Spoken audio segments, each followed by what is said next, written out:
Good morning everybody and welcome to the final day of Adidas NextGen Euroleague here live from Ulm, Germany.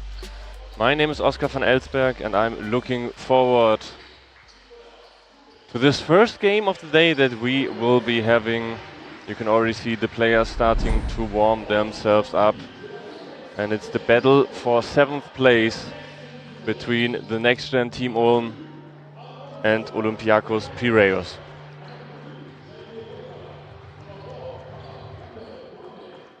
Beautiful day for another great time here at the Orange Campus. So far we've had some astonishing games, so let's hope that trend continues. And as per usual, if you want to keep up to date with everything EuroLeague, feel free to subscribe on this YouTube channel right here. And also please go over to Instagram and follow the NextGen EuroLeague channel there. We will be having stories obviously of the tournament, but also some all-time great highlights. Right now there's a pinned reel of Nikola Jokic, 17 years old, 2013, playing in the NextGen EuroLeague tournament.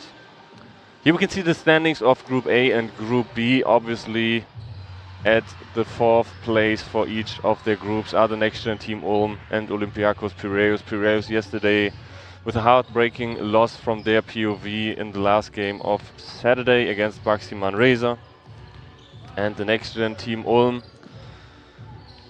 did unfortunately not manage to get a higher position. Group A was very tight, but with their direct loss to EA7 Emporio Armani Milan, they unfortunately got locked at last place.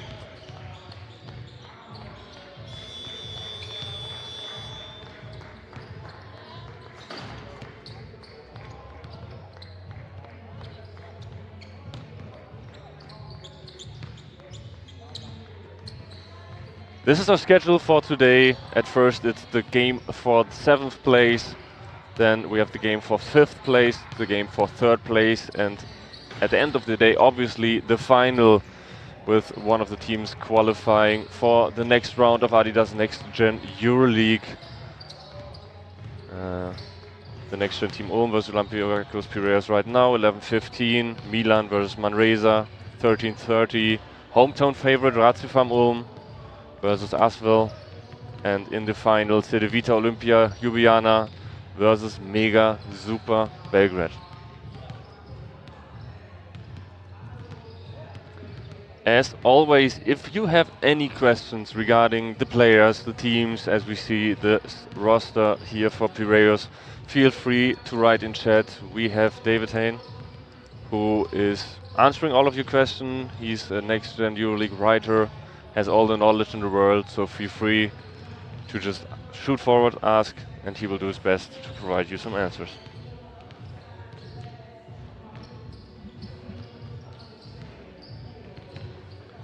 There we see the roster for the NextGen Team Ulm. Unfortunately, we are already missing some of the players. Most importantly, maybe Jamie Idoka, unfortunately out for the game today. So it will be interesting to see, obviously, how the NextGen team will bounce back.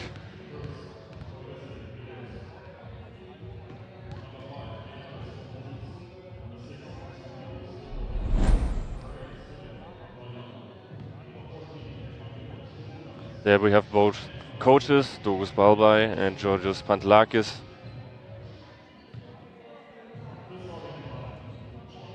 Going to be interesting to see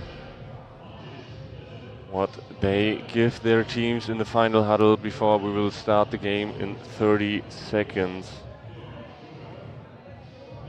And I'm honestly very excited for this one. It's going to be interesting to see how both teams bounce back. First, the starting 5 for Olympiacos: Kopoulis, Nicolaou, Papagiannou, Bouzulis and Touris are starting for them.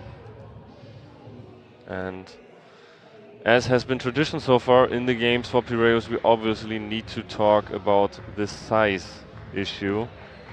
It's going to be interesting. Starting 5 for NextGen Team Ulm. Besit, Yildiz, Kasongo, Kröger and Korter.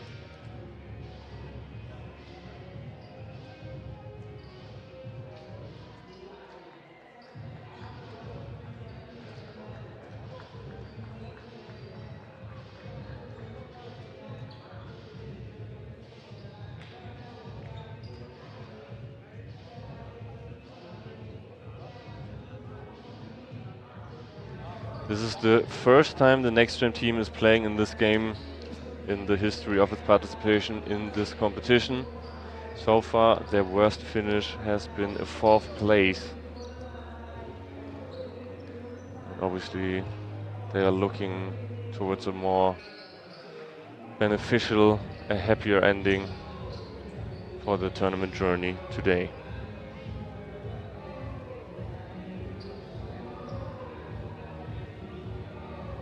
Tip-off is going to be between Tourist and Kröger. Kröger finishes the jump ball, gives it over to Korter, and immediately we will start the game of first possession for the NextGen team Ulm in the lime and black jerseys. Piraeus in traditionally red and white. Kröger in the post now, backing down. Nice hook shot, but a bit too strong, unfortunately. Can't quite get it to go. Pass inside. Papagiannou tries to find Tourist, can't quite get it to go. Bouzulis with the inside drive, but the defense a bit too tough for him there. Nice hustle for the steal, but won't quite be successful. A lot of pressure on the ball right now from Piraeus. Drive inside, kick out pass immediately, going back in there. Another one too strong, but Kröger finishes off. First miss for Kasongo, but Kröger tips it back in.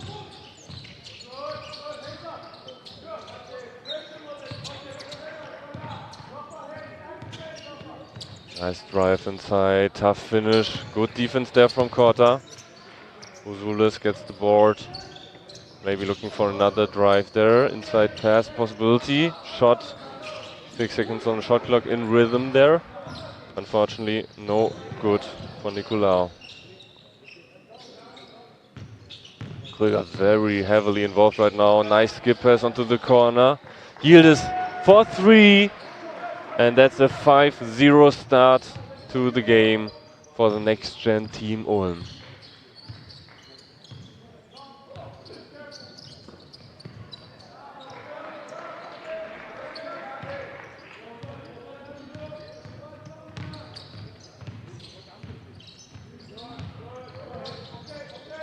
Yildiz looking for his teammates. 10 seconds left on the shot clock. Let's see what he's going to bring up. Isolates, nice spin move going inside, kicks it to Kröger, midi, and that's wet. Nice shooting display. Good job sharing the rock there from Yildiz on the assist. And 4 points for Kröger, 50% from the field. Very active already with 3 total rebounds as well. Kick out, Papagiannou, and he just nails it. Such a nice thing. Again, we need to talk about the NextGen team Ulm missing some players. Marco Petric and Paul Nogga, both ill. Jamie Idoka, Karl Kwame, unfortunately injured. So let's see how they bounce back. Korter, nice one. Shifty finish there with the left hand. Keeps the NextGen team in a comfy lead so far. Piraeus though can't quite be happy with that right now. Nice move, uses his body there, Papagiannou, but can't quite finish his Tourist on the rebound though. Goes inside and bullies Kröger. And rewards himself with the 2 points.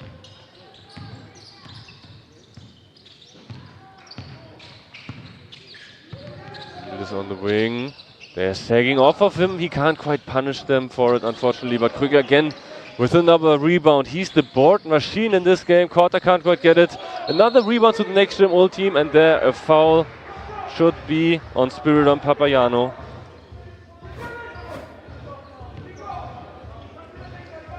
And there we can see the finish from Korter, very nice. And here Tourist being cool and collected, or what you want to see. See, 2 shots here for Tom Kazongo.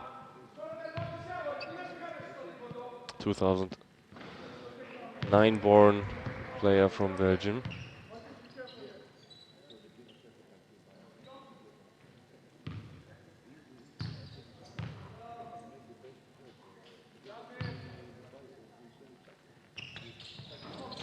Makes the second one, 1 or for 2.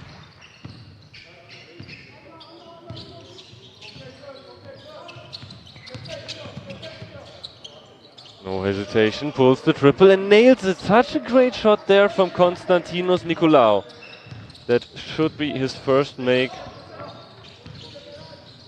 from outside, but he so far had the green light and found his confidence rhythm. Kröger goes inside for the slam dunk on Tourist. What a start for Leonard Kröger. Rails, how do they bounce back? Papagiannou with the drive, nice move, just too fast for the defense.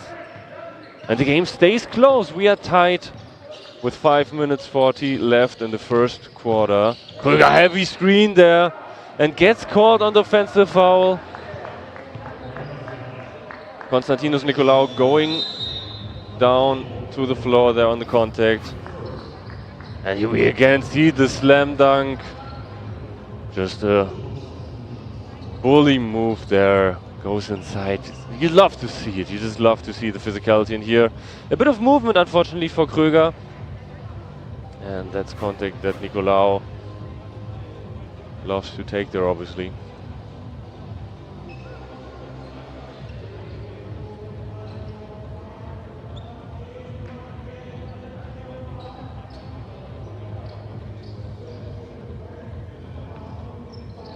Willis on the inbound, Piraeus with the chance to take the lead here.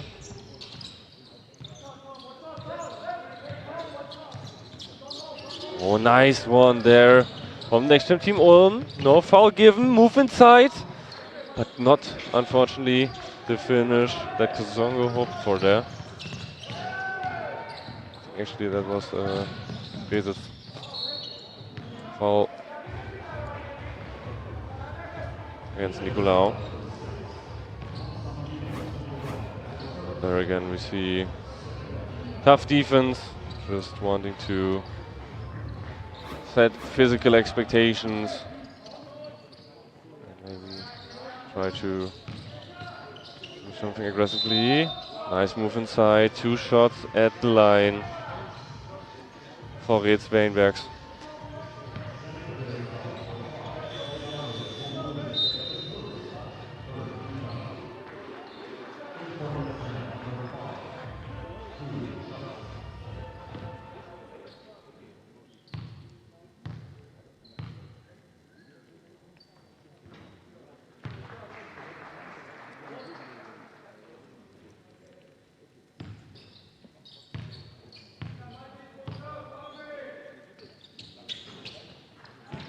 Second one unfortunately tiny bit too long, so Weinbergs finishes 1 of 2 from the line. Rears again with the drive, nice kick pass, but the hands so active. Love to see that. Great play from Alonso de la Iglesia. One of the younger players in the tournament, born in 2010, but already there with the right anticipation. Zulis on the wing, gets the screen from Tourist. Crossover move, spin inside, bounce pass to Papagiannou, and there the foul. See it again, nice kick pass, and then Weinbergs, who does not want to give up the layup. First personal foul, second team foul there for the NextGen Team Ulm. Tourist gets the ball down low, tries to power through and just does not care that he's heavily being defended, heavily being contested there. Lead goes over to Olympiacos. De la Iglesia moves inside, finds Kortra. Post up against a smaller player, has the mismatch. Nice hook move Can't quite get it to connect, but the rebound is with the next gen team. Wainbergs too strong on the triple, unfortunately, but that looked well in rhythm. Good shot to take for him. Olympiacos going inside, and that's their go-to guy, and one move. Well played, Spiridon Papagiannou.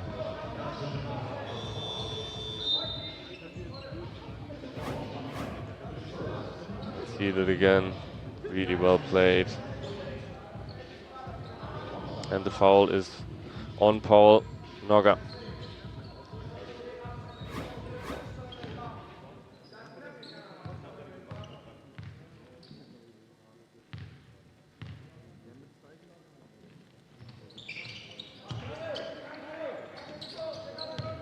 Papagiannou finishes the and one play there.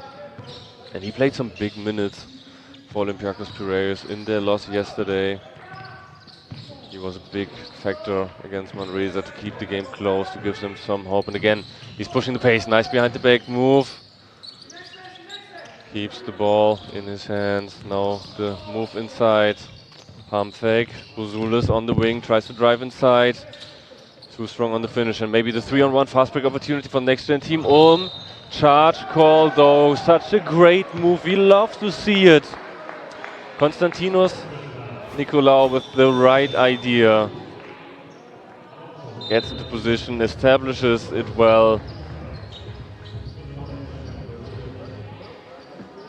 And that was on a 3-on-1 opportunity. This is a move, if you pull that off, it's gonna make your coach so happy. Kick out pass into the corner. Trying to find Tourist there under the basket. Bouzulis kick out again. And they are driving here, heavily contested, but that does just not matter. Great move there for Kleanthis Koupoulis. Yildiz bringing up the ball. Soon, the last 3 minutes of the first quarter will start. You can roll with Wainbergs, drives inside. Another kick out. 3 seconds left on the shot clock. Noga just goes up for that and can't quite get it to go. And Piraeus starts to separate themselves a bit. Immediately the triple, and that's just in. Such a great move. And suddenly it's a 9-point lead. Papagiannou, 11 points in 7 minutes. He starts this game on fire. Piraeus really wants to get the 7th place finish next to Adidas NextGen EuroLeague in Ulm here.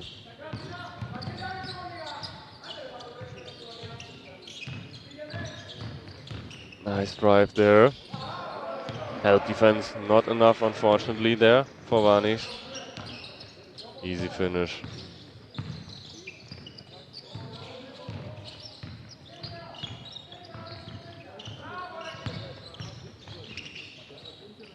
Yildiz, nice spin move. Gets to the free throw line there and just nails the jumper.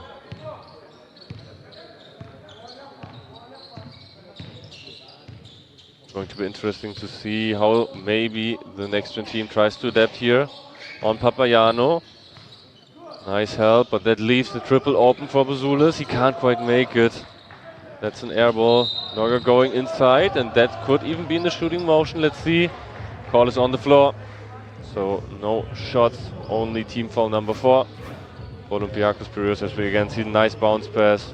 Good move there from Papagiannou.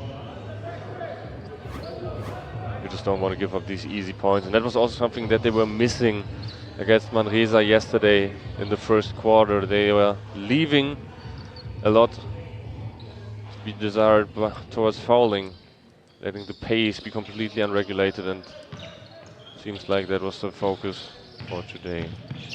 Move inside. Iglesias kicks out Wainbergs to Noga. Pick and roll. Nice move there for the midi. Heavily contested, but it just does not matter. Great drive from the 194 centimeter tall Frenchman there.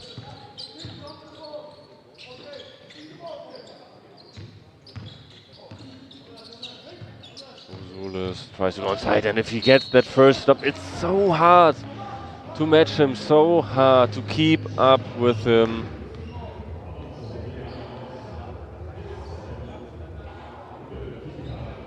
With the team foul limit being reached, 2 chances at the line.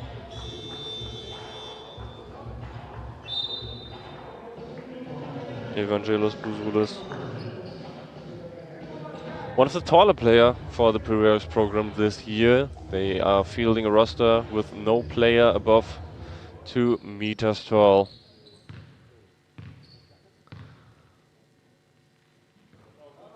First one is good to go from him so far.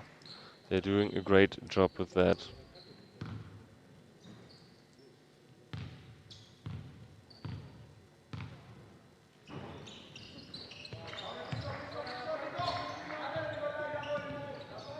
Yes, both this time. And the NextGen team really needs to start a run ideally here. But there's only 45 seconds left, and that's an offensive foul on number 21. Brad Weinbergs, second personal for him. Yeah, just move that elbow out in front of the referee. Good eyes there.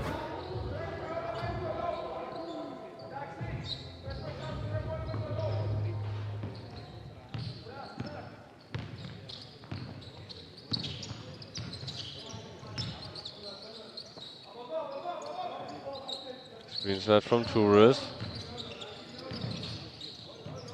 No rear switch force though, so they will do it again.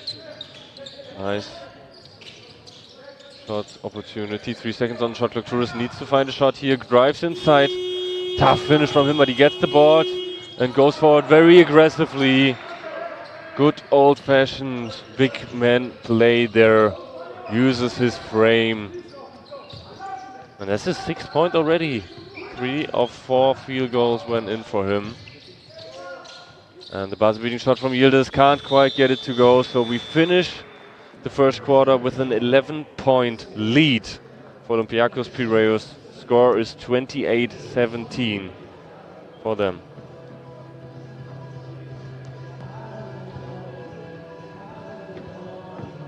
If you guys have any questions in chat, feel free to just ask them. David Hein, the EuroLeague's NextGen writer, is running the chat and looking to answer all your questions, so just feel free to go in there.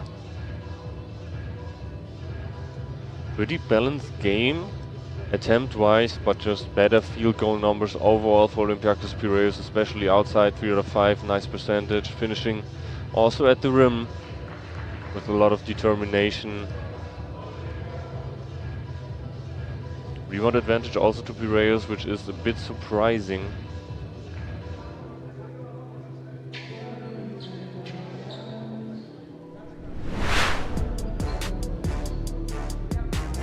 Let's have a look back at the first quarter highlights. It was for a long time pretty competitive game for sure. Great start into it for Leonard Kröger with a lot of hustle plays. Also the spree ball at first looked like an ally. Here we can see Kröger with the midi, and he just gets in.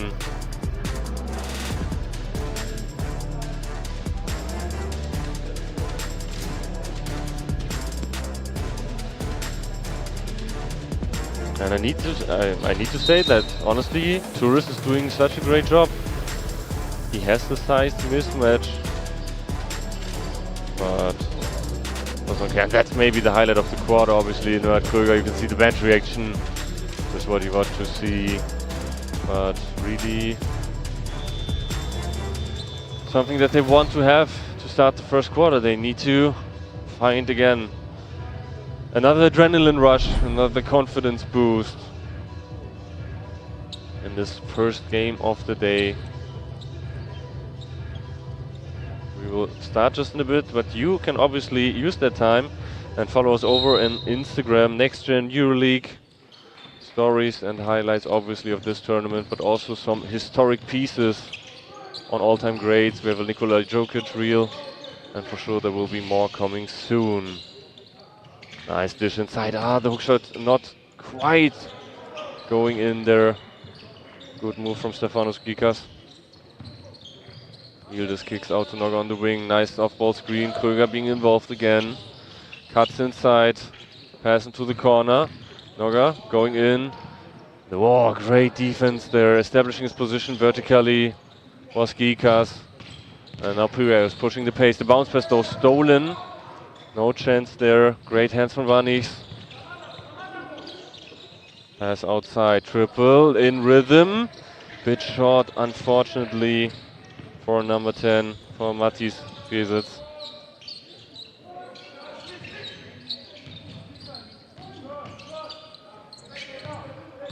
Move inside. Big man play, but Kröger just picks it out of the air there. Great defense from him, like what we're seeing from him so far here. Pick and roll with him involved again. Heidemannos. Not taking the assignment under the basket. Kröger can't quite finish it, but great rebound there. Noga with the putback layup. And lead below 10, single digit deficit again. Oh, Heidemannos, no chance there inside. Yildiz pushing the pace. No look bounce pass. That was fancy, that was flashy from him. Looks one way, passes the other. Easy deuce. And that's what I talked about. You need some momentum, you need some confidence. Getting your guys hyped. Oh, and another rejection from Leonard Kröger. Get that out of here. Georgios Notas with no chance there. And timeout for Olympiakos Piraeus. Coach obviously seeing that. And oh, I could look at that all day long. Look what he's drawing up. Not even the no look to the cutting player on the left. No look to the corner three, and here again. This looks like a good shot, but Kröger just too much wingspan. And that's 2 blocks for him. Let's look at his stats. 6 points right now, 50% from the field. 4 total rebounds. Doing a great job.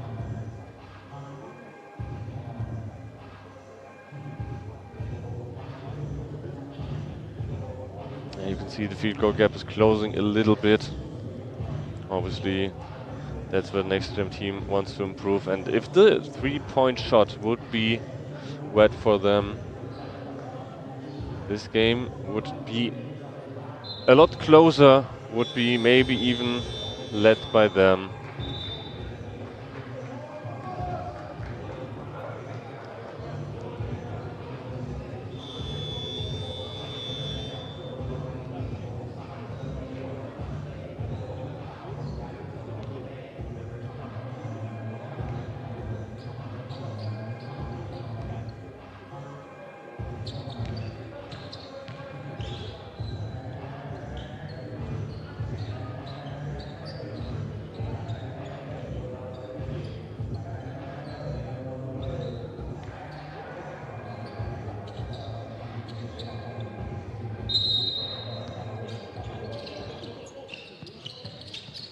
Nice motion inside, Heidemannos. Easy finish for 2 points.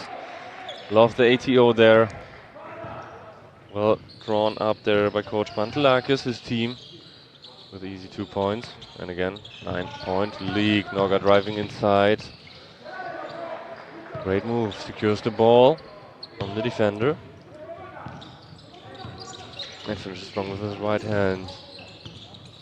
Bounce pass, Gikas. Great job by him there. Number 12 for Piraeus, Stefanos Gikas. One of the taller players on the team. And has the hard duty now to go into the post-up with Kröger. Nice low point of gravity, they're doubling him. Kick-out pass. Can't quite be converted. Triple shot, but not quite good. A bit wide left. Now Piraeus could again get a double-digit lead here. Heidemannos with the drive inside, kick out into the corner, but foot on the line, unfortunately, there for Georgios Notas. Turnover.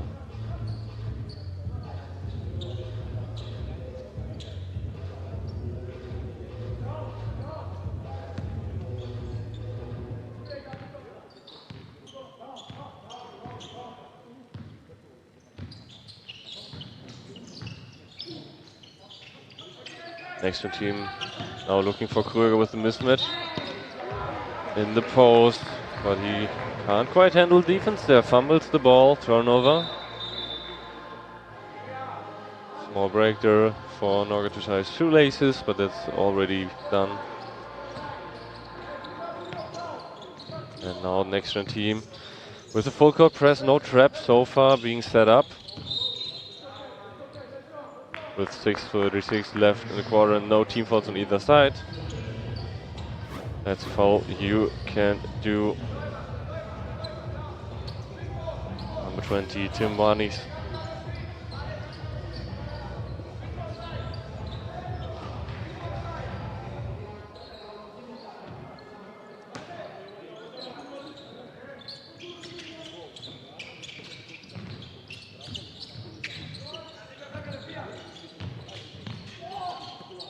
Oh, nice pass. Pick up there. Foul in transition. Great hands from Paul Naga.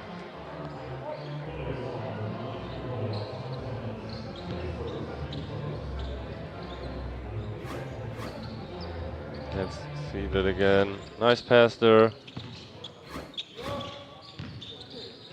That is foul call. Setback to mid-range, not good. But contact on it, foul is on number 12, Stefanos Kikas. First personal foul, if I heard that correctly. And obviously 2 shots now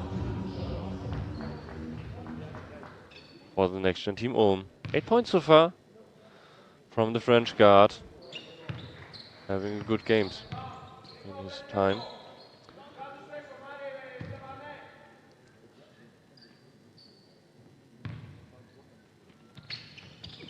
Second free throw converted, and now substitution.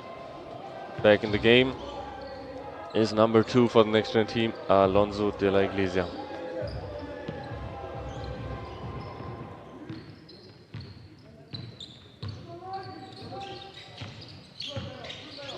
Aidemonos top of the key. Good defense so far being played from NextGen Ulm team. Let's see. They can keep that up. Aidemonos corner, triple. A bit too strong, but a great hustle on the defense there from Kasianis. Tries to move inside, looks at his option. Aidemonos, another corner splash. Unfortunately not. Can't quite get it to go. Nice behind the back move there from Norga. Move inside de la Iglesia, kick out, and all the time in the world for Paul Norga. Great 3-pointer.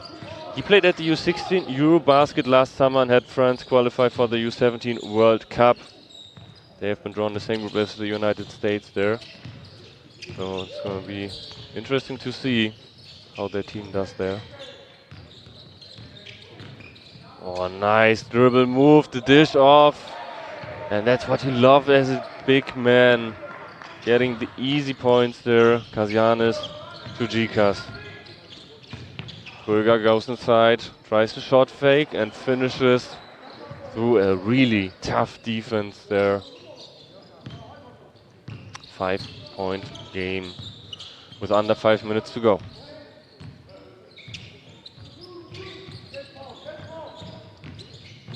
Aidemonos heavily guarded there from Varnis. Move inside, Philaktakis passes it to Gikas, but Krüger again with the block. Such a great defensive performance today from Leonard Krüger. Let's see if they can reward him for that. Great pass from de la Iglesia. No congrats, but Krüger again on the board and the putback slam! What kind of elevation from the German center. 8 points, 10 with this and 3 blocks. Also 4 rebounds so far. I think even 5 with that recent one.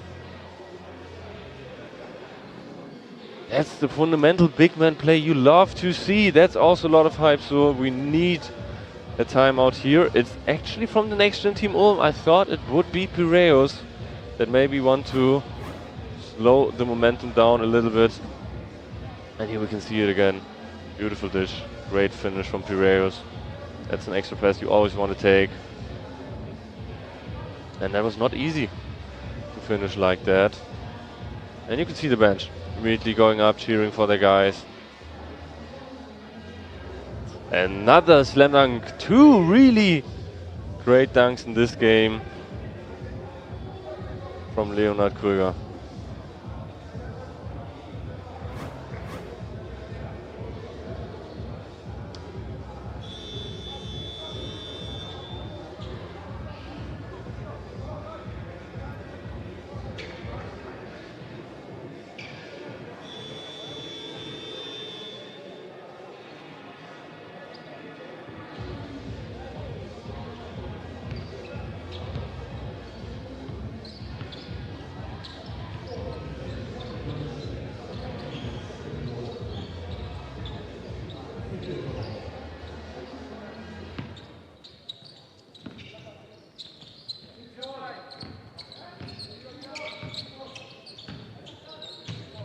Bring the ball up the court with Georgios Notas.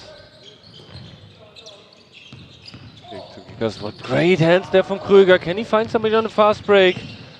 Easy points maybe Yildiz. Kicks out onto the triple. De La Iglesia. A bit short unfortunately, but the hustle again is there from NextGen Ulm team. Krüger goes up, can't quite get it, tips it back in again. And on the third try, he can get it to go. He's just dominating the boards right now. Heidemenos looking for Notas, feet inside. They want to force Krüger to play defense on the other hand as well, but he's capable of doing that. Challenges the ball well. Great hands though from Notas. 3-on-1 fast break, and that could be an easy point. Savvy move to leave Krüger empty on that block attempt there. Love to see that from Kasianis. Nikolaos Kasianis, 2009 born of Piraeus. So great to see the youth capable of doing that, and that's a tough shot. Ball almost tipped out of his hands, but Krüger does not care, hits the hook shot. And it's a 1-point game. Great second quarter so far from the NextGen Ulm team. Heidemenos gets contested. Foul called on Norga, and that's a tough call, I think. But the referee in perfect position on that. Let's see it again here. Tip fest. At the end, Krüger gets it on his third attempt. And here just well played. Little hop step to make sure that Krüger can't reject the layup attempt. This is a foul call. You can see small contact to the arm.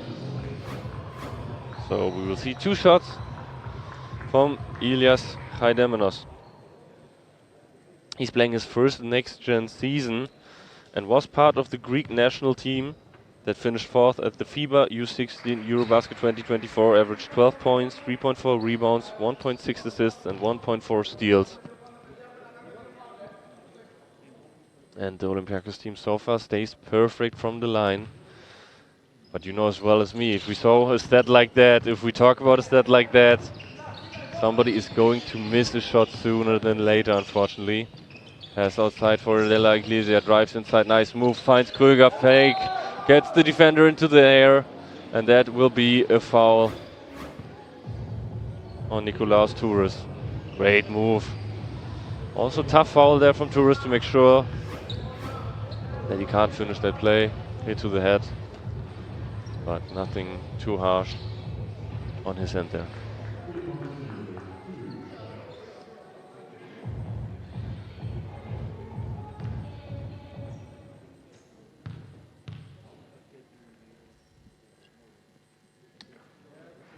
First one's good for Krüger, who in this tournament also has shown some range at times.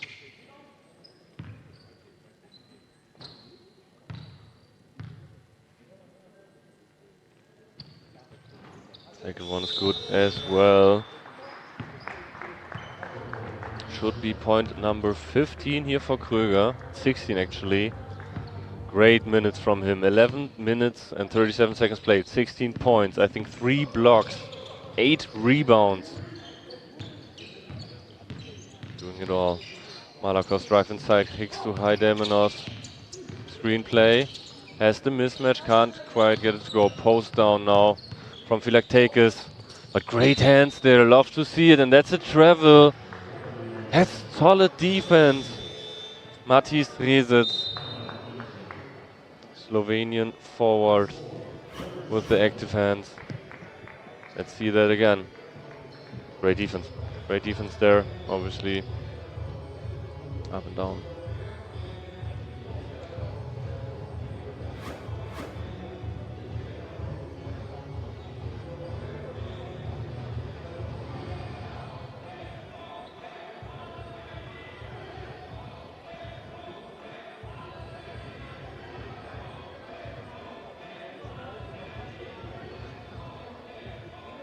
Rebound differential, really crazy. 10 offensive boards for the next-gen team Ulm. 5 of those come from Leonard Kröger, who's having quite a game. It's 6-1 in steals as well. Good guard play, good physicality that the next-gen team is bringing into this game. And that's the reason the game was tight. We saw already double-digit lead for Olympiacos Piraeus in the first quarter.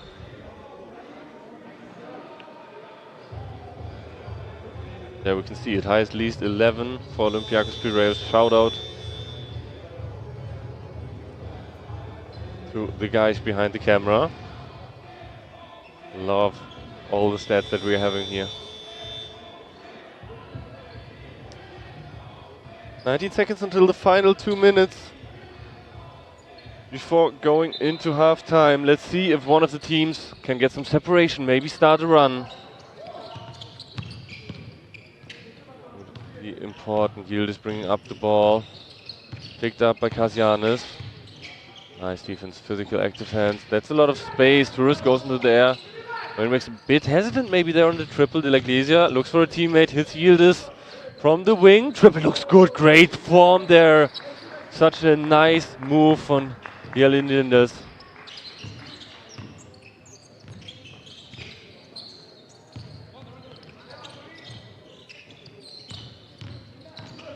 Inside, tough defense there. Great job from Weinbergs. Pushing the pace now is Rezic. Hands from Heidemenos, not quite good enough, and that's an offensive foul though.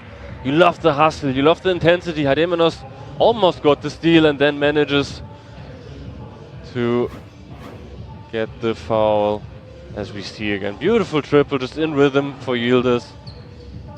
And here he almost gets the steal and then a bit of a sell, honestly.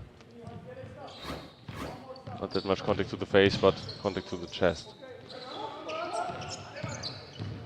Heidemenos goes inside, nice gather, but the hands by Yildiz, gets the ball loose. Last touch by him, but still something that's going to make his coach, Palbai, very happy.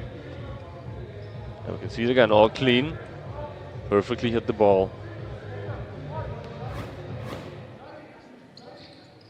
Yeah, Kröger, 16 points, 8 rebounds now on the bench. Let's see if he comes back for this quarter, or we will see him in the next half, but he's quite en route for double-double. That's a great shot, you love it. Hand in his face, but he does not care, he's in rhythm. Beautiful move from Nikolaos Kasianis. First triple for him, 5 points in total.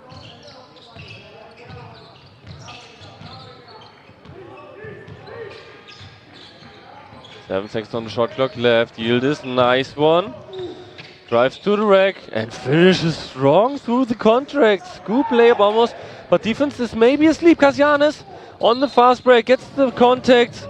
Foul on De La Iglesia most likely. He's doing all right, gets back up to his feet. Nice sportsmanship also from De La Iglesia.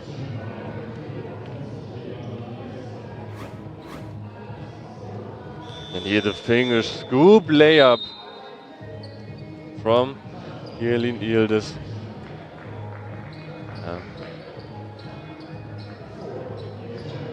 Goes a bit to the defender there. Also obviously savvy move there from Nikolaos Kasianis to accept the contact, go into the defender to get the opportunity.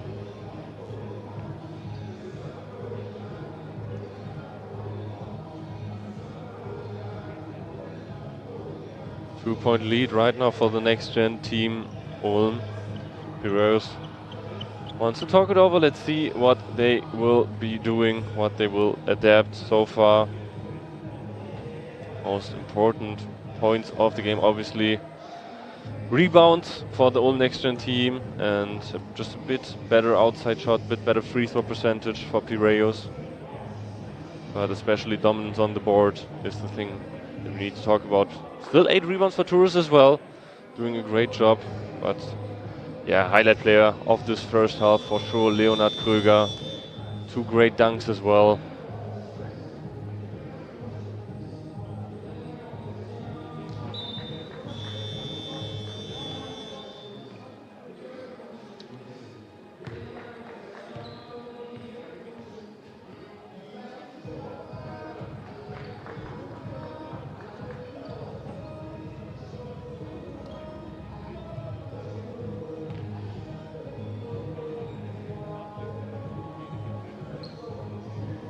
At the line, number 9, Nicolas Kosianis, shooting 2.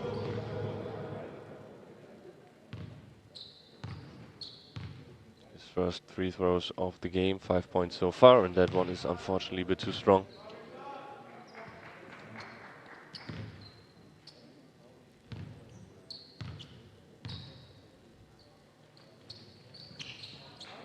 Second one is good to go.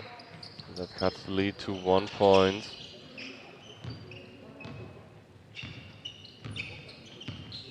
.35 seconds left. Shot clock at 15. Let's see what the next gen team wants to get going here. Yildiz on the wing. Gets the ball back. Pick and roll with Weinbergs. Moves inside. Nice drive, but such a great block there from Tourist. Only 2.6 seconds left on the shot clock. So this will need to be a most likely immediate finish from the inbounds, as we again see the move. All ball there. Great move from number 15, from Nicolas Tourist. Is on the inbound pass. Finish needs to come now. Shot clock running down. Not quite good. Foul there on the rebound. I think it's a shove off that's being called against Yildiz. Yeah, that's correct. As you can see in the replay, a bit of contact with the lower back there while being in the air. Always something that the referees are always cautious about to pick up, as you don't want anybody to get injured on a fall. And that means shots here, with Ulm being at 5 team fouls. He races in the bonus. Let's see if the second one is going to go in for Kasianis. Misses both, unfortunately. And that's one more attack. Chance to further lead. Foul left to give there for Olympiakos. Nice move from Philaktakis. Chance to get a substitution, get fresh bodies to defend for those last 10.3 seconds. Paul Noga takes the ball up but gives it back to Yildiz immediately again. 6 seconds left on the clock. Yildiz drives inside. What will he do? Pass to Weinbergs. Needs to take that shot, and the hook is perfectly sweet. Still counts, so we end the half 44-41. Good dish off. And that's just honestly a soft touch on that finish. 3-point lead for Next Gen Team Ulm in this game. First game of the day for the 7th place finish at the Next Gen EuroLeague in Ulm, presented by Adidas. Rebound difference, such an issue. Let's see how Piraeus comes out of the break, how they want to adapt to that. 11 offensive boards for the Next Gen team.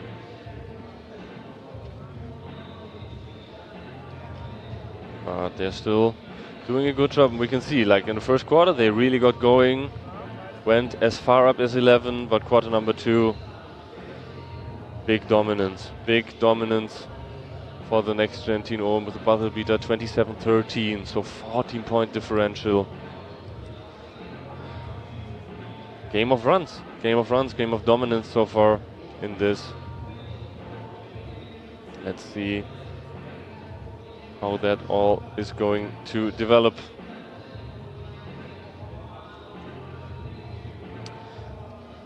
We will have some highlights now from the first half, and I'm really looking forward to these,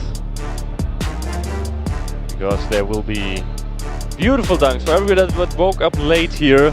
Leonhard Kröger having quite a game for himself. 16 points so far, 8 rebounds, plays perfectly well. A lot of nice passing there, a lot of extra passes from the NextGen Ulm team, who also hit their share of triples. Great game as well from Paul Noga and for Olympiakos. It's been really drive dominated as well, where they had strong finishes, got the bench involved. Here's the second beautiful dunk from Kröger. But also on the other hand, they're respecting his presence. Great layups that we have seen. And finally, the buzzer beater from Tim Manis. We will be coming back soon. You can see the score 44-41 for NextGen Team Ulm.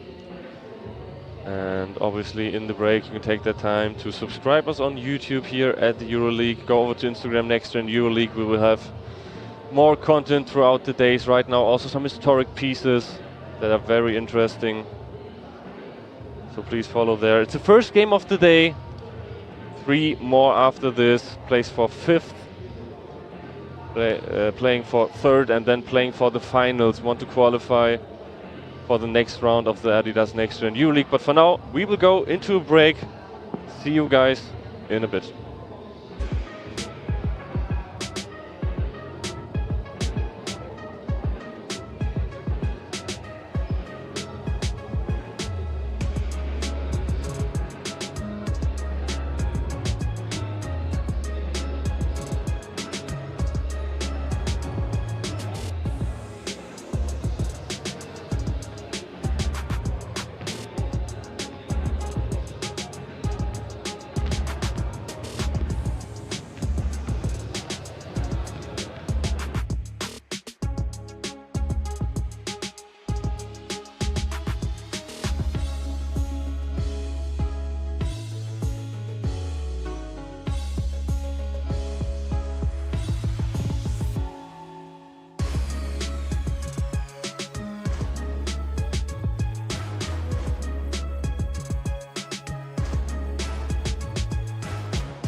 back to the place number 7 that's being decided here at the Adidas NextGen EuroLeague in Ulm. So far, both squads, Olympiakos Piraeus and the NextGen team Ulm, dominated a quarter each. For the NextGen team, it was the second quarter, for Piraeus the first one. Player-wise, story of the game, for sure, Leonard Kröger. En route to get a double-double, almost finished that off in one half.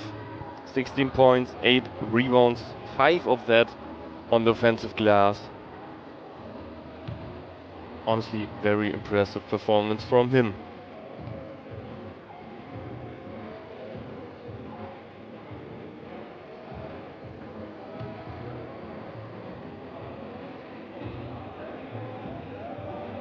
If you have any questions regarding the tournament, what's happening right now, feel free to just put it in the chat. David Hein, the EuroLeague's NextGen writer, is running the chat and will answer all of your questions, so just shoot ahead and feel free to do that. If you don't want to miss anything regarding EuroLeague and also the tournament happening right now, subscribe on YouTube and obviously also look into our Instagram, NextGen EuroLeague, where we have stories of the results throughout the day, as well as historic pieces on all-time greats. Right now there's a reel up on 17-year-old Nikola Jokic in 2013.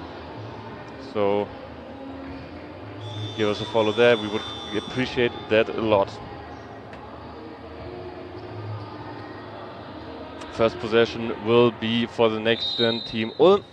Everybody just joining in, the team in black and lime. Piraeus in their traditional red and white colors. Already looking to feed Kröger.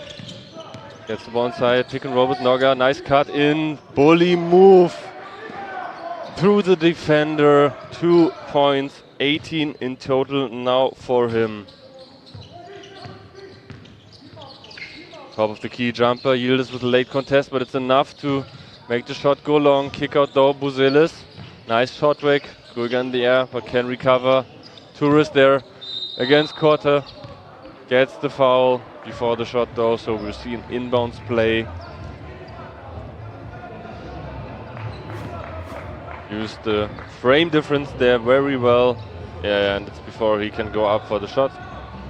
Agree with that call. Very well spotted by the referee.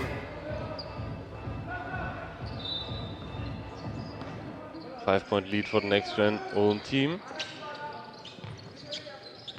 Let's see what Piraeus wants to answer here. Papagiannou with the ball, drives inside and finishes with the layup. He had quite a good start. Important factor in that first quarter lead that they got was his scoring. 13 points for him so far.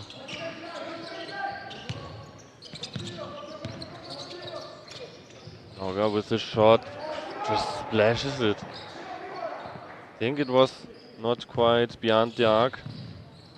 But great form, great rhythm from him there. He also is playing a great game so far. Buzulis drives inside, tries to bully through, reverse layup. Just short. And now the fast break opportunity there, Yildiz. Heavily guarded there by Nicolaou. Kröger, pass to Korte. Can't quite get the floater to go, unfortunately. But again, the rebound for the NextGen team. 10 seconds left on the shot clock. Yildiz goes inside. Tourist strong. Yildiz stronger. Can't finish it though. Go the other way. Mismatch there. Kröger defending. Nicolaou. Triple. Papagiannou from outside. Top of the key. 3 points. Quick trigger there. Love to see it. Kröger going inside. Tourist, nice hands. Touched last by him. But a great hustle play to stay in there. Papagiannou, 16 points. Gets it. Nobody quite picks him up. And that's just too much air that you give him. Kröger. Hesitant to pull the trigger there. Yildiz completely left alone. Kröger inside. Beautiful back down move there. 4-point lead after that hook shot.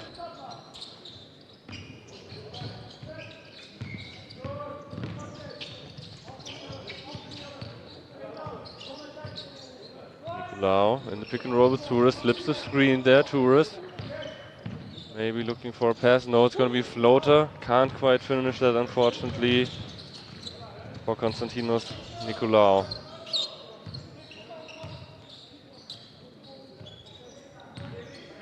Norga drives inside, quick first step, gets fouled there, and will have 2 chances at the line. Was unclear if he would play today because of a sickness, but so far he's performing greatly. 14 points, 71.4% from the field in 2-point range.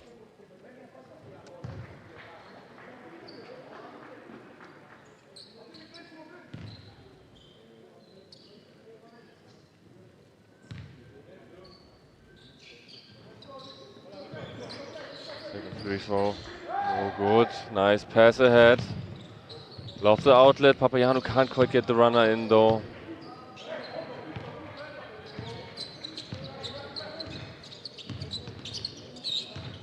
Yildiz, double screen there. Nice move. Kicks out into the corner. Cut inside, finish, high contact, late call, but well deserved there. And that means 2 shots for Matis Resic.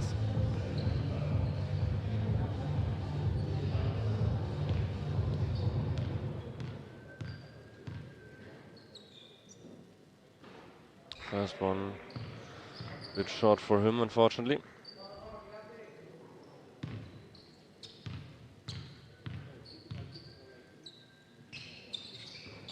Oh, the second one, good to go, shooter's touch. His first points of the night. Diakos tries to pick up the pace. Nice shot back there, a lot of contact. Foul being called against number 11, Yilin Yildiz.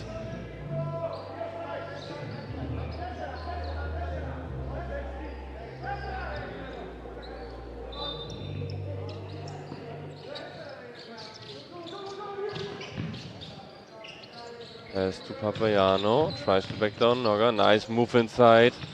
Fadeaway shot not quite good though, but Tourist on the board gets blocked by Kröger. Second chance for him. Another contest, can't make it, rebound Kröger. Next gen team looking to push it.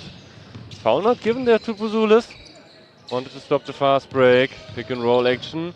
Resic goes inside, double clutch layup, can't quite get it. But the rebound is gathered by Korta. Goes inside. Sees Yildiz, top of the key. Can't make it, but the rebound. Resic misses the completely uncontested layup, unfortunately. And now Papagiannou wants to make it fast. Nice foul there from Korta. So you can see the rebound again, the replay again. He tries to stop the fast break there. Korta playing in high school right now in the United States. He went there from Real Madrid. Very interesting career choice for him. Came back to Europe for this tournament and has shown some interesting sparks so far.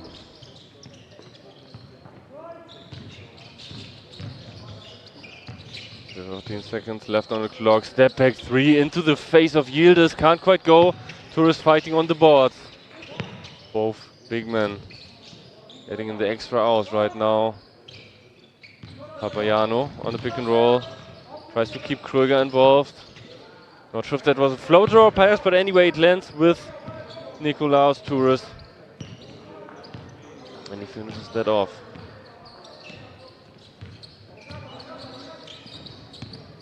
Tourist with 10 rebounds by now. Kröger as well. Kröger with more scoring though, so he's already having the double-double. Nice move inside, quick hands. Yildiz though can recover, post move. Strong back down play, but can't finish the first hook shot. Gets his own rebound though. Stays with the play, and that's what you want to see as a coach. That's great hustle. Buzoulis drives inside, nice fake, up and under. But can't connect, and now NextGen team tries to make that quick, but that is a foul call. Was wondering if it's going to be a foul or a travel call.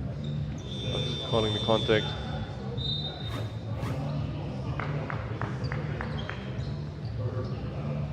Second foul for Konstantinos Nicolau, as we again see the nice follow-up play. Yeah, I think that's a clear foul call there.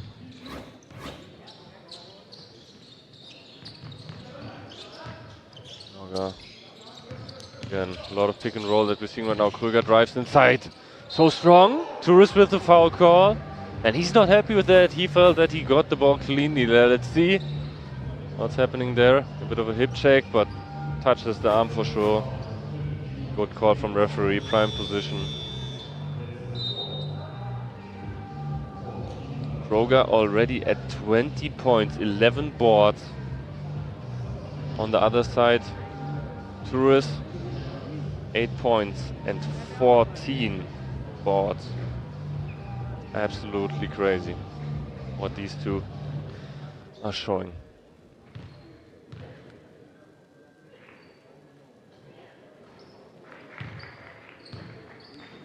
Krüger shot on the first one.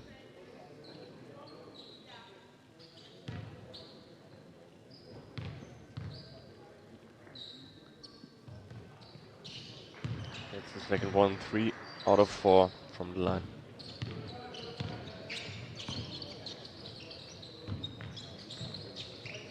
Lactakis, the pick and roll with Tourist, gets the inside track.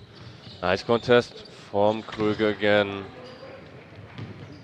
Forces the miss. Nice forward play, but unfortunately not quite able to gather the ball.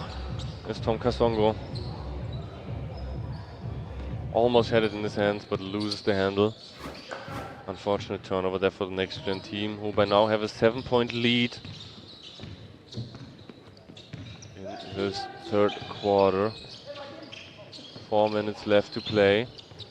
Tourist inside, too strong on the pass there, can't quite be handled by Papagiannou. So back-to-back turnover for both squads.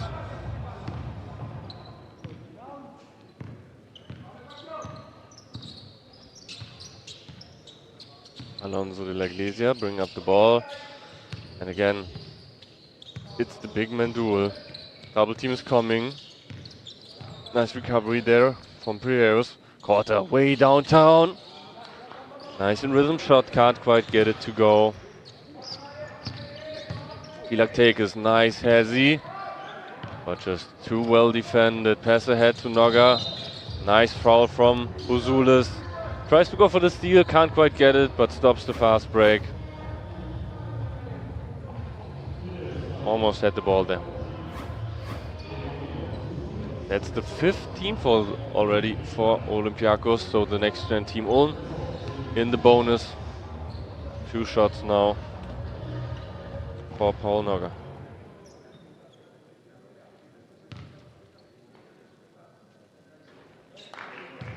This is the first one. He was already able to gather some experience in the French national team.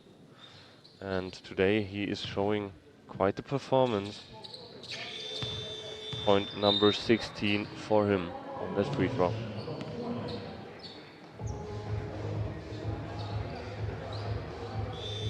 Back in the game for the NextGen team is Tim Warniers from Belgium. And also for Piraeus,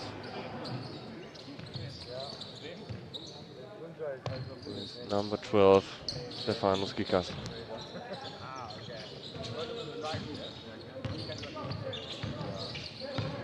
Nice dribble moves, very tough finish there. Love the determination. That's exactly what you want to see from Konstantinos Nicolau. Noga again, 2-man game with Korta. Great hands there from Philaktakis. Passes it outside. Kasongo wants the screen. 7 seconds left to score. Has the mismatch from Basilis. Kicks out to Alonso de la Iglesia. Nice behind the back move. Floater.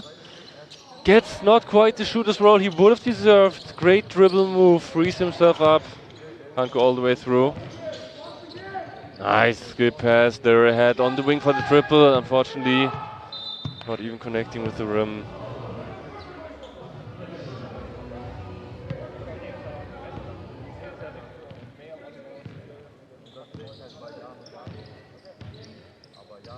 .230 left, 6-point lead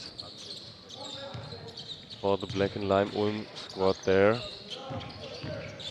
We're playing heavily pick and roll right now. Korte gets the ball and finishes with the floater. Second score for him of the night, 4 points in total. Pass inside to Gikas. Soft touch on that finish with his right hand.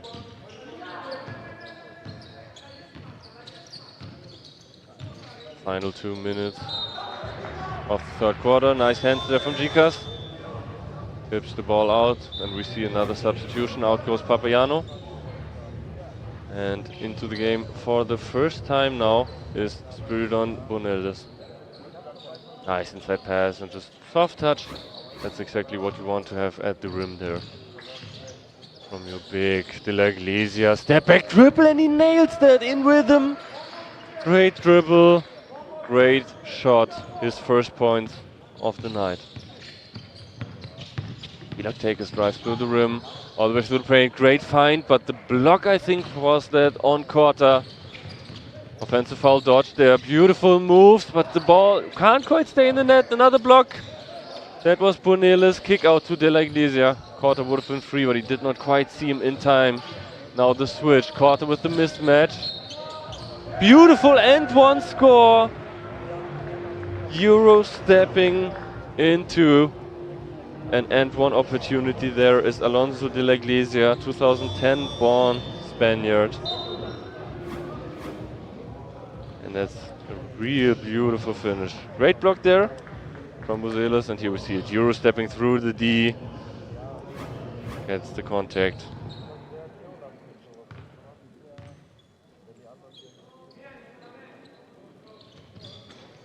Free throw, bit too far right, unfortunately.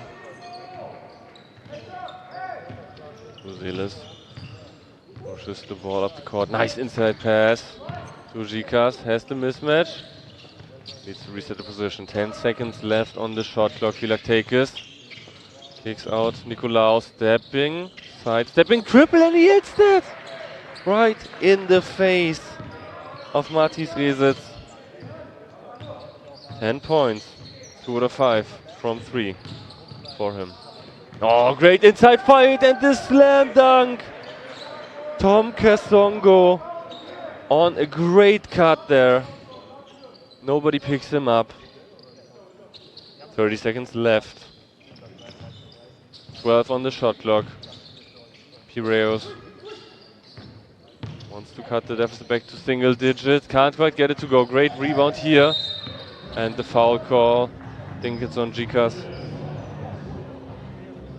And with that being the bonus, that means 2 shots right now for the NextGen team. De La Iglesia, 5 points, 5 assists. Very nice game from him so far, as we can see the sidestepping 3 there from Konstantinos Nicolaou. And a beautiful find there for the slam dunk.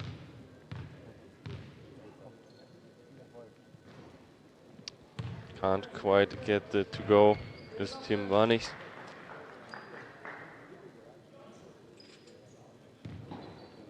First time at the free throw line. Gets the second one.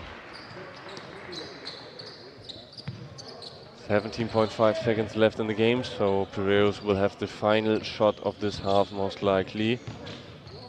Boneldes goes inside. Nice block there from Korte. 7 seconds left. What can the NextGen team do? Yildiz licks his thumb, sees the win, but can't quite the shot to go. Rebound attempt, unfortunately not there. Great look for Yildiz. Unfortunately, rims out. So we end the third quarter.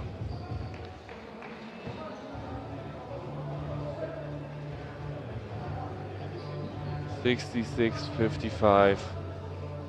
Game for 7th place at the Adidas NextGen EuroLeague in Ulm.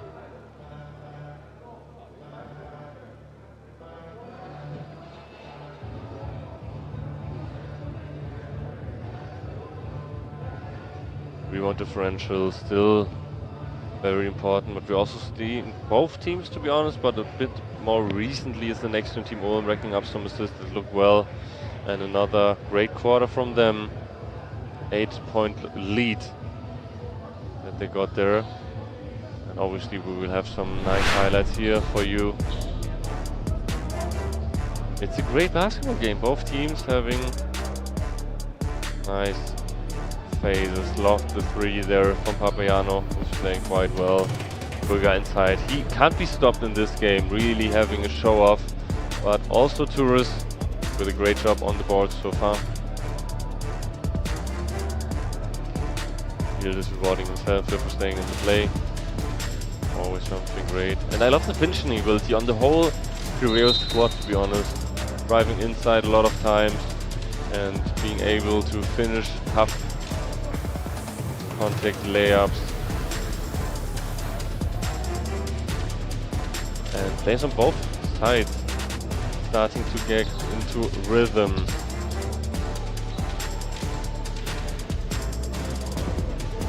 Love the Euro there from De La Iglesia. Just a beautiful day to watch some basketball. 10 more minutes as we start the fourth quarter. If you have any questions regarding the tournament, the teams, the players, or anything like that, feel free to write in the chat. David Hein, EuroLeague's NextGen writer, is running the chat and will answer all questions that he can. Very well-versed guy. He's for sure gonna have an answer for you. Turnover there for Piraeus. And the 11 points should be the furthest that the NextGen Ulm team separated themselves in this game so far. Iglesia, slip three, nice pass inside. Can't quite finish that against three defenders, but the kick out for Korta. Unfortunately a bit short. Nice hand there from Piraeus, get the ball back, and now we'll start their own offense with Heidemenos. Hand off to him on the wing. Tries to find some separation. Foot unfortunately on the line. Another turnover. And yeah, we can see highest lead for both teams 11. So right now the NextGen team Ulm with their highest lead of the game.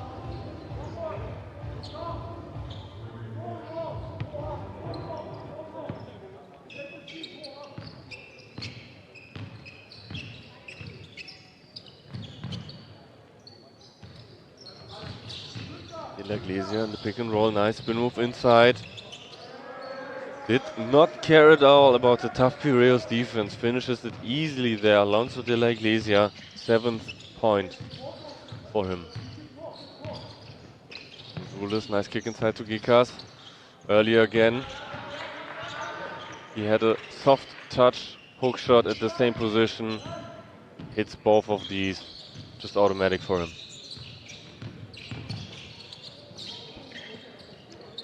Outside shot opportunity, unfortunately can't quite get it to go, a bit too far off to the right. Great attempt anyways. NextGen Ulm team with some defense, helps by collapse. And Bozulis gets the foul call. And a chance for 2 points the hard way at the line. Alonso de la Iglesia, just great minutes from him right now. 5 assists. And 7 points.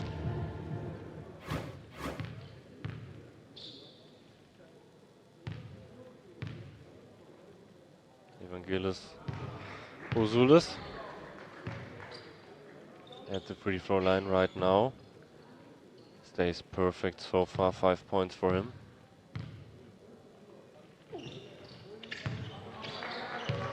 And also it's the second.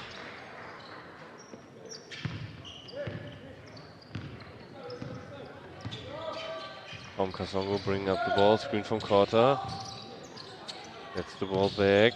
Let's see what he can do there. Drive inside, but great hands there. Piraeus pushing the pace, fast break. Heidemenos goes up and gets the strong foul there. Number 20, Tim Wanis.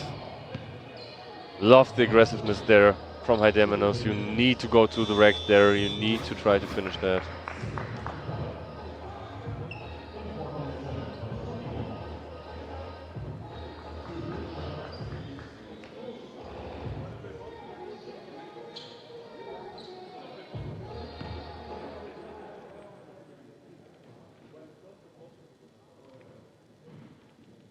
Elias Haidemenos, number 7.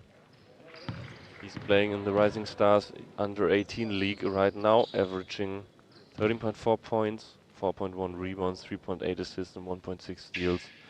Very versatile guard.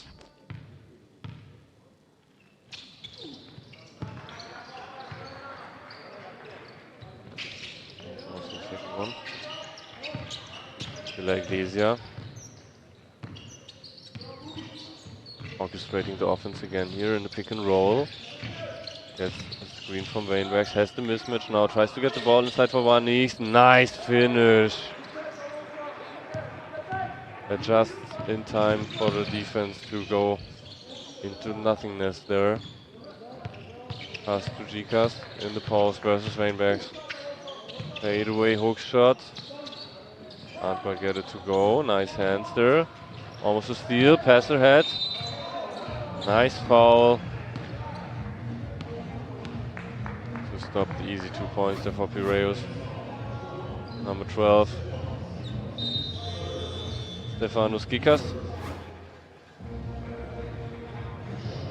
First team foul for Olympiakos Piraeus and 2 shots now for Reds Wainwright.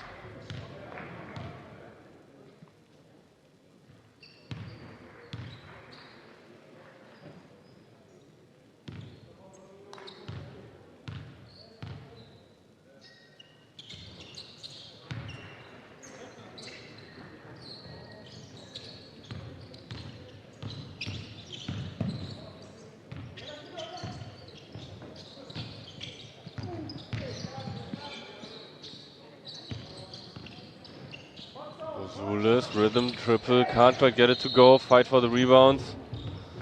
And it looks like a foul call against number 2, Alonso de la Iglesia, on the rebound battle. And if I heard that correctly, that was his 4th foul. Not quite sure on that one. Yeah, it's his 4th foul. Oh, great pass from Haidemenos there. Foul is on number 10, Matis Resitz. But yeah, it's going to be interesting to see if they decide for the substitution now. And try to get the La Iglesia to sub out, because only 9 players on the NextGen Ulm team that are shooting up today. Had some struggles with sickness and also injury, unfortunately.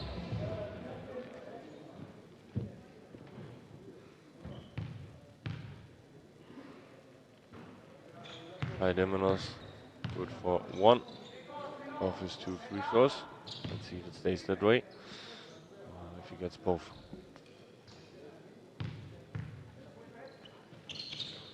And second one is good as well.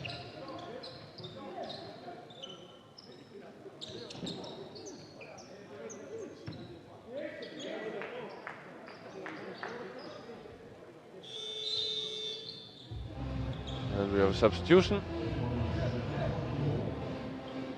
In again is number 24, Leonard Krüger.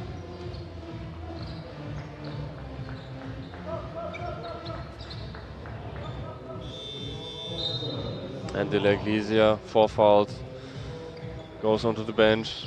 7 minutes left to be played in this 4th and final quarter.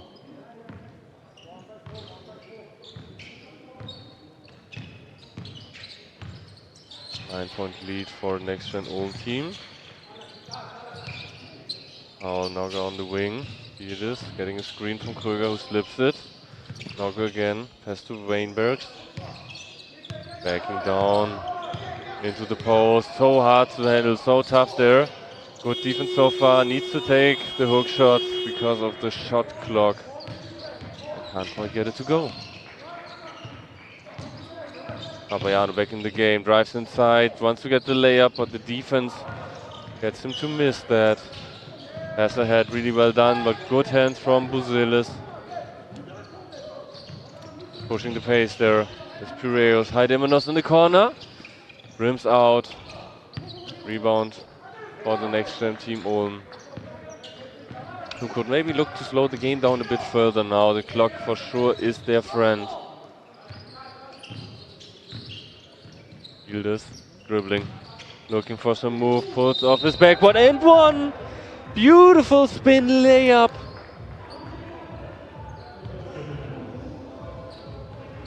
Loses the defender. 14 points for him. 4 assists, 2 rebounds. Very important playmaker for the NextGen team Ulm, as we see that again. Beautifully done.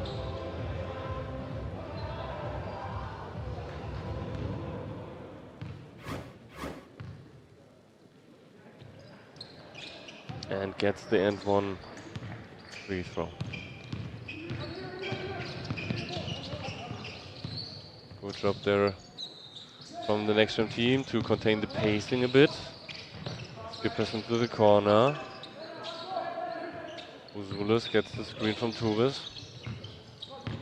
Tries to drive inside. He can't finish there. Gets the foul. Nice contest there from Red Svainbergs. But it's really tough to defend there against Evangelos Bouzulis.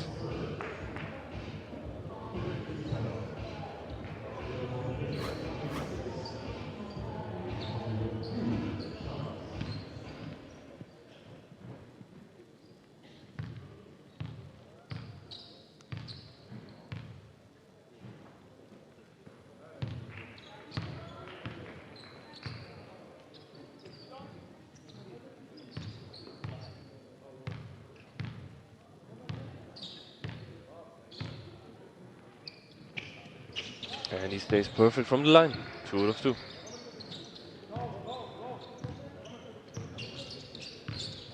And point advantage. Olympiakos really looking for a run. Weinbergs, nice move inside, spin move, kick out pass. Paul Nogga from deep, bit too long. Can't get it, but Krüger again on the offensive board. Move inside for Rezis, who gets fouled by Turis. Not that happy with that call.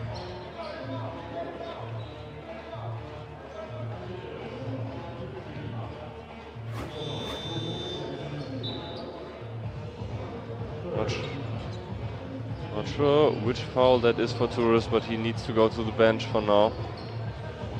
Gets tapped off.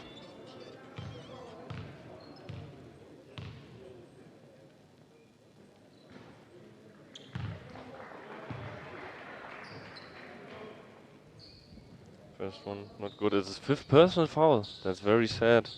Great minutes from Nikolaos Turis, especially on the boards.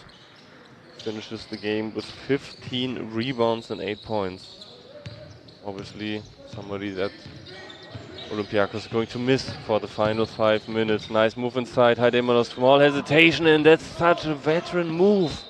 Hesitates only a little bit on the finish to get the defender into the air. Use his body as a shield. And we have a timeout, so I can use that time quickly to remind you guys again to please subscribe to your YouTube channel if you want to be kept up to date with everything EuroLeague. Also, obviously, this Adidas NextGen EuroLeague qualifier in Ulm. And as well, follow us on Instagram, NextGen EuroLeague, where we will have obviously highlights and the results of the games being played right now in our stories, in our posts, but also have a very interesting reel of 2013, where 17-year-old Nikola Jokic played at the NextGen EuroLeague. So feel free to check that out. Oh, that one hurts. 20 offensive rebounds, 46 to 30 for the NextGen Team Ulm. Those are crazy numbers. Yeah, I just love the finish here, honestly, from Ilias Heidemannos. And as we see the replays again, also if you have any questions, feel free to just type them in chat. David Hein, the EuroLeague's NextGen writer, is running the chat and will answer your questions.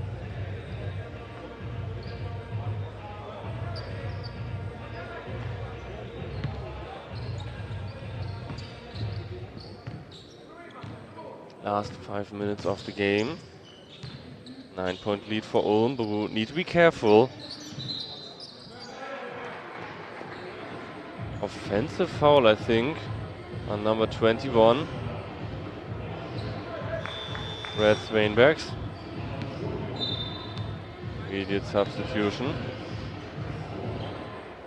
And back in the game is number 20, Tim Wannichs.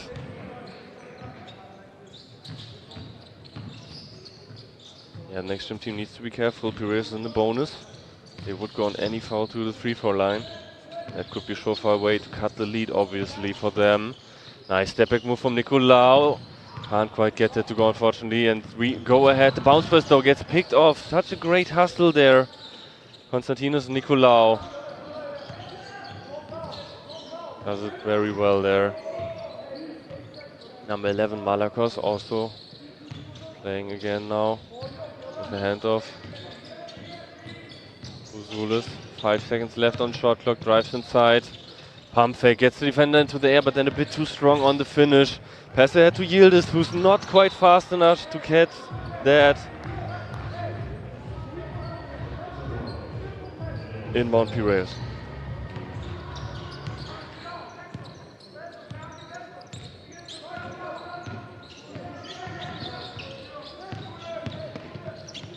Papagiannou inside. Tough finish against Leonhard Kröger. That are 18 points now.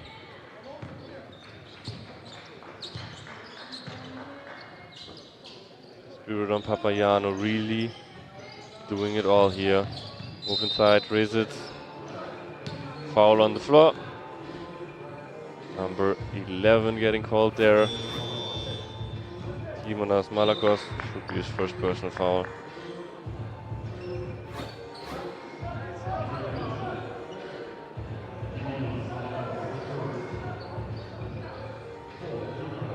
First personal foul, fourth team foul. So on the next foul, Ulm as well is going to be in the bonus. As we see back Alonso de la Iglesia, great impact from him so far. 7 points and 7 assists, but also 4 personal fouls. Needs to be careful there.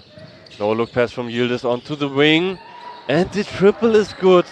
Second no look pass from Yildiz and a great finish from Team Wannichs. Nicolau tries to look for the pick and roll now with Koupoulis. Turnover though. Fast break chance. Nice dish off there. No ego. Yildiz gets the point on the assist from Paul Nogger. Malakos top of the key. Nice switch there from Yildiz. Another screen incoming from Koupoulis. 7 seconds left. Nicolau takes that. He has shown success from that range, but not on that one. Pick and roll again with Kröger. Kick out into the corner. Yildiz free, and it's good! 84-69. 20 points for Jelen Yildiz. The Turk really doing it all right now. Step back triple from Papagiannou, no good. And it looks like with almost the last 2 minutes starting by now, we maybe have some kind of decision. Great spin move there, gets the foul. Tim Wannichs. Forward from Belgium. And I love that pass, so well done.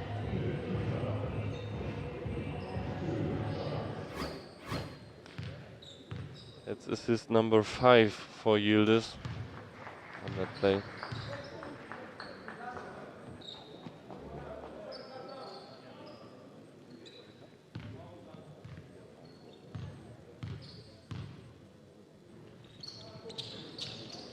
Second one is short. And we are in the final 2 minutes of the game. 16-point lead for the NextGen Team Ulm. Let's see if they can finish the Adidas NextGen EuroLeague qualifier in Ulm on 7th place. Nice inside score there.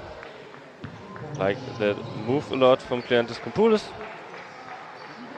And substitution for Leonhard Kröger, who really had a great game. Most likely his final minutes. 14 rebounds, 21 points, double-double. Also quite some blocks as well for him. Iglesia moving inside. Can't find the pass though, and now easy score for Piraeus. That's what you want to see from Konstantinos Nikolaou.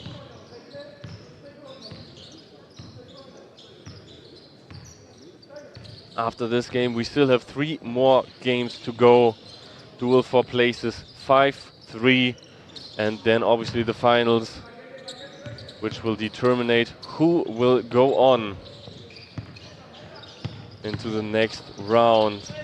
Will it be Ljubljana? Will it be Belgrade? That's starting at 6 p.m. Until now, still some great basketball being played. Beautiful overhead pass. Yildiz gets the easy layup there.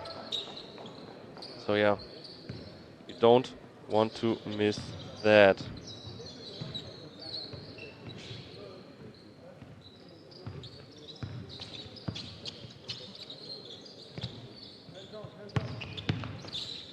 Papagiannou tries to go inside, nice dish off. Uzulis.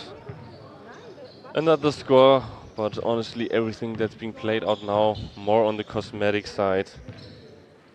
So we can look ahead to the next game. That's going to be EA7 Emporio Armani Milan versus Baxi Manresa for place, the 5th place. Foul call there on number 8. Spirit on Papagiannou. 3rd personal foul for him. And there again we see some nice moves, some nice layups that are being played right now. First free throw is good. Really nice game also for Paul Noga. 17 points, 4 to 7 on free throws. Improves that to 5 on 8. Who was unsure if he would be playing early on with the sickness, but was fortunately healthy enough to compete. And the big reason why the next gen team Ulm is going to get the victory here. Tough finish, Papagiannou. 6 seconds left. Let's see what the next gen team Ulm is going to do. They're dribbling out the clock. And that's it. Final score 89-77.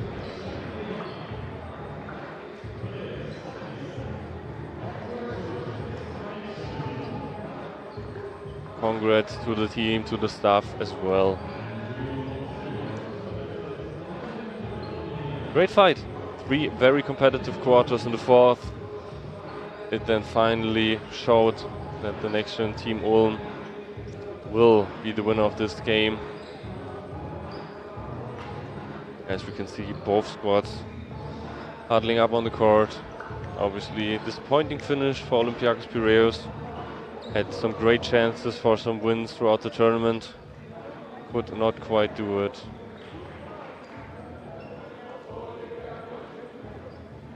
Yeah, biggest difference will be rebounding, will be also the assists. Some nice dishes there from Della Iglesia and Yildiz especially.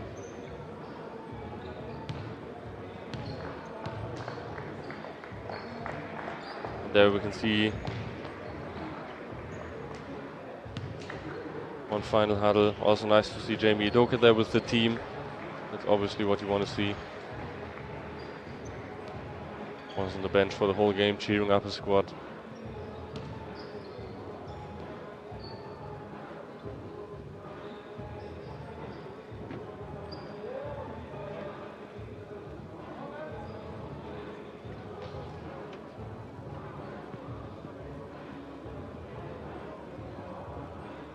So this was only our first game of the day.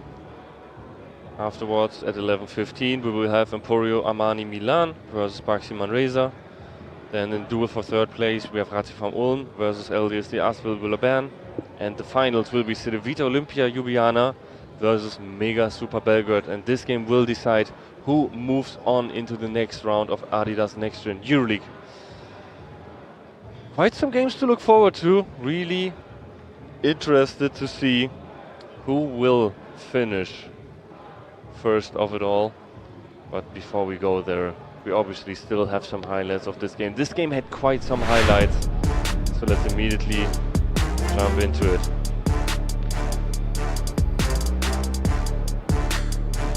A lot of hefty finishes. Quite some nice back work. Also great dunks that we had in this one. I was very thoroughly entertained. Yildiz, top scorer of the game with 22 points. Had some beautiful spin moves like that, but also great assist.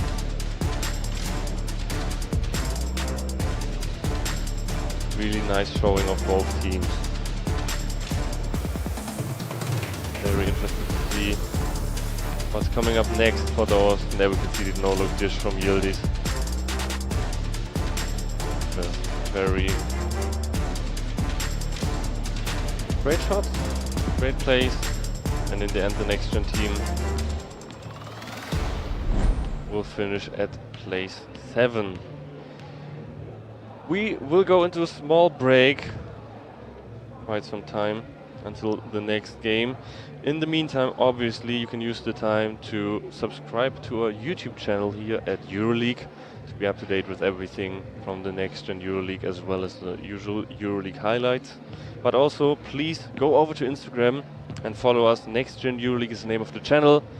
Obviously we will have some highlights of today, stories with the score of all the games, but there's also all-time great reels that are being uploaded throughout the next weeks. Right now we have a reel about Nikola Jokic in 2013 with 17 years participating, so check that out as well. Now we have a quick break. In 30-ish minutes we should be back. See you then. Bye bye.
And there we are again. Welcome back to the Adidas NextGen EuroLeague Ulm qualifier.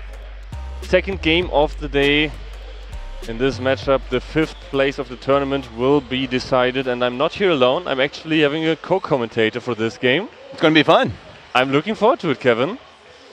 We'll see how I do as a color commentator. I don't really know. The stats are not my biggest advantage here, but no, it's going to be fun. Should be a fun game. I'm really looking forward to it. Manresa, 11-year drought. Yesterday they got the win finally. Last time they won was with Markus Eriksson. Not sure if you know him. Played in the EuroLeague for me personally. He played for Alba Berlin, my hometown club. So obviously that name rang a bell.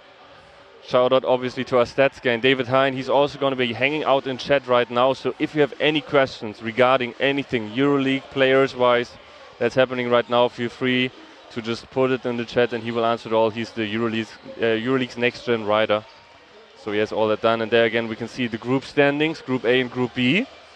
Obviously the both third-place teams competing right now. And I'd say what sticks out to me on this stat sheet is that Manresa is a -46, Milan a +14. Milan really got stuck into a tough Group A and really played well. Honestly, they lost the first game by, I think, 10 points or so, lost the second one by 2, and then won their third. So they've really played quite well.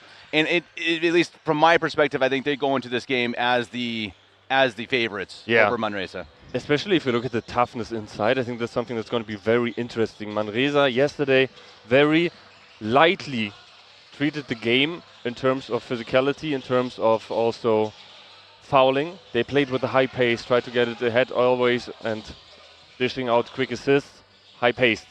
So it's going to be interesting to see how this is going to work out against the Milano that, as I would agree with you, is the favorite. We see the rosters here. Going to be interesting to see how they develop. They have quite some players in that roster. For me yesterday, obviously, focus was on München a little bit, focus was on Jakobssons, played quite well, but also a player I'm personally looking forward to is Ledermann. He came off the bench, immediate energy. He's the guy you love to have in your team. You hate to play against him. He was playing so physical. Well, München also coming off the bench, I believe. And yeah, he's been their top scorer. He's got 18 player index rating, which is one of the tops in the tournament. And that's pretty impressive coming off the bench to have such, impressive stats. Let's see if he can do that today. And obviously, these teams are playing in their 4th game of the tournament, 4th game in 3 days. So you wonder, if you start seeing that fatigue, but you just commentated on a really good game earlier this morning. So these guys, they're feeling pretty good. So I guess we'll see in this one, maybe we'll see some highlight plays, some dunks, which is impressive considering, again, this is the 4th game in 3 days. Pretty remarkable. It's a tough time. Everybody will need to find some extra gear, will need to be aggressive. And that's for sure something that will be interesting. One thing I can tell you for sure is these teams don't have any ego. On both sides, they're willing to do the extra pass, share the rock. So that's always a huge shout out for the coaching staff. On the one hand, for Milan, Michel Catalani, and on the other hand, Nacho Juan. They really ingrained that in their head, and I found it especially impressive yesterday on Manresa. They did the extra pass out of necessity sometimes, but always, no matter the outlook, no matter the result, they're looking for their teammate, and they're finding great opportunities. And it's going to be interesting to see, for me especially, how the first minutes look, the first three-pointers for Manresa. Will they be able to hit that? Yeah, one of the guys I'd say you watch out in the starting lineup, you see Fernandez, Ecker, Sanchez, Jakobssons, and Dolo. Dolo has also been an impressive inside man, big guy, a lot of energy, a lot of rebounds. Really someone that just kind of sticks out with his big body. Really impressive so far in this tournament. Sanchez, Fernandez, good shooters. They struggled a little bit in the first couple of games, came on in the last one. On the other side, a guy I think we're both going to be watching for, obviously, in this game is Alessandro Manfredotti. He is number 14. He is not in the starting lineup, but Costaglione, Chavot, Schoenkam, Banderali, and Gulic will be in the starting 5. Manfredotti coming off the bench. Yeah, very interesting choice for sure, but he has that effort and that energy there. He can just go on the scoring on all by himself. Even though the Milano team is a lot of times sharing the rock quite well, he's always a flashy player, easy to identify as well by his shoes. One of the, I think actually the only guy who has mismatching shoes in the tournament, and I just love it. That's the kind of swagger you want to see in a player, no? It kind of blows my mind. It would distract me even when I was running. As we see the officials, Idris Naim, David Mesmer, Nemanja Damjanovic. I'm still waking up this morning. It's been a long weekend, a lot of talking. I think you and I, our brains are kind of like, okay, come on, get moving. You called the game earlier. I'm glad that I don't have to talk as much in this one because my brain is still kind of warming up this morning. Got a good game coming up after this one. Of course, home team Ulm facing off against Asvel. That'll also be a fun game, and the crowd, I'm sure, will be filling up here at the Orange campus. But first, Manresa and Milan. I'm really looking forward to this game. We will see Milano in their traditional red jerseys. On the other hand, Manresa in white with some nice blue accents. Heard some compliments for their jerseys. I think they're looking pretty nice. And the jump ball is already going to be really interesting. 35 versus 35. On the one hand, we have Gulic. Really impressive play from him so far in the tournament for me. And the other highlighted is Seydou Dolo. And these are going to be really important. They are heavily involved in the pick and roll, heavily involved also sharing the rock-wise. Both good passers for the big positions. And there we kick off. First possession goes to Milan Chavot on the wing here. Nice pass forward. Let's see what he can bring. Pick and roll with Gulic. Got the mismatch. Nice kick out. Skip pass into the corner. Triple. Quite short, unfortunately. Might have been blocked over there in the corner. Always kind of hard to see from our perspective if it was. If that was not blocked, it was a poor shot. Yeah. Oh, great hands there, though, from Castiglione. Bring up the ball. And tries to get it inside to Gulic, who had a small mismatch. Now, one-on-one is Dolo. Strong move, but a bit too strong on the finish there. Always quite tough if you're so heavily pressured.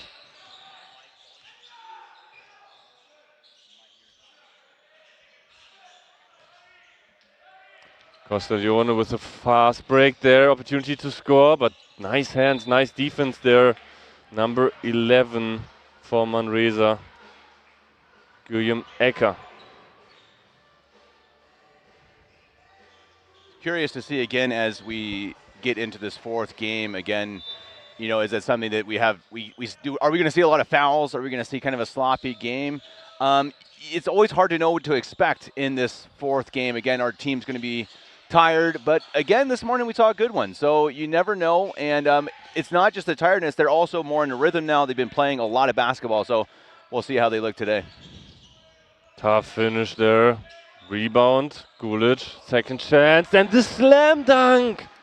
Such a great move. Rewards himself for staying with the play. Love to see it. Got his own rebound. Tough up over the big man Dolo. First points of the game. Yeah. Manresa again, fast pace. A lot of passing that we're going to expect. We see the kick out into the corner. Quick shot. That's wide open. Unfortunately, a bit short, but a great look there. Love to see that from Gerard Fernandez. Chavot again in the pick and roll. Schönkam. Castiglione has the wing to himself. Now tries to get the switch, inside pasting, but great help side defense there from Dolo.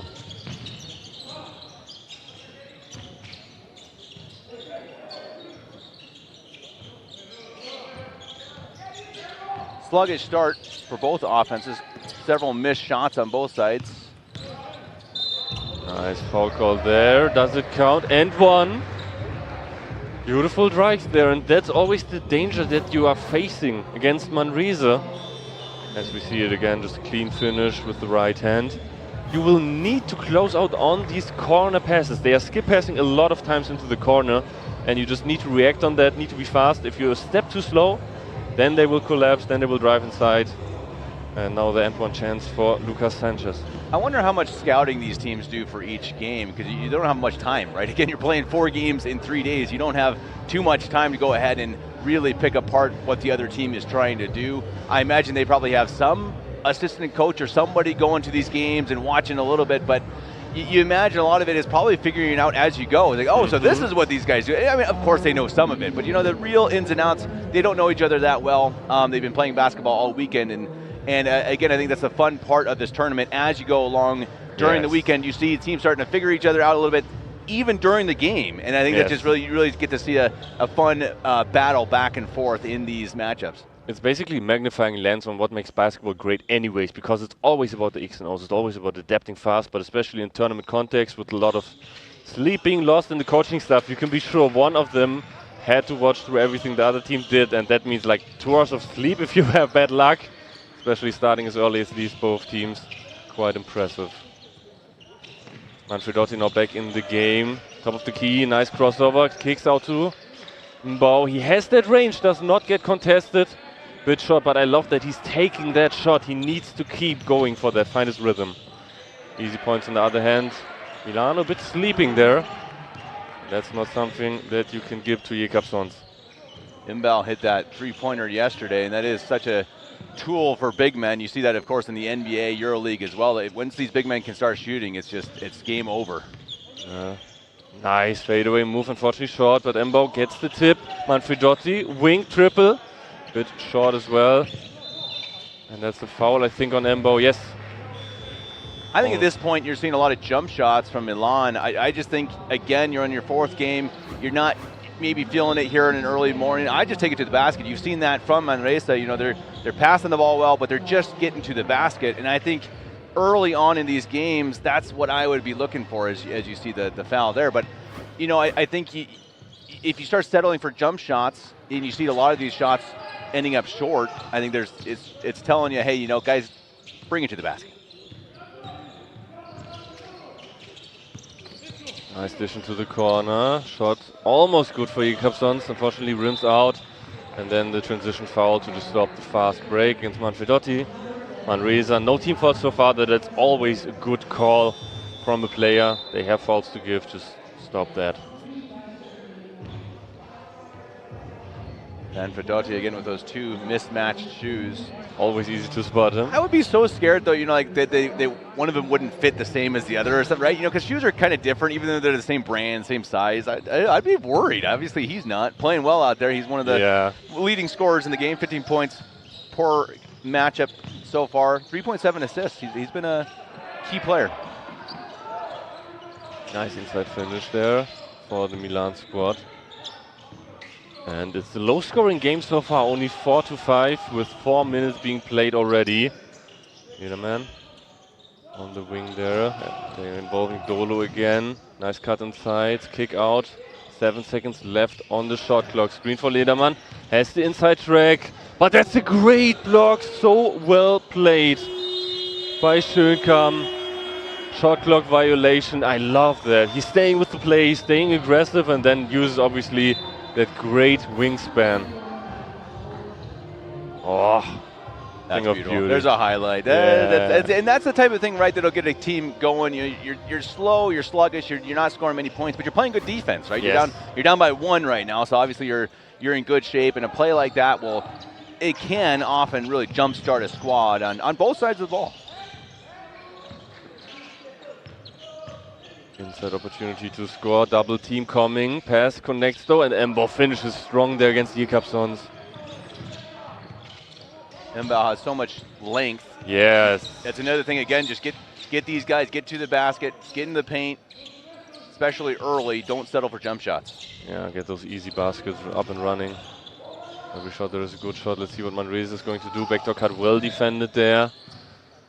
And not that much left on the shot clock, 4 seconds. That shot needs to get up. Jakobsons looking for a fadeaway, I would think, most likely. Kobe Eskin, he hits that! That's tough. Great shot, wow. That's clutch, and that's what we're going to see today. Again, you know, who can be the guys who show up and make shots, as we see one there. And it is, again, the joy of this tournament is how teams play, obviously, but obviously also the players. You know, you have NBA scouts here. These guys got to be a little nervous. Yeah, for sure. You want to impress, want to upgrade your resume, get yourself the best chances possible. That's what this Adidas NextGen EuroLeague is well known for. Nice shot there. Can't quite connect, unfortunately, for Max Olvera. Dolo goes inside, fadeaway move, and he connects it as well. There are 3 back-to-back-to-back fadeaway shots that we've seen. They didn't listen to me. They're deciding to take the jump shots, but it's working. Oh, Chavot, nice dish pass, Manfredotti. You can't give him that much space. He is automatic if he can gather that in rhythm. 1-2, easy. 3-pointer for him. Manfredotti trying to find his, he is shooting 43.8% from 3 so far in the tournament. You will take that. Yeah, you will take that for sure. On the other hand, Manrese tries to answer and they splash it as well. And that's what you want to see. Munkenil, we talked about him mostly coming off the bench, but immediately brings a spark. Averaging 12 points. He is also shooting 42.9% from 3. Couple assists per game. Couple rebounds, 6 rebounds. So he's for a smaller guy. Turnover there. That recovery would be very important, but the defense is chasing him. Crazy. That was almost a block. So unfortunate. Comporora gets the touch, but still can't get it to not go in. That's almost an assist, right? You don't like that if you're the defender. You tip the ball right into the basket. I don't know if that layup was going to make it if he didn't tip it. It's kind of a funny way to score. Let's see, I think we'll watch it. No, that's a 3-pointer. Yeah, great shot from Munkenil. Gets it in rhythm. But it's so interesting, though, isn't it, how these games have this flow? You start out really sluggish, but just all of a sudden, boom, and they're scoring every time down the floor. Yep. And it's fun to watch again when both teams do that, right? Oftentimes, one team gets hot, the other one stays cold. But right now, both teams are hot on offense. And as you said, they're both hitting their jump shots, for goodness sake. So fun first quarter here, and definitely picking up on the offensive side. My favorite interaction, I'm not sure if the camera just showed it, is right at the side, at the right side of the court right now. We have Lederman facing up against number 16. I think that's Schönkam. And they just had a small handshake, just a gesture of appreciation. Lederman for sure knows the screen is coming because he's guarding Manfredotti. So I would not be surprised if the ATO is going to be basically right now to get a nice double screen for Manfredotti. And they're roughing him up a bit as well. Very early fall we saw. Yeah, let's see it again. See the replay? Nice to meet you there. Oh, not as nice as it looked like. Just a small handshake, you know, just like Get your hands off me. Yeah, a little bit of animosity, but you need that. You need that edge. I just love it to see it. Well, again, you've had a lot of basketball this weekend, and there's a lot of tiredness out there, and probably some frustration. These teams both obviously would prefer to be playing higher later today, I should say, especially Milan. Milan did not come into this tournament expecting to play in the 5th place game, as we're having some issue with the scoring table. Both coaches. Yeah, assistant coach and head coach kind of talking it out right now. Let's see what's happening there. Not quite sure, to be honest. Can't be something with team fouls. Wondering about that as well. Like maybe about it being a shot or something like that. No idea. I just see dance moves that you usually see in a club. Yeah, I like it. Like the They're feeling good this morning. Yeah. He got his sleep at least, I guess. The 2 hours that he needs. He was not the guy watch reviewing. I have no idea. They're looking at the scoreboard, or at least I see Coach Nacho over there looking at the scoreboard, but we may never know. Yeah. Seems nice enough, whatever they're talking about. Oh, that could be a slam dunk maybe. Those for the weaker finish and regrets that maybe. More possible in that play for Schönkam. Can't quite finish that, and then Embo not able to quite comfortably gather the rebound. Just so everyone knows, we do have a game coming up 1:30 Ulm and Asvel, but the final game will not be directly after that one. It will actually be at 6 p.m. Ulm time between Ljubljana and Belgrade, which should be a great game, but that will be at 6. So that'll be later this evening, again, if you're looking at German time. Partly just because scheduling conflicts here at the Orange campus. But we'll be back here with you. Oscar and I will be here. We'll be switching roles. I'll be calling the game. He'll be doing color, which will be fun. It'll be interesting. Color has its own struggles. Yeah, for sure. Oh, great inside finish from Munkenil. He's starting it off hot. 5 points already. Nailed the triple. Now nice reverse layup. That's what you want to look for with Manrese, especially with being down Mikel Villalonga, who got hit on the nose. Offensive foul there. I think it's against Schönkam. Looked like a 16. Yesterday Villalonga, he got injured at the nose. He's wearing protection, is there with the team, but had to go to the hospital apparently. Obviously, best wishes to him, speedy recovery. That's no fun. I've broken my nose before, and that hurts. Yeah, that hurts. Fortunately, not one of the breaks that I had so far. sloppy. Yeah, not quite there. Castiglione looking. They have a mismatch under the rim. Olvera, smart foul. You don't want to give the easy score there. And you can be sure if Georgi Gulic gets that ball, he will finish that over the way smaller defender. Yeah. No questions asked. No compromises there. I'm going to foul him. Yep. Yeah. Olvera also leaving the game though. That's his second personal foul. So he needs to go onto the bench. 2:13 left in this first quarter. Low scoring affair, as we've seen. They've really kind of settled for jump shots on both sides. Curious if that changes as we get going.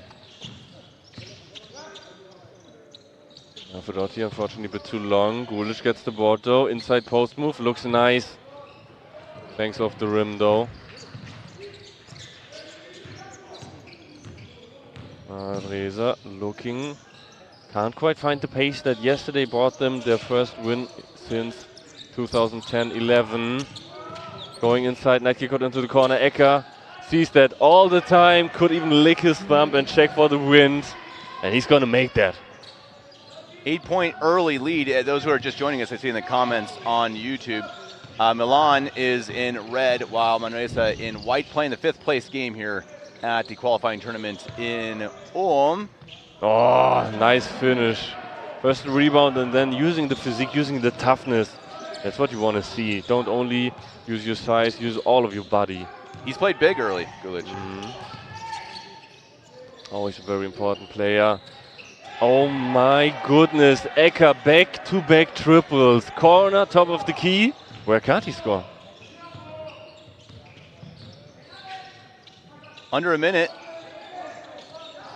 And really, it's been all Manresa here in the first quarter. Yeah, nice run that they went on, almost double-digit lead. Manfredotti wanted to do the shooting pass and did not have the success on that. Wanted to pass out of the shot there. Milan again ended up at 1-2. Their one victory again was, I'm trying to find it here, against NextGen team Ulm, who played earlier this morning. That was a bit of a surprise to see the NextGen team play in the last place game. That was not what I think either of us expected, but yeah, you never know with those kind of all-star teams. Are they going to gel or not? And this year they didn't. Sanchez on the wing tries to go on to Gulic, isolated scoring fadeaway. That's a tough shot that he makes. Hand in his face. I'm not even sure if he could see the rim there, honestly. It was so well defended. Michael Jordan-esque, kind of blindfold, or closing your eyes at the free throw line. Nice kick out, another extra pass. That needs to go in for Castiglione, and he can't quite make it. 6 seconds left. Manresa, one final shot in that quarter. Kick it out to Sanchez. Short fake is nice. Drive inside. Passes out of the shot, unfortunately. Did not have the clock in mind there. But still, 11-point lead for Manresa. Not what we were expecting if we looked at both teams before this game. No, absolutely not. But that's why they play the game, right? You never, you can come in as the biggest underdogs out there, but you get on the court, you get hot, you play well, and you can win any game there is. And that's why we're here. And we hope you all will stay with us for the rest of the day of basketball. First quarter concluded, small breaks. That time is obviously something that you can use to chat with us. David Hein, the EuroLeague's next-gen writer, is running the chat right now, will answer to your questions, and we also are launching our Instagram channel. It's like up for, I think, 4 or 5 days, next-gen EuroLeague, having everything you want. Some of these highlights that we are watching right now will most likely be uploaded there as well. Nice first quarter that we've seen from both teams. A lot of struggles from the outside, honestly, in the beginning. Not that much easy points for both teams, so it started off a bit slower. But especially in the last 5 minutes it got going. When we already had some great defensive highlights as well. It should be, no?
And so the second quarter begins.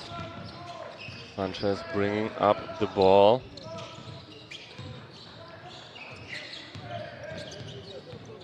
Inside move for him. Well done. High arcing shot. Can't quite get it to go, but the rebound is there. Ecker grabs it. And they reset the play to Maury. 3 seconds left on the shot clock. He needs to finish this soon. That's a really tough drive, but unfortunately too aggressive on the defense. There is Chavot, Baptiste Chavot, number 15. I think it's pretty interesting. You see in the last 2 plays, I think you see a bit of the youth of the teams. These are under 18 players. Because the last play before the end of the first quarter, you saw them just not realize that the quarter was coming to an end, didn't get the shot off. And there, I think on the defensive end as well, when you see that shot clock coming down to 1 second, don't foul the guy. That's like the last thing you can do. Don't foul him because then you're just bailing him out. I mean, he did not have a good shot. So both teams, and maybe, again, you see that it's a bit of the growth you want to see in this tournament because, again, they are youth and they're going to make mistakes, but that's why they're here. Full court pressure now from Manresa. Ring trying to impose more physicality in the second quarter. Almost 3 minutes without scoring for Milan. Will it stay that way? That looked like a foul, honestly, from our position. Referee keeps it going there. Very tough time for Gulic under the basket. It's interesting, though. It's always funny when, from our perspective, you think that could have been a foul, but then the player doesn't complain. Then I think, okay, that wasn't a foul. Yeah, that was a foul. He's just very... Yeah, okay, that was a foul. He's chill. Yeah, he's just very chill, honestly. I would have complained way more on that one. That was on the arm, no doubt. Yeah, Valentine's Day is just coming up, but that was a lot of holding hands. Vector cut not quite successfully pulled off there. Looked good. Ecker on top of the key. 2 threes for him so far. Maybe they can get him involved more. Pass to number 10, to Monkenil. That's a tough fadeaway. Quite short, unfortunately, but the rebound is grabbed. Nice move there, Maury. Not able to get the end one, but 2 chances on the line for him to shoot. Yeah, I think while you're watching Milan here, I think the coach is going to need to call a timeout or something. I think his team seems a little bit frustrated. You see some players, kind of with a little bit, body language saying, hey, we're kind of upset with what's going on here. And I think that's a big part of being a coach, right? You got to keep your team, especially with this youth, these young guys. You got to keep their heads focused. You got to keep them in and say, hey, look, guys, we got a lot of basketball left to play. It's almost a philosophical decision, though, sometimes. If you look into the Spanish school of coaching, they a lot of times will call less timeouts and leave the players in these situations so they can adapt for themselves. So I think it depends from coach to coach. One coach that, especially in my mind, did it a lot of times was Aito, the coach that also brought up Ricky Rubio, who would usually, especially at the end of games, also sometimes not call it timeouts to do ATOs and stuff and just let the players handle it themselves so they can grow. Can be an interesting approach as well. Yeah, it makes sense. And again, that's the main reason why they're here, right? I mean, beautiful cut. Can't quite finish it, and that looks like a foot on the line for Gulic. Well, you've seen a lot of missed shots from Milan. Really shots that I'm not going to say they should make them, but they are makeable shots. And you think this is a game they're down by 14, but you get the feeling they just need to start, calm down a little bit, start making their shots, and they could get right back in this. Yeah. Sanchez passes to Jakobsson, drives inside. Nice defense, though. The turnaround is beautiful. It rims out. That's good. Yeah, like the moveset. I think that's something his coach will appreciate in his aggressivity. Drive inside, nice hands there. And another miss. Kind of running into a scoring drought there potentially for both teams, honestly. Let's see how Manresa adapts. Nice quick first step on the crossover from Sanchez. Hesitates, get the player in the air. And it rims out again. That's just impossible almost. So good looks that we're getting right now. Teams can't get it done. That one's going to go in. Oh, and that's what you got to do. If you can't make your layups, dunk it. Dunk it. Yes. Exactly. So it's interesting watching David Hines' commentary here. If you look at the Italian squad here from Milan, you see Nicolotti, Sean Compaore, Squazin. They're all part of the Italian under-16 team that qualified for the summer's under-17 World Cup. So young squad, and I talked to David a little bit, I think maybe on the first day, second day here, and he was saying, Milan, give him a year. Give him a year, and we see that. They're 1 and 2. they're losing in this one, but they're a talented squad, but very young, and I think we'll see them again next year, and that'll be a force to reckon with. Chavot top of the key, again the pick and roll 2-man game with Gulic that they're looking for now a bit. Nice move inside. I think foul call on the floor there against number 11, against Julie Mecca. I like to see the aggressiveness, though. They've done this a couple times now going down. They're not settling for jump shots. They're getting to the basket. They're getting inside. They're getting fouls, and I think you just got to keep pushing that. Stay really aggressive and chip your way back into this game. You're down by 12, but there's just tons of time. Nice move inside. Unfortunately, not able to quite finish that. Is Squadzin, you just mentioned him, part of the U16 Euro squad for Italia. And that's good call there. Fernandez, not quite happy with that, obviously. Always a verticality that the player will be stressing. Are they ever happy with fouls? Not usually. Sometimes they'll agree with it. Like, yeah, okay, I did it, but usually I saw a couple yesterday where the guys just mugged somebody and they're like, complaining to the ref afterwards. Like, come on, man. Sometimes just accept it. Tough luck at the free throw line there for Milan. And they really need to look out that they don't let this lead slip away into the 20s. That would be really tough for them, especially if you talk about fatigue. It's the 4th game at this tournament. A lead like that can really demotivate you. Well, and they're just not shooting. They're 1 of 5 from 3. They're 6 of 20 from within the arc. They're just not making their shots. They've missed a lot of open ones. They look frustrated out there. But again, as we know, they're a talented team. You just got to get the rhythm going. You got to start feeling it. And as you say, if you start feeling it, once you're down by 20, you're already in trouble, even in the first half. Oh, 3 unfortunately not quite good, but that was a great look for Fernandez. Chavot there tries to see if he can address the inside mismatch, and Vanderali needs to go up here. Really tough contest, can't quite get it good to go. Love the defense there from Manresa. Milan has had so many of these shots inside, they just cannot put it home. Tough luck there for Lucas Sanchez. Wanted to find Dolo. Reward him for the great defense he played on the other end of the field. A very important aspect for all you point guards listening in. Feed your big. But here, not quite the reaction speed. And you can see already Dolo apologizing. That was his pass to take. Dolo averaging 8 rebounds per game, one of the top rebounders in this tournament so far. And it's an amazing thing when you watch some of the big men in the NBA. As I've mentioned on other broadcasts, I'm a big Denver Nuggets fan, so Nikola Jokic is my hero practically. And he just, part of why he's so good, he just doesn't drop. His hands are just unbelievable. He is almost perfect hands, and he catches everything. And that's a really hard thing for these big guys. Just because if you imagine these guys are 7 feet tall, what is it, 2 meters 10, whatever it is, and you're big, you're not as agile, but the skill we start to see all around the world, here in Europe too, of course, with the big men, it's just unbelievable how they can shoot, they can catch, they can dribble. It's just amazing how that has evolved.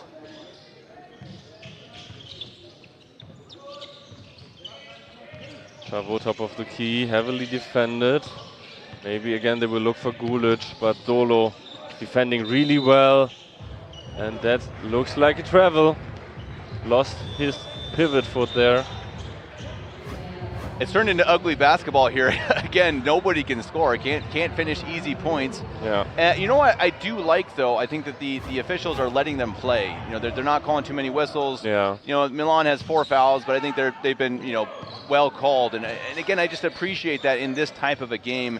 Let it be physical. Let the guys figure it out on the floor. Yeah, something that went throughout the whole tournament as a line for the referees as well, which is something I think everybody appreciates. That gives the players the chance to show their best self, which this is obviously all about. Nice inside cut from Chavot. Real tough finish. Stays with the play though. Can he get the ball? Not quite. Last touch by him. Manresa ball. He got rolled up on by Dolo, who's a big boy. It's not a surprise Chavot is a little slow getting up there. I would not want Dolo to land on me either. That would you get a couple bruises after that one, as we do see Chavot head off to the bench. Quick checkup, maybe some time to get a breather. And now Milan tries to be a bit more physical, full court press, maybe forcing some turnovers would be great for them. Still down 14 points. The lead is not moving. That's something that they really want to see. Obviously Castiglione with the foul on the drive, and that could be end one. They call it before the shooting motion though. So Lucas Sanchez won't go to the line, I think. Actually he will be. They are in the bonus. 5th team foul from Milan. I just like how Manresa is playing. You know, they're just yes. again. I think they came into this as underdogs. In my mind, maybe not in theirs. They don't seem bothered at all. You know, they seem to be playing the same game they've been playing all weekend. They're playing calm. They're really under control. They're playing good team basketball. They've not played brilliant offense. But as you see, Milan scored 15 points through 1.5 quarters, and I think it's one of those things that we always kind of look at. You know, one team's got 15 points. I think, oh, that's a bad offensive performance. Well, there's a defense on the other side, right? So that's obviously part of it. And so Manresa just getting it done on that side of the floor, and you know, it's led to a 15-point lead. Yeah, it feels a little bit like they opened up after the win yesterday. Really gave them a lot of confidence. It was also great to see at the interview all the players coming over to cheer up, and just a happy day for them. Getting that into the next day can be such a huge boost. Banderali on the wing. Passing inside, nice spin move. Tough finish there. Great job from Farid Kampora. They needed that. And it's a beautiful thing to see these teams, you know, kind of smaller clubs that haven't been in these tournaments very often. They get to play against Milan, Belgrade, you know, Ljubljana, these teams that are here every single year. And you ask these coaches, good finish, Sanchez. Beautiful finger roll. But if you ask these coaches, they'll just tell you how wonderful that is as an experience to really get to face the best young talent in Europe. And Manresa is going to really grow from that, no doubt. Shoot, especially if you beat Milan here in the 5th place game. Yeah, that would be such an achievement for the club, and also the youth development program would get a big boost out of that, I would imagine. Especially if that's your first time at the tournament for quite some time. Finishing 5th here, that would be crazy. Yeah, and over Milan, this is a good team. This again, I know they're playing in the 5th place game, but they could have been playing in the 1st. I mean, I think, again, they're young, but they're very talented. This is a good Milan squad, and I think that obviously it's a good Manresa squad. You know, we're clearly seeing that today. Jakobsson driving inside, goes for the runner, can't quite get his goal, but he is very aggressive scoring-wise, and I like to see that pull-ups, driving to the basket. Triple for Milan, a bit right, unfortunately there.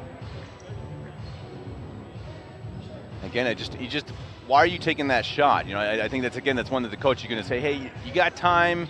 You know, we need to score points. You don't need to take a long three with, you know, you still got 15 seconds on the shot clock. You know, I just don't think that's a necessary shot. And you see that the 3-point shooting there, I mean, they're 1 of 7. And I think that you got to start making other shots right now and maybe try the 3 once you know, shorten this lead a little bit. Nice steal there from Manfredotti, and that should be easy points. Goes up for the lefty layup. That's exactly the kind of points you want to see here to keep closing the gap, ideally.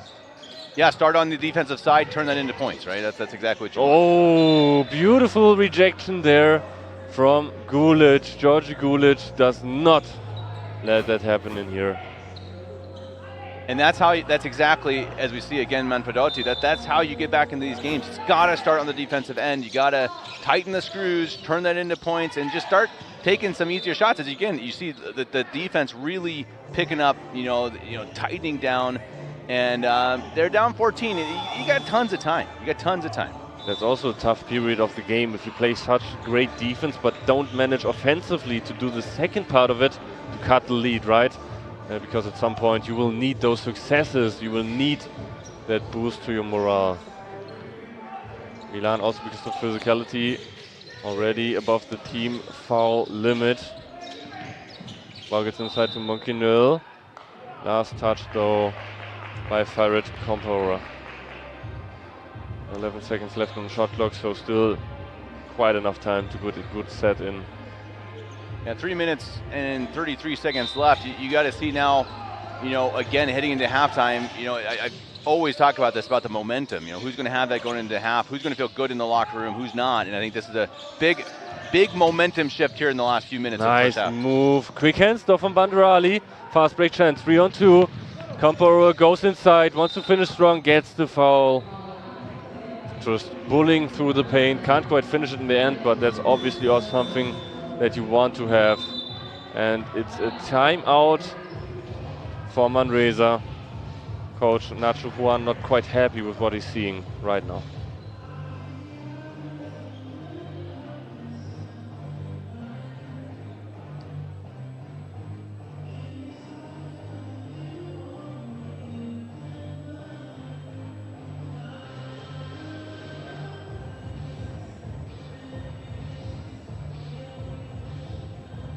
Free throws so far, big difference. 7 attempts with 6 successful makes. There's only 2 for Milan and they did not manage to finish these. That's obviously part of the story, right? Really good outside shooting from Manresa and also good drive inside, getting some fouls. That makes it tough to keep the score as close as we would like for Milan, who were in the finals last year against Kaunas. Lost some of their older players, obviously. So again, yes. their squad has really kind of had a turnover. But still, again, yeah, I mean, again, going back to that, I mean, how big of a win would this be for Manresa? I mean, that's just huge. You're playing against a team who was in the final game of this tournament last year, and you got a chance to, you know, go into halftime with a big lead. And really, it's going to be a struggle for the coach then to make sure that, you know, with that lead, your mentality is still attack, attack, attack, you know, rather than, you know, hey, let's not lose this game. You want to go out and win it. And that's going to be, I think that's always a challenge for these coaches at the break. And we're going to really see what this team is made of, what the coach is made of, you know, the individual, you know, their toughness, you know, and their mentality of, hey, okay, we've got a lead, but it's not good enough. You know, this needs to be 30 points. I'm not okay with 13. And I think that's we'll see if they can do it. We'll see what happens here in the last 3 minutes of the half. Yeah. I think just in general, I already want to compliment though Nacho Juan because he did a great job in the beginning. Manresa had small sparks. Starting the game hot, especially from 3-point range, but could not get it through all the time. And he managed to get these sparks into a full lit flame, it seems like. So throughout the tournament, great development for them as Campore not able to get the first free throw. It's still no free throw success so far for Milan. He changes that, thankfully. Even though this half seems to have been dominated by Manresa, it's still 13 points. I mean, the thing that really is shocking, honestly, is the 20 points from Milan. That's rough, man. I think that's the lowest scoring half we've had so far. And that's clearly they're going to fix that after the break. Nice move again from Jakobsson. That's his go-to. He tries to go into the drive, uses his body then to create some separation on a smaller step back. Great shot, 10 points for him so far, 5 out of 7. Campaore with the triple on the wing, a bit too strong. Immediately going up again there though and getting the points is Vogonia. I still feel like Milan's they're just pressing their offense a little bit. They're too fast. You know, they're making shots that I just don't think they really need to take. I think you gotta slow down. You know, play your game. You have plenty of time. Great hands there from Manfredotti. Does not allow Lederman to even get the ball above his head in any frame or way, and forces the jump ball, which gives the possession over to Milan. Now again, if you're Milan, you got 2 minutes left. You got time. Slow down. Don't take an early shot. You know, set up your offense. Get the ball moving. There we want to look for sure would be Manfredotti or Banderali here. Both rather quiet in this game so far. Let's see if they can give a very important scoring boost before the half here. Nice move inside from Bogolia. But that's way wide. No foul call there. Physically defended against Banderali. And again, 2 opportunities to get up a shot, but they completely miss. The runner not successful. And they're just some, honestly, really nice and tough defense, like that they let them play there from Muhammad Ndiaye. And they've struggled all day to make those shots. It's been a strange start for Milan. And again, you're down 13. Inside cut, Ndiaye can't quite get the reverse done there, but has 2 shots coming up.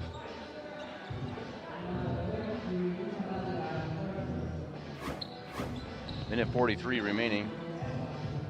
Everyone, make sure you check out the comment section in the YouTube channel. David Hein is there. He is the master of the EuroLeague. He knows everything pretty much. So if you have any questions for him, certainly let him know. I see plenty of you doing that already in the comments. And please, while you're there, make sure you subscribe to this channel because, well, if you love basketball, you love EuroLeague basketball, why on earth are you not already subscribed to this channel? So if you're not already, please do so now. And we, again, will have 2 more games following this one today.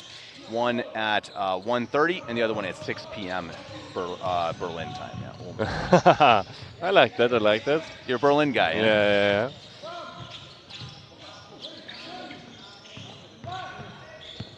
Manfredotti in the corner now, looking, post up, kicks it out. Really nice inside move, and the eye defense toughly. And Manresa can get the rebound. Fast pick opportunity there from Munkenil. Slows it down a little bit. Olvera kick back into the corner all the time. What from Munkenil? Unfortunately, maybe a little bit too much time even. Starts to overthink and can't get the triple. We well know that's in his range. Milan, that would have been a huge thing. Van Rali stays with the play, can't quite get it. And now the foul. Let's see who that's against. 2 chances at the line there. They just can't. They cannot hit an easy shot. It's really kind of shocking. I don't know. Maybe again, maybe it's tiredness. Both teams, though, they played the same amount of games, so they're both tired. But for some reason, those shots inside, they're 9 of 28 from inside the arc, 1 of 8 from beyond. It's not going to cut it. I don't know what the deal is here for Milan, but they're going to have to figure something out. There are no percentages that you can win a game with. That's for sure. Unfortunately, they will need to improve that at halftime. But their defense has been good enough that, this is you're in it. This is not over, not even remotely. So, you go into half, you score a few times here before the half, and you can still feel pretty good about yourselves, which is kind of shocking, honestly, because they just can't make a basket, and they're still in it. They're down by 12.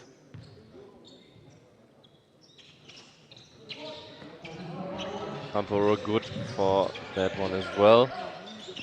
Final minute already going. Already top of the key. Passes to Lucas Sanchez. Dolo being involved in the pick and roll. Nice defense there from Campero. 6 seconds, 5 left. Munkenil needs to force that up. Can't quite get it to go.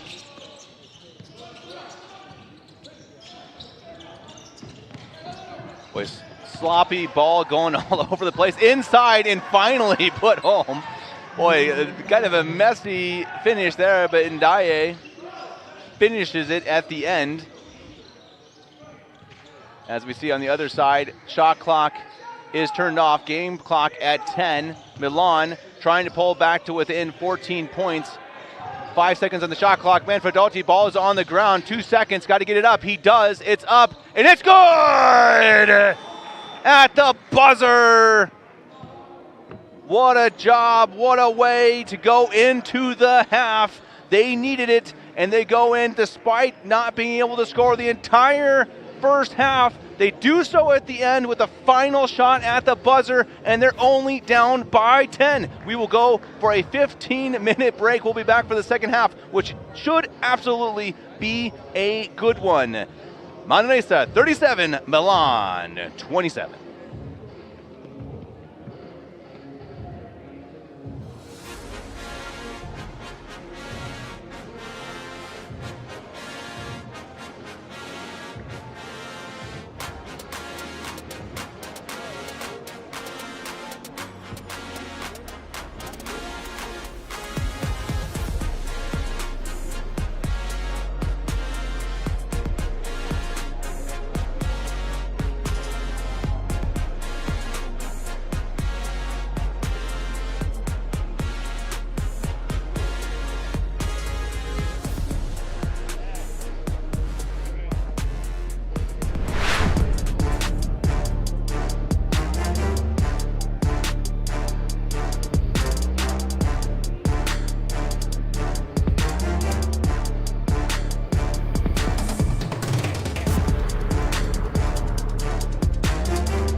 Welcome back, everybody. For the second half, we are having the duel, the matchup between Milan and Manresa for the 5th place at the Adidas NextGen EuroLeague Ulm qualifier. I'm joined again by Kevin. Nice to have you here. Good to be here. Been an interesting game. Kind of a ugly game. Neither team really impressing on the offensive side, especially Milan really struggling to shoot. They're 9 of 30 from within the arc, 2 of 10 from beyond, but they're down by 10. And really that buzzer beater at the final second of the quarter of the half from Begonia, that could be a game changer. You know, that's just a huge deal. Again, we talk about it over and over about the momentum, about how you feel going into it, that even just the difference between 13 and 10, right? Now, obviously that's a difference, and you just feel better about it. You feel better about yourselves, even though you really struggle to score. You come into this half saying, hey, you know what? We're in this. Yeah, it's going to be really important how the first 2 minutes look like. You don't want another Manresa run if you're Milano, because that's maybe going to even hinder your game completely. We are at the threshold where right now it always looks doable, right? Because they play great defense and they have these small sparks, inside finishes, where you see the potential that this team, this program really brings to the table. But Manresa is also a squad where if you give them 2 or 3 open threes, they just run away with it. They can make it splash from wherever on the court, basically. Have a lot of players that are capable of doing that. And for Manresa, the leading scorer is Jakobsens with 10, while also impressively Dolo has 8 rebounds in the first half. So impressive stats from him. As you see the shooting disparity there, clearly Manresa the better shooting team in that first half. And a lot of it was just really pretty easy shots missed by Milan. And I mean, they had stretches where they're just settling for easy or for early jump shots, but they missed a lot of just shots around the basket. And that's why, again, if I'm the head coach, I would not feel too bad. You're like, hey, like, we're down by 10. We just got to make those shots. Yeah. It's really that simple. Player maybe to look out for right now for Manresa is number 11, is Ecker. 2 out of 3, 6 points, all from beyond the arc. He could for sure give him the spark, but first the turnover. Now Manresa needs to recover defensively. And does that really well. Active hands from Sanchez, pushing the pace, look into the corner. No look pass! We looked into the corner, Sanchez looked into the corner, but passed directly under the basket. Great dish there. Nice play. High energy. Again, an early shot. That was open though. That's not. You need to take that. You need to take that, especially for Manfredotti. And Sanchez gets the shooter's bounce and one. Who is the foul going to be against? Let's see. Our basket counts. Number 14? I think so. I think so, yeah. I need to. It's first foul on Manfredotti. You have the better position for that. Yeah, true. Yeah, we have a bit of a tough angle here up top in the arena here, where we can't really see a scoreboard. So sometimes we're looking for a stat or something. It's like, who was that? But it's not the start you want if you're Milan. It's just you gotta start out hot here. You had the momentum coming into the half, and now you automatically come in and you give up a bigger lead. Now you're down by 15. Look at the physicality though from Manresa, not letting Milan think at all. Nice inside dish though. Campaora tries to go for the veteran move. Can't quite get the hook shot to go though. And there again is Sanchez. He has such great minutes for the club, doing everything. Very versatile, can dish, can shoot. And there's Eckers. Dolo also with another rebound. Yeah. Chabot against the taller defender, plays that very well. Campaora though, gets a second chance point. Let's see what they do with it. Banderali can't get it to go, and these are good looks. They are in rhythm, they are open. Yeah. If you don't take these, it will hurt you later on, because defender obviously will sag off you. Oh, great crossover finish going inside. Tough one, real tough one for Fernandez. If I'm the coach, I'm taking a timeout here for Milan. But as you said, these teams have different strategies, different philosophies. But it's not going how you want it to start here in the second half. Look at the defense by Manresa. Sanchez completely locking down Chabot. 8 seconds left in the shot clock. Nice outside dish. Corner 3 for Chabot. And that's short, unfortunately. Rebound is there. Another chance. Sidestepping 3. That needs to go in, and it does not. Campaora gets the foul. I think most likely on Dolo. Good work on the board by him. back-to-back second chances. He got Milan, but they still can't convert that quite. And here again we see the nice dish inside.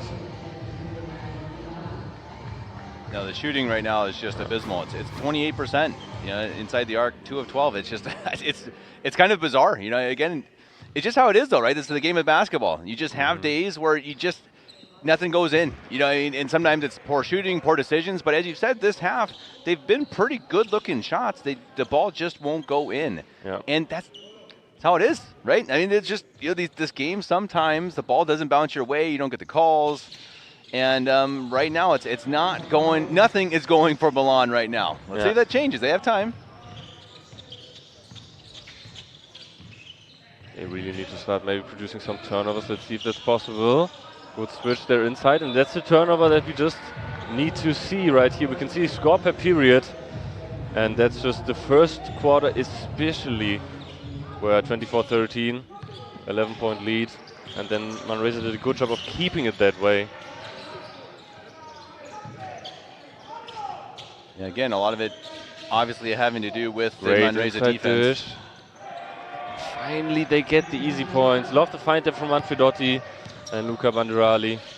That needed to go in for sure for him. Oh, that's so tough from Sanchez. Uses his body, lowers his center of gravity, and sets for one skate. Banderali, triple in the corner, and that's good. Hopefully for Milan fans, some momentum now, back-to-back scores.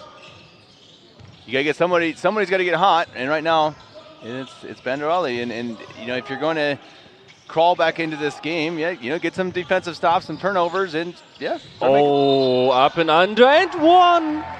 Lucas Sanchez makes his opponent look completely foolish. 2 plays in a row from Sanchez, right? 2 times where he really makes the defender looks foolish, and he's got some nifty moves. I mean, look at that. Up and under, and for a smaller guy, you know, the play before that where he scored, just showing his strength, and here showing his niftiness, if I can say that. You know, what's the word? Just kind of perfect footwork, and that's not something that you see of every guard, obviously, to be able to do the up and under, do these fadeaways that he's also shown in the first half. Yeah, exactly. And he's, I believe he is their leading scorer right now for Manresa. Let's see if I can. In the game, you mean? In the, 12 points for him. Manfredotti pushing the pace, and also there a good foul. That's something that you just, with one team foul and 6:40 remaining, easily should take. Stop the easy points at the fast break. Yeah. Sanchez 6 of 8 shooting. Definitely been a top player here for Manresa. Nice dish inside, and the finish is quite not there as well. Rebound struggle also not won by Milan, and Banderali, he needs to have these roll in. It just feels unfortunate for him right now. I feel like there's been about 15 of those shots, aren't there? The shot is there to make. The ball's just not rolling in. Yeah. As you see, 10 of 35 shooting. Nice dish inside, but can't be collected by NDI. 4 and 5, fast break chance. Manfredotti stops, pops, and is wide right, unfortunately. But the rebound is there, another chance. And that triple connects. Good job there by Nicolodi. Well, they're starting to hit their threes. That's the impact you want off the bench. 2 great reactions. First the triple, and then the steal and the 2 points from Leonardo Nicolodi. Kind of a bizarre game. I don't really know where this is going. You know, a lot of these games, it's kind of like, okay, you know, one team's going to take it. It's going to be close throughout. I don't know where this is going. I mean, is it going to be a blowout from Manresa? Maybe. Is it going to be close? I don't really know. It's been a kind of a strange, really a game without much flow. We've seen some flow from Manresa. Milan has struggled throughout, but it's a 9-point game. It's 9 points. I mean, right now I feel like Milan should be getting absolutely blown out, but you know, they're not. I guess Manresa hasn't scored enough, and Milan's played good enough defense that they're not even losing by double digits. Yeah, it's going to be really interesting to see, because for quite some time, the first time it's a double-digit lead, no more. They had that comfortably secured. We're even looking if they could maybe push that to 20. So this is going to be interesting. Still, we see the field goal struggle. Obviously, that's the main talking point, because Milan also, those are not long twos. Those are layups. Those are hook shots next to the basket that you would want to see going in. This is an under 18 tournament. I see some folks asking in the chat. Of course, if you have specific questions, David is there to answer them for you. You also make sure you go over to our Instagram channel. It's a brand new Instagram channel. Go over there, follow us, and subscribe right here. But it's an under 18 tournament. This is the first quarterfinal. The finals will be held in June. Where are the finals? I think in Athens. That's right. That's right. Yeah, I should know that, but I always get that confused each year. I've done this several years. I always kind of confuse. Is it Paris this year? Is it Abu Dhabi? No, okay, Athens makes sense. Oh, that'd be a fun place to go. Yeah. If anyone's listening, I would love to commentate on the finals in Athens. That would be a lot of fun. Great basketball country. Another mistake. Yeah, Castiglione has the ball, orchestrating the offense right now. And they're trying to feed the hot hand, maybe. Let's see what they're going to do. Pass out, nice move, but the defense from Manresa is great. Now the fast break opportunity, Munkenil, but he gets stolen the ball. Nice pass ahead, and that's cherry picking if I've ever seen something. Easy 2 points. Nice transition pass. No offsides penalties in basketball, yes. Right? That would be so weird, actually. Holy. Flag up. The flag is up. Yeah. No, not in this sport. 7-point lead. Lead is shrinking. Here comes Sons. Had a great game so far. Dishes it out. Resetting the play. Lederman wants the screen. And that's an open triple for him for sure, but he can't get it to go. Comes up short. Milan with the momentum pushes it ahead. And that's why. Who's guarding him? Luckily it rims out, but that normally would go in for Nicolodi. He had quite an impressive stretch in this game after being subbed in. Yeah, we've seen really, again, the Lederman play also on both sides. It's just kind of slowed down. Neither team can make shots. You see a lot of turnovers. Great everyone diving for the ball, which is hustle. And again, this is your fourth game. You got to feel pretty crappy, right? Even if you're under 18, right? You know, I'm an older guy, so I'd be dead. I'd be dead by now. But you know, even these young guys, your legs are going to be feeling like bricks. I mean, I'm going to keep it real with you, Kevin. I would be dead after the first game on the level that's being played here. Absolutely. But, yeah. Now, fourth game in 3 days, so you got to be tired. And that's just, again, it's so impressive, these young men out there diving around for a ball. And they've already got to be so bruised and battered and tired. And it's again, one of those joys of this tournament, just to see how tough these guys are. They're just tough. They're still sprinting. They're still playing hard down to the last minute. And as you see, it pays off. Yeah. Really going to interesting to see how the fortune in this game may be turning.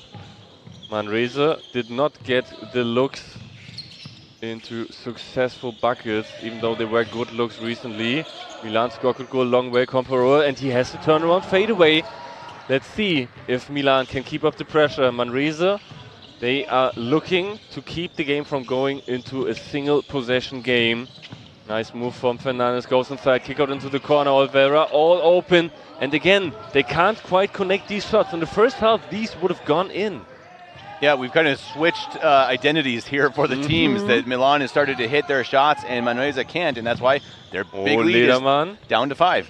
Very long two, did not quite get behind the arc, but still you're happy with the result. Getting 2 points there. Just over 3 minutes remaining in the third quarter, and it's turning into a good one. Another kick, Castiglione. Can't quite get it to go. Hustle though, staying with the play. Great job. Comparor and Bandiani move inside. And that's just a nice shot, but can't quite connect Bandirali. Both teams struggling shooting here, and I think again, it goes back to the fatigue. Just being tired. Your legs are heavy. You see a lot of shots short. I think you're having a hard time probably getting your feet under you, getting the shots up, and getting the distance on it. So we see a very long shot go short, right? Again, that's why if I'm the coach, I'm saying, hey, bring it to the basket, take it to the rim. Easier said than done for sure. The physicality that Milan is showing here. Now the foul call on Bandirali, but they are really checking a lot of times, handshaking, keeping also hip shakes in the play. All legal, but very tough to play against it with the fatigue that's coming in, right? You can't even get to drive a lot of times right now for Manresa. They are staying outside the arc and can't really get inside. Well, and I think, again, we mentioned that earlier, that part of this is an officiating decision. It seems that they're letting them play. I appreciate that. I love it when you don't have many whistles. And that has got to change your style of play. As, of course, we hear 2 whistles in a row, right? No, as soon as you talk about it, I cursed it. But no, and I think that's it has affected the play. Both defenses have been really stingy inside, and it's made them settle for it. But there have been some open shots, so they've had some open shots from outside, just neither team can hit them. Yeah. Right now, Manresa is 3 of 13 from the beyond the 3-point line, and Milan is 4 of 20. That's bad. That's not good for either team. Nice defense, I wanted to say there, but the foul called. Best position for the referee. Saw the contact on the arm, I would imagine there. And just like that, I think Milan actually is in the bonus. Yeah. It'll be a shooting foul anyway. 2 minutes 38 left though, so that also gives them not as much opportunities. They would ideally look to, until of the end of the quarter, get the game into a single possession game. That needs to be the goal, obviously. And something that you see in basketball a lot, obviously. Coach coming to you, giving you a goal, hey, 10 points, single digits, or even single possession if you can. Yeah, if you're down by more than 10, with 10 minutes to play, of course you can come back. I mean, we've seen that many times. But yeah, that's harder. You want to stay, I'd say, as you say, here in the last few minutes, stay at least within single digits, and then just, crawl your way back in. And as we all know, you just need a short run, and this is a very different game. Nice pick and roll now, pass inside Bandirali. Fake is good, and that needs to be a foul before the shot, I think maybe even. No, calling it on the shot, so 2 chances at the line for him. Very nice pick and roll play. And Fernandez, a bit over-ambitious there. That's got to be pretty scary when you get up in the air like that. You jump way high and you're like, oh boy, I'm going to foul him and I might fall on my head. That's a lose-lose in that case. Yep. But unfortunately, he landed fine. But it's one of those things, again, that this is not a contact sport. But man, you start being aggressive like that, you're going up and you have bodies flying around everywhere. It can get a little rough. Free throw no good for Bandirali. It's his first one of the night. 9 points. Yeah, who's going to pick it up here, for Milan? I mean, Manfredotti's been their top scorer, but right now he's got 5 points. He's not been their guy so far in the game. Bandirali leads their team with 9, Nicolodi with 7. Yeah. Gulic has 6. It'll be interesting to see. Maybe it's Manfredotti who shows up as he has during the entire tournament. But they're going to need scoring from somewhere, down by 8, with 12 minutes here to play in the game. I thought for a second maybe that it could be Nicolodi, who had quite a hot stretch after being subbed in. That flame not completely went out, but it's for sure not as strong as before anymore. Nice triple Monkenil, and he just has the rhythm. You cannot give him any space. On the wing, he is automatic. He's now got 8 points. Sanchez, 16. He is the leading scorer for Manresa. Castiglione on the wing. Nicolodi. Nice fake there, inside drive, but the hands so active there from Olvera, and Dolo contesting all the way, but on the last stop, last second, unfortunately, fouling. And it looks like Olvera maybe rolled his ankle there. Hope that it's nothing too serious for him, as we can see the triple from Monkenil. Oh yeah, oh, I saw it on the replay. Did you see him rolling his ankle? I can't look at that. Ouch. Yeah, but he's fine. He's at the free throw. He's still out there. We saw that in a couple of games earlier this weekend, where I think it was Marvin Wade and landed real rough on his ankle. I thought, this guy, I hope he doesn't have to go to the hospital. It's really bad. He's getting it taped up on the sideline. He came back 10 minutes later. Yeah. It's just amazing. Yeah. These young guys, it's just like they just heal immediately. And fortunately, that's been one of the things we have not seen too many injuries in this tournament, which is great. As you say, the broken nose yesterday. Fortunately, that's something that will heal. It will not affect your basketball career too much, hopefully.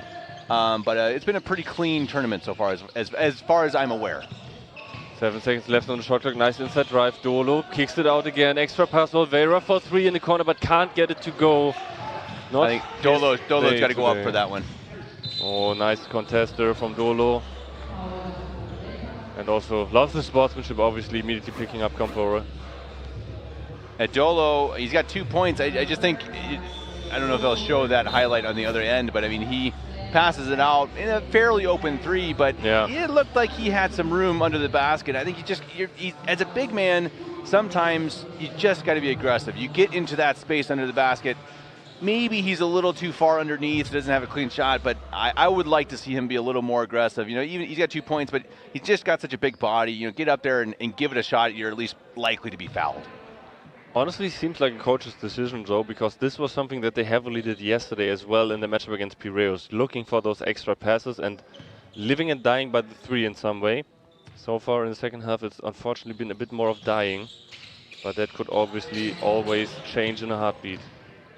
Maury now bringing the ball up. Motion set in place. Let's see. Lederman, nice kick inside. Floater. Can't quite get it to go. That was a good look by him. Another chance. Dolo driving inside. Kick out to Monkenil. That's his second three now in the second half. 40 seconds left on the clock. Game clock going down further and further. Milan not going for the 2-for-1. Take their time there so far. Castiglione going inside. 7 seconds left. Eurostep, but Dolo gets it out of there. And now the pass there to Monkenil. Can he recover it? It looks like it. And they need to slow it down. Game clock. 13 seconds left. Maury goes inside. Looks maybe for the foul. And that's not the finish that you want. 7 seconds left. Move inside from Milan. But a great block from Dolo. Back to black. He is setting it defensively. Lederman, is it good? It rims out, unfortunately. Referee showed that it was good to go. That would have counted. Wow, almost 2 buzzer beaters in a game. Yep. That would have been fun. Wow, Dolo showing up on the defensive side. And we will go to the final quarter with Milan down by 12. Can they find a way to score and win this one over Manresa? Well, we'll be back and we'll find out.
We're back, fourth quarter.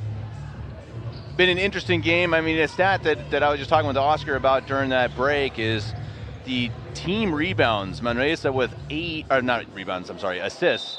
8 team assists for Manresa, 7, or sorry, now it's 8 for Milan. So 8 for each team. That's not high, Oscar. That it just shows you, again, neither team is really making their shots. A lot of the points have been in kind of sloppy second chancers, or they've been from threes for Manresa. So not the prettiest game, but Manresa up by 12. We'll see who pulls it off. Oh, very tough possession for Sanchez. Needs to get it up. Can't even hit the backboard there. Good defense from Milan, who are trailing by 12 right now, and obviously need to find some momentum. Final quarter, we are playing for the 5th place at the Adidas NextGen EuroLeague tournament qualifier here in Ulm. We do have a game coming up after this one at 1:30, Ulm versus Asvel. Let's see who that foul is on. If it's Olvera, I think at least his 3rd personal, if not even more.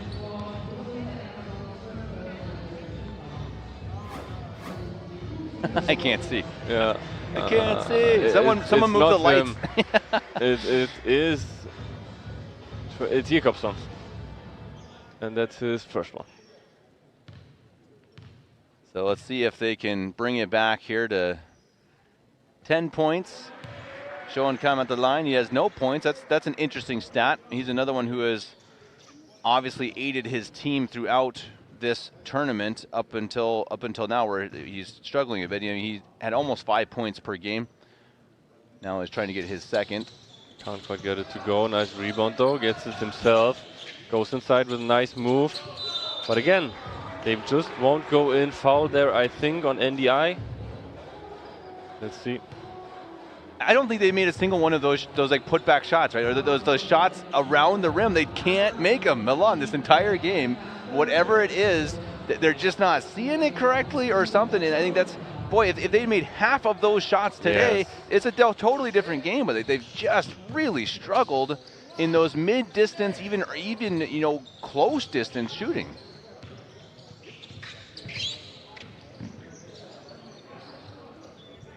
Manresa looking for 2-man game. Sanchez, such an impressive feat from him.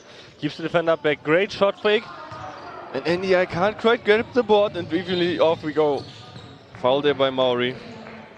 Early fouling. That could come back at the end of this, as you and I both know, if these games get close and we're in foul trouble, that these games slow to a crawl. Yeah. For everyone's sake, we hope that doesn't happen. But but it's going to be interesting now. I mean, if one team gets into foul trouble, though, on the screen here we see both teams with 1.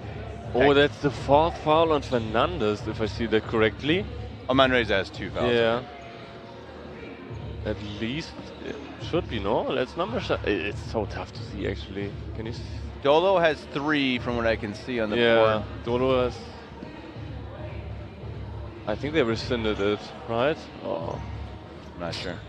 Someone in the chat let us know. Yeah. A little bit of foul trouble for each team. Yeah, Milan again. Schönkam wants to get points. Nice move inside, and the hook is good. Right hand finish there. Well done by him. 9 points, that's what we've been looking for. Those types of shots. If they can start making those, we're looking at a tight game. And now Milan gets the turnover forced as well. Let's see, they've not been able to hold the momentum for long. Mm-hmm. Like Milan has had it for a minute or two in the last 2 quarters, but once they've gotten it, Manresa has been able to take it back. They've hit a couple threes. Yep. Munkenil has really been big in that regard, where once that starts kind of flipping towards Milan, they've made their shots to really keep that lead. Let's see if that changes nice now. Gotthard screen there. So well done by Schönkam.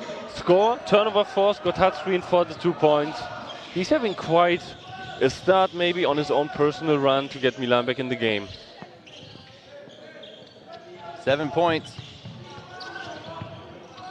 Sanchez looking, wants to score again. There's Fernandez, top of the key, gets the screen.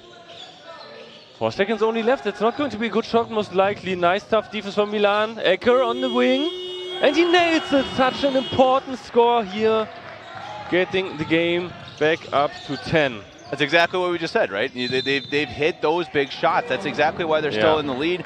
You know, Milan starts getting it, you start feeling it. They're like, oh man, they're going to get back into this game, and boom, Manresa hits a big 3. They've done it this entire game. You know, their shooting percentage is not great. You know, they're again shooting from 3. Manresa today is shooting 29%. That's okay. 29% is not bad. But the ones they've made have just been big. They've been big-time threes to really switch things back in their favor. Especially Guillaume Ecker had just really nice shots already. He's stretching the floor very effectively when he's on the court. Let's see, defending right now. Nice step back move. Squatsin gets that easy points. And that's been the kind of shot that usually in this game so far did not go in for Milan. Exactly. Well, let's see. I mean, this is what we're going to find out. Who's going to be clutch down the stretch? You know, this game's been really, you know, Manresa has been in charge really the whole game. Oh, nice move from Sanchez. Kick out into the corner. The triple is good again. You mentioned him already. Mankinil, automatic. 14 points, boy. He has been so impressive in this game the whole weekend, really, and just big time shots. That's such an important three. Yeah, Schönkamp needs to look out for the 3-second play. Can't quite pass out of it. And that's a great sequence. Mankinil also 4 out of 5 from outside the arc, and there we see the Ecker 3 first. And the reaction from the bench obviously immediately. And that's the kind of spirit, the kind of group that this Mankinil-led team is at Manresa. They really cheer each other up. They are so happy yesterday getting their first win since 2010, 2011 in this competition.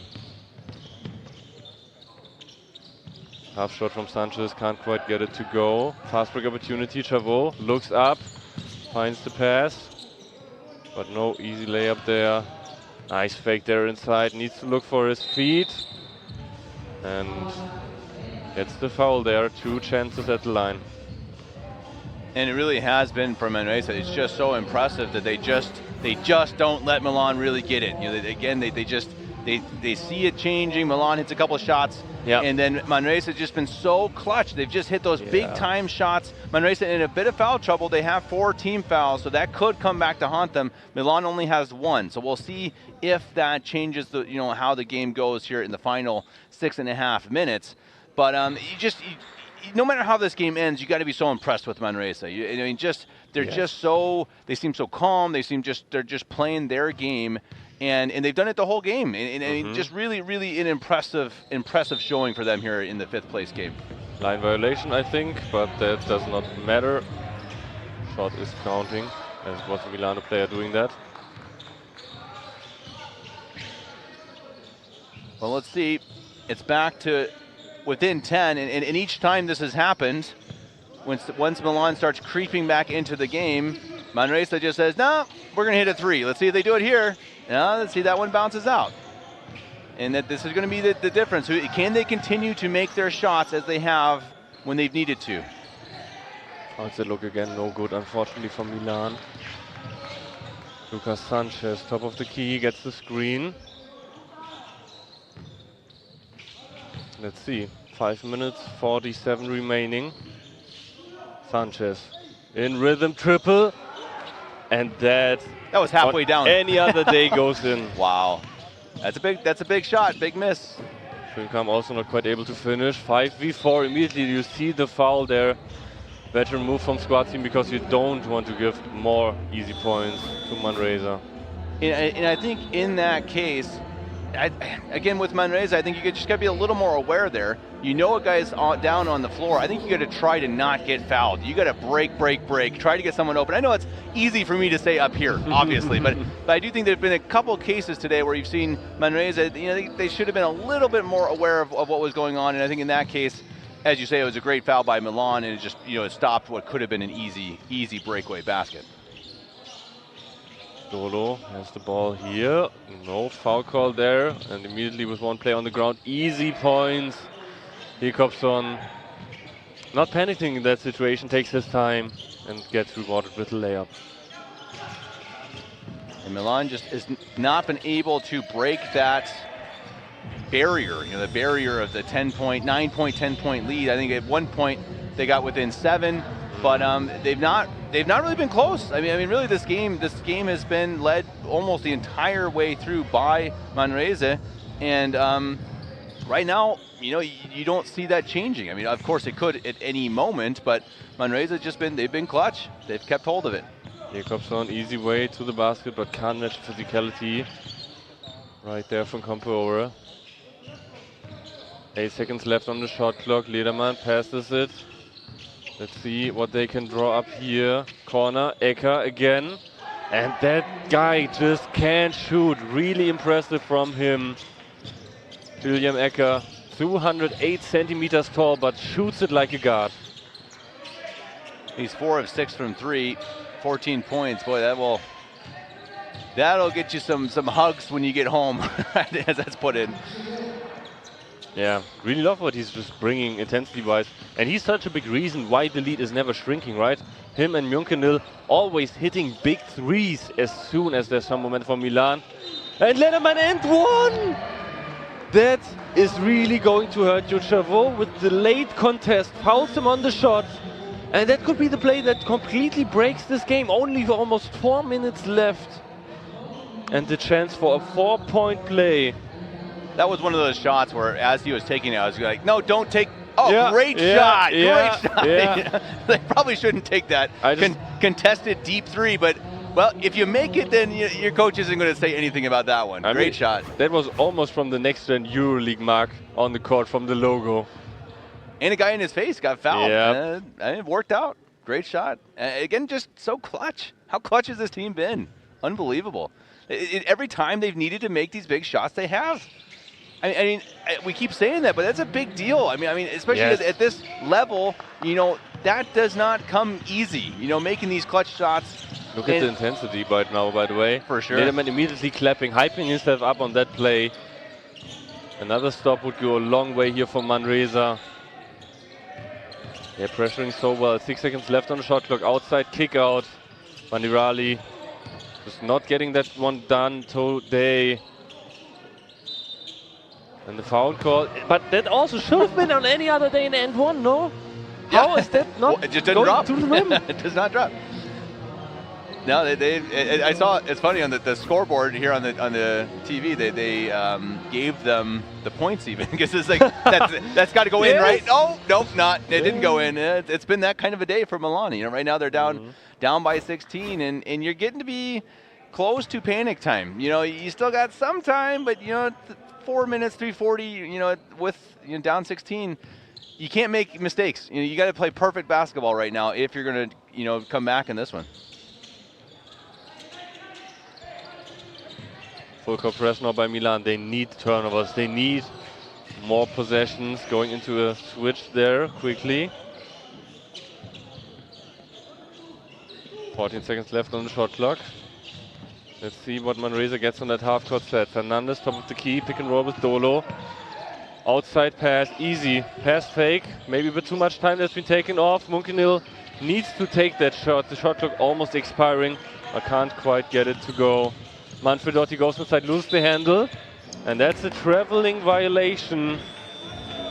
Uncharacteristic turnover from him.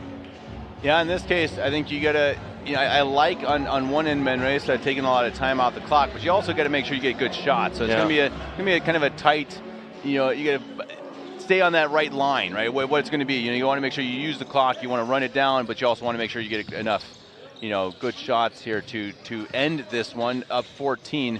And you just can't, again, you can't make mistakes if you're Milan. No turnovers, you can't do it. Love the reaction so far to the full court trap that Milan is applying. No real issue there. Mismatch there. Chavot really nice fronting against Dolo. The nice entry pass. And that's something he needs to do, because we all know if that 1v1 happens in the post, that's 2 points. Yeah, you gotta, if you're Gerard there, you gotta get that up a little bit higher. Really put that where no one else can get it but your guy. 5 seconds left on the shot clock. Quick shot needs to come up here for Sanchez. Stepping back, triple. Almost looked good, and I think an off-ball foul call. Looks like it's against Manresa. Yeah, should be against Mjunkenil. Just ran over the Milano player there.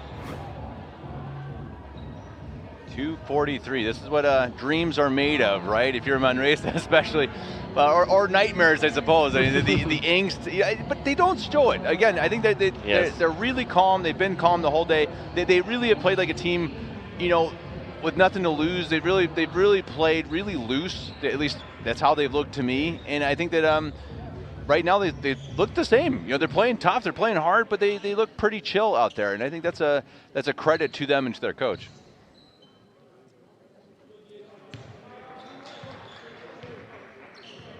but it ain't over.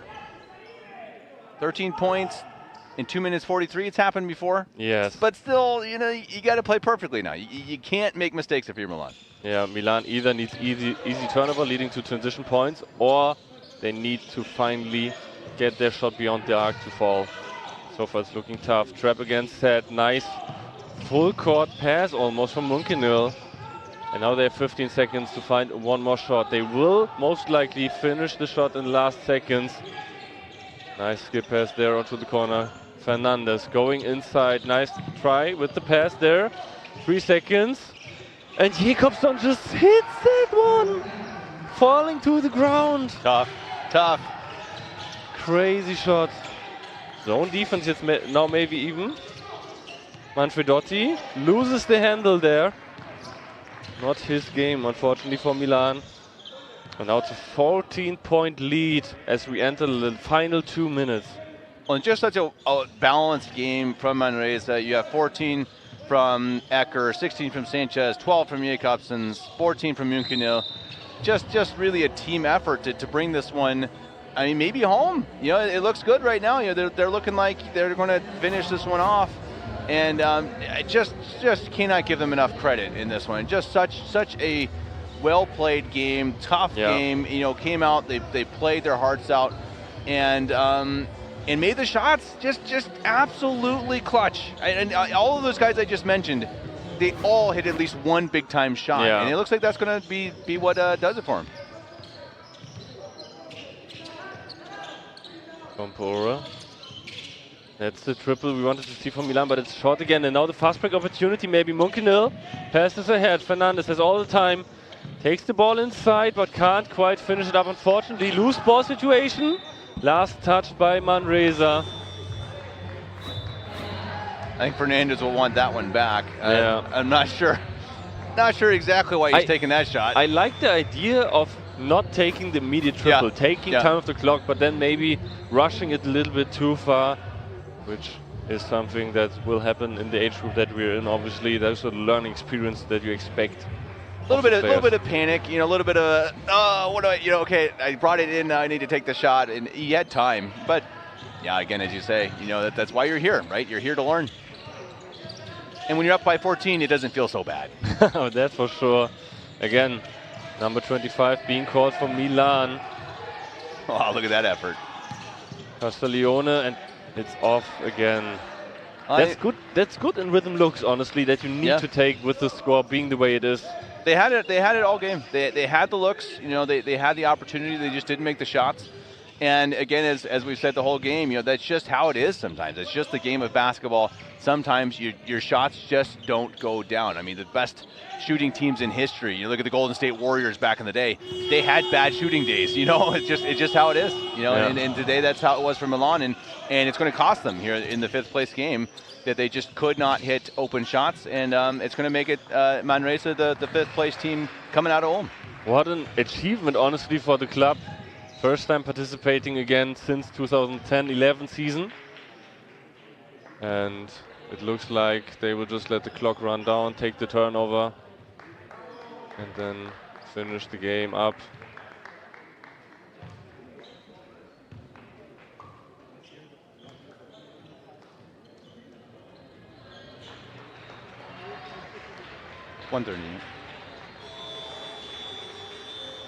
And that's it, guys. Great achievement, great performance from Manresa. And on the other hand, for Milan, honestly, a tough day. They had the chances, they had the looks, played good basketball, but just did not get the needed bounces to make this a close contested one. You know, tough tournament. Again, you know, they finished in the last game of the season last year. Didn't win it, but they got there, which was a big achievement. But coming into here, they're just a young team. They'll learn from this, you know, and they'll be frustrated, obviously, as you take a look at us. I don't know, where is the camera over here? There it is. Hello. Hi, guys. Just so you guys know, we will be coming up here soon with the 3rd place game, Asvel versus home team Ulm. I'll be joined by Milo Murray, and then tonight, Oscar and I will be back for the 6 o'clock 1st place game, Belgrade and Cedevita Ljubljana, which should be fantastic. Yes. It's going to be a lot of fun. We still have 2 games left. They should be great. and we hope that you guys will join us here on the YouTube channel. Please remember to subscribe, Instagram, and we will see you guys here soon for the third place game. Home team Ulm versus Asvel. Don't go anywhere. Plenty of basketball left today. I'm Kevin Gillikin alongside Oscar, and we'll be back later tonight. Thanks to you all, and thanks for watching.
You are watching the third place game of the Adidas Next Generation EuroLeague Ulm edition here at the Orange campus. I'm Kevin Gillikin, and I'm joined by Milo Murray. Milo, a former member of the under-18 squad last year, in fact, still playing with the Ulm number 19 and other groups here in the city of Ulm in Germany. So Milo will be alongside for the commentary of this third place game between Ratiofarm Ulm and Asvel. And obviously for the home squad, Milo, a bit disappointing to be playing in the third place game. Lost a tough one last night to Ljubljana. I mean, how do you feel about this matchup? I mean, I think it's both great teams, on display here tonight with, I think a varying athleticism, skill, shot-making ability. I think it's just going to be a great matchup tonight, and it's going to come down to, who wants it more, for the third place.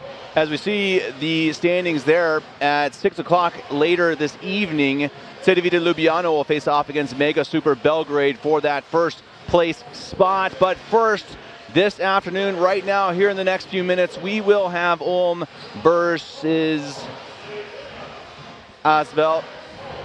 We had a couple games earlier today as well. We saw Manresa beating Milan, and Next Gen team Ulm also faced off against Piraeus and took home the victory. It's been an awesome weekend of basketball here. A lot of talent has shown out, and these two teams still have a lot to prove. As Milo said, we're going to see who wants it more, who's going to show up.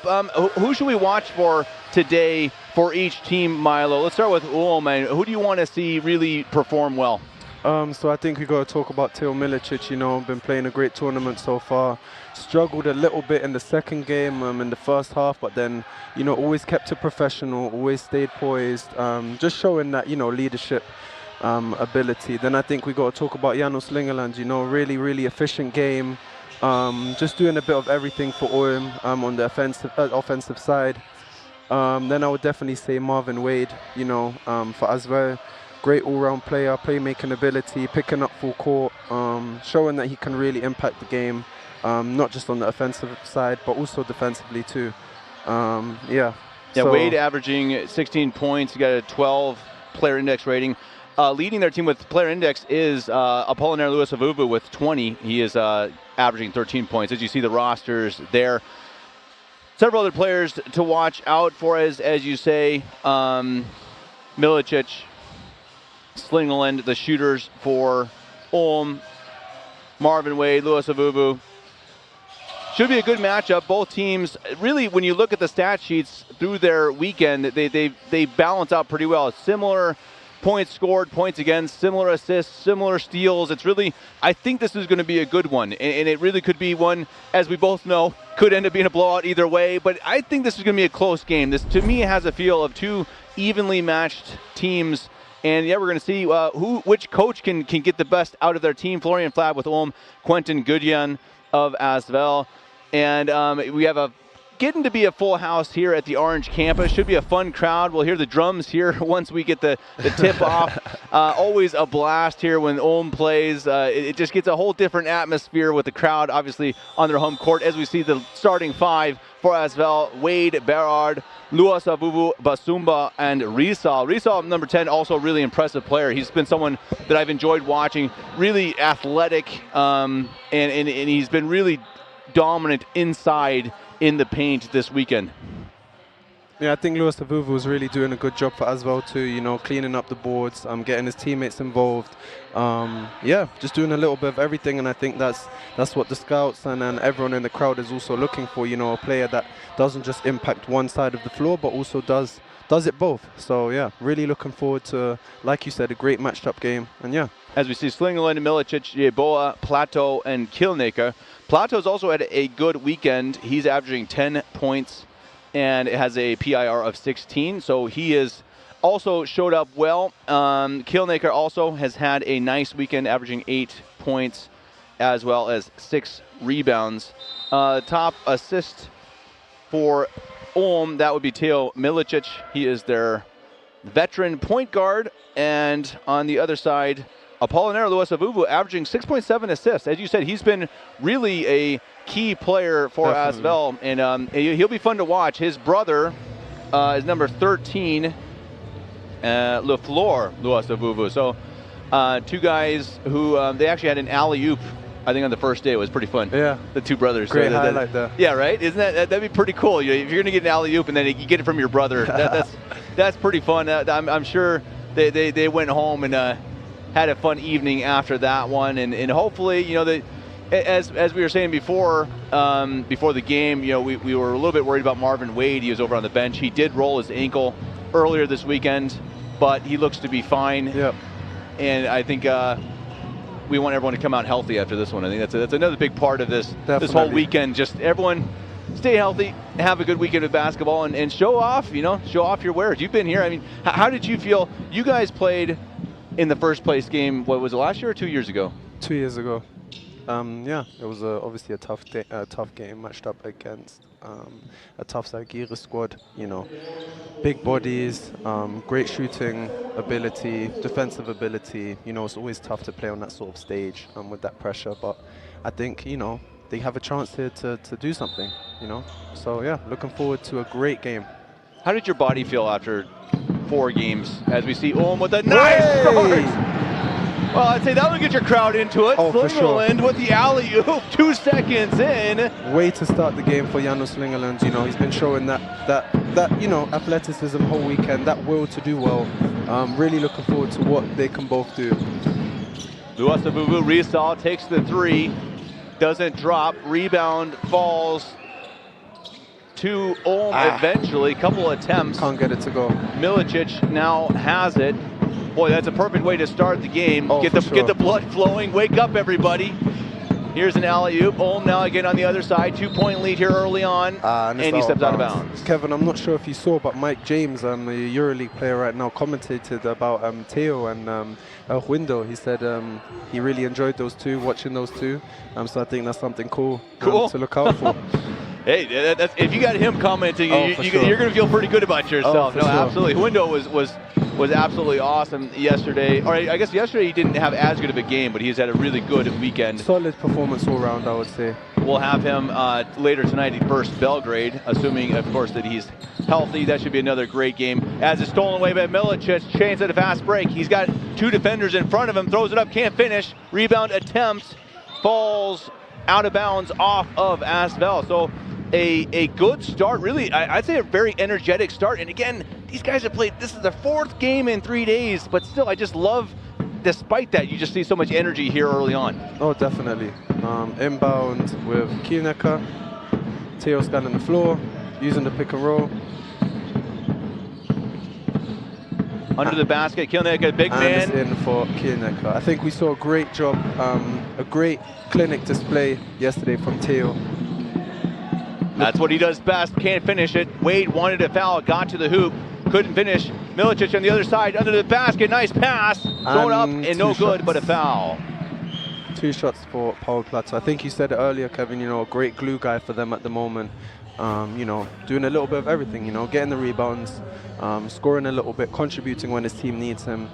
Yeah. I don't think he was starting earlier this weekend, was he? I don't remember him in the starting lineup. No, he was. Was he starting? He's been starting. Okay, that's my bad. Starting. No, he has been starting every game so far at the 4 position for them. No, he has been good. I mean, really, all the starters have been solid. Again, Milicic, the guy you want to watch out for, of course. But good energy to start the game at home. Up 5-0 here over Asvel early on. And the more you can get your crowd into it, get everyone excited, obviously the more you have an advantage here on your home court. For sure. He knocks down both those free throws for him. Here's Wade. Slingerland put pressure on the ball. Luasavuvu to the basket, nice take, and it drops. That's a really nice take from him. Just doing a little bit of what we said before. Getting it done for his team here today. So excited to see how he continues to do so. Milicic, shake and bake, looking to create space. He's got Luasavuvu guarding him. Great Gets defense. the screen. Has to shoot it, and it's good. Paul Plateau, number 10 for Ratu Farm, knocks it down. 5 points on the board for him. Good start early on offensively for Ulm. Milicic here with the foul on Wade. A big part of this game will be keeping Wade out of the lane. He's so quick. He has just been one of the best guards here in this tournament, both getting to the basket with and without the ball. I mean, is that something that, as you know, I imagine Coach Flab is talking to his players and saying, hey, watch out, this guy's quick. Oh, for sure. You can see he uses his athletic capabilities. Basumba from downtown. Really Big man nice. drills it. Really, really nice. Yeah, so like we said, he uses his speed, his athleticism to get down the lane and really create for his team. So looking forward to see if he can continue to do so after, like you said, that ankle injury yesterday. Here's Milicic. Easy Smart. one. Easy one for Teo Milicic. Picking the defense apart. It's an interesting matchup between Milicic and Wade. I'd say two very different point guards, but two very talented point guards. As we see another take to the basket, attempt at a reverse, drops right into the hands again of Plato, who has just got another easy basket. Ulm's got a couple easy ones here early on. And they'll say thank you very much as they take an 8-point lead. No, you just feel good about yourself after that, you know. Obviously, 3 games are behind both teams, so it's just who does it best today. Basumba can't get it to fall. Rebound Plato. Here's Milicic. Gets it downhill. Ooh, that spin move has been working for him throughout the tournament. This is going to be Riesel. He drops it. Had a chance at a fast break. It's blocked. No call. No call. They wanted it to be called a, as we see up ahead, 3 for Yeboah. It's not good. Basumba with rebound. They wanted a goaltend. The Asphalt squad didn't get it called. And we're back on the other side now. 8-point lead early on. Basumba, nice pass inside. Riesel with the finish. Nice. Really nice flush. Yeah. Them attacking the hard hedge from Ulm. I think it's always great to see, you know, working together, playing together as a team. Good kick from Kayan. 3 is not good for Milicic. Kielnecker. And it will be 2 free throws for Felix Kielnecker. So as Kielnecker heads to the line, a reminder to please go over to our Instagram channel. It's brand new. It's been up and started earlier this week. You can go and follow us there. Follow the rest of the tournament, this game and the final game at 6 o'clock. Subscribe to the YouTube channel that you're watching right now. And if you're watching that YouTube channel, make sure you're not just listening to us, though, of course, that's important too. It's great to be here with Milo Murray, but watch the comment section as well. If you have any questions about the tournament, the teams, the players, hit up David Hine, who is managing the comment section. He's fantastic. He knows everything about this league, and will help you out with your questions in the comments there on the side of the YouTube channel. As Kielnecker heads to the line, missed his first. Let's see if he can convert the second. Quite a bit short. And, again, we're going to see Milo here. If some players are a bit tired, tired legs. We saw that in the last game. That's laid up and then easily by Basumba. You imagine again in the 4th game in 3 days, you're going to have some shots fall short. You're going to get a little bit. Your legs are tired. I mean, I guess you just got to power through, huh? It's wear and tear, These guys are pros. They want to all be pros, so they have to get through something like that, It's a privilege, I say. It's a privilege to be tired. Nice finish. Milicic to the rim. Nice pass from Plato. Really Good finish. Nice take. Really nice take. Quick shout out to Chris Ensminger, the youth coordinator of Ulm right there. BBL legend, rebounding leader, all time. It's great to see a lot of Ulm folks in the crowd, right? For sure. Pros, semi-pros, young guys. It's part of why this whole tournament is special, because you just see everyone come together, support their team. And you get these teams from all over Europe. You get the top talent in Europe here on one court for the quarterfinals. It's just so much fun, and it's been such a good weekend. It's been really a fun weekend of basketball. Group A was exciting all the way through. These two teams, Ulm was in Group A. It was a really tough group, and they just couldn't quite squeeze through in the first place after that matchup against Ljubljana yesterday. Some foul trouble there yesterday, but it was a close game. They fought till the end. Really proud of how the guys stepped up and tried to make it happen there. Really nice pass by Wade. Berard with the finish. They have to respect his playmaking ability, but also his ability to score for himself and create for himself. So, yeah, Ulm needs to find a way to, get that under control. 3 is up for Slingerland. And it is not good. Slingerland, been one of the top 3-point makers here. Fun player to watch. Oh, definitely. As a foul called before the shot. That'll be a second team foul. Been pretty clean here in the first half of the first quarter. As we see several changes being made. Slingerland heads out. Coming on will be Jetbeard, and yeah, that should be it for now. Oh, I think Boutons came on too. Oh, so I have a hard time seeing the numbers on the front side of these Ulm jerseys. Ulm, of course, in orange, anyone who's wondering, on their home orange court, of course. While Asvel in black. Nice turnaround shot. Louis Avuvu.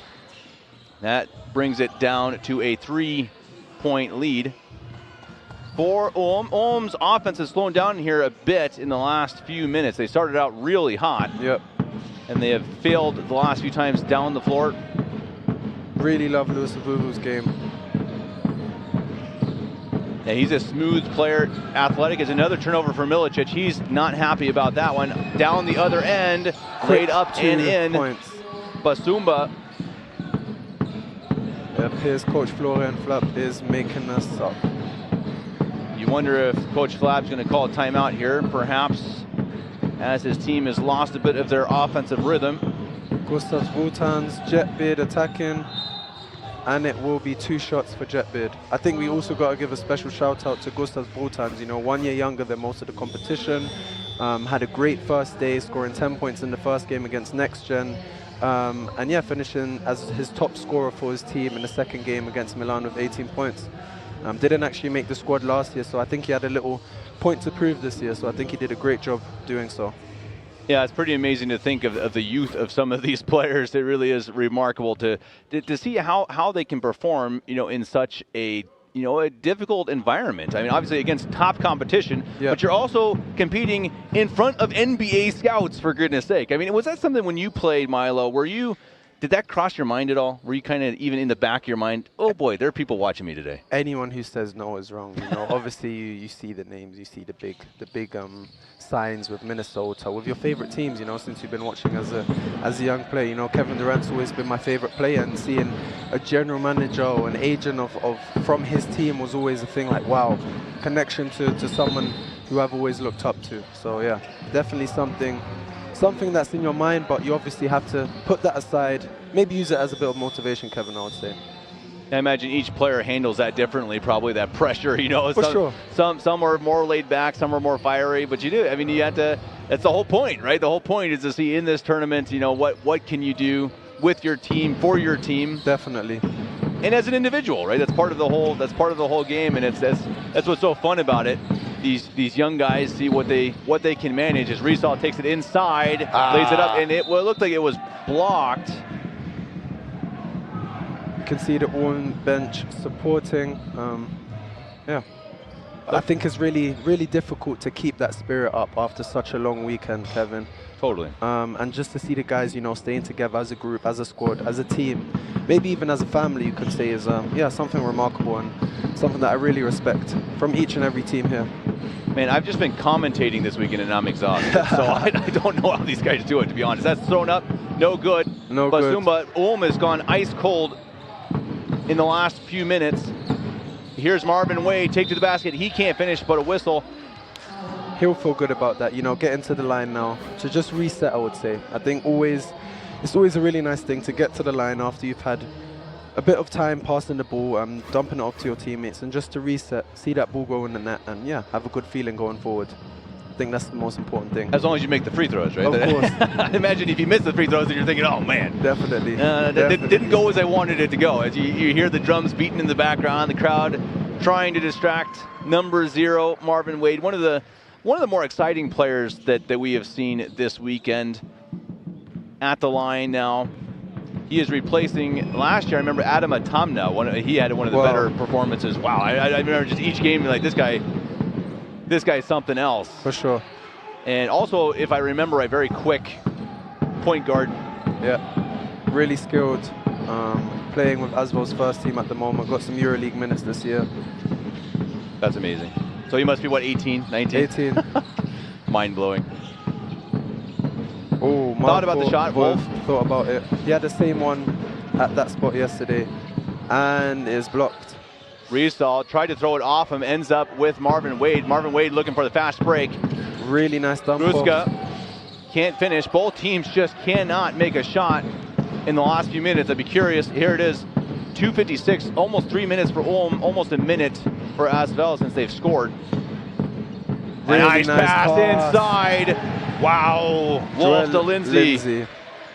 Joel Lindsay been great. Backup center for Felix Kielnecker. A little bit raw, just started playing basketball 2-3 years ago, so he's just first getting a touch feel for the game, and I think he's doing a tremendous job at the moment.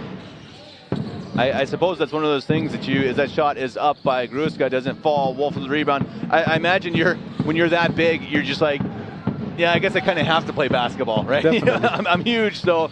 Oh, what a tip-in! Great tip-in from Gustav Butans. That's what I've been talking about, you know. I would say he's been the second glue guy for Ulm after Plateau. Yeah, doing a great job. As a foul called on the take. Marvin Wade drawing it.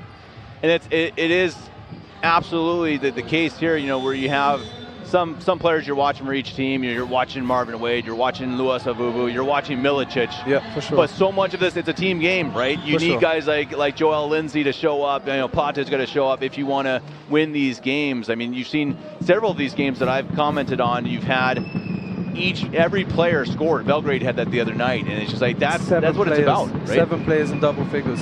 Wow, yeah, that's remarkable. And I think that's what. When you watch Belgrade, that's what I would say they were the favorites heading into this tournament. I think they seem to be today as well. We'll see. It's going to be a good game tonight against Ljubljana, but that's part of it, that depth that they have, and that's what every team dreams for, right? Most definitely. If you can have 7 guys scoring double digits, that's a coach's dream. Yeah, As Wade at the line, missed the first. And he knocks it down. 1 minute 35. It's been a pretty quick first quarter. Yeah. Both teams started well on offense, and it's really slowed down for each. Close, obviously, as we see, and that's thrown away. Bad turnover. Asvel in a trap. Let's see how Ulm can beat it. Both teams playing a great half-court defensive game at the moment. Jetbeard in the low post. That's Ndaye, nice job. Really nice. His first time on the floor. Boy, he's been a big player for them this entire tournament. For sure. Not surprising to see him put in some points there. For sure. As we reach a minute left in the first quarter. Wolf with the ball.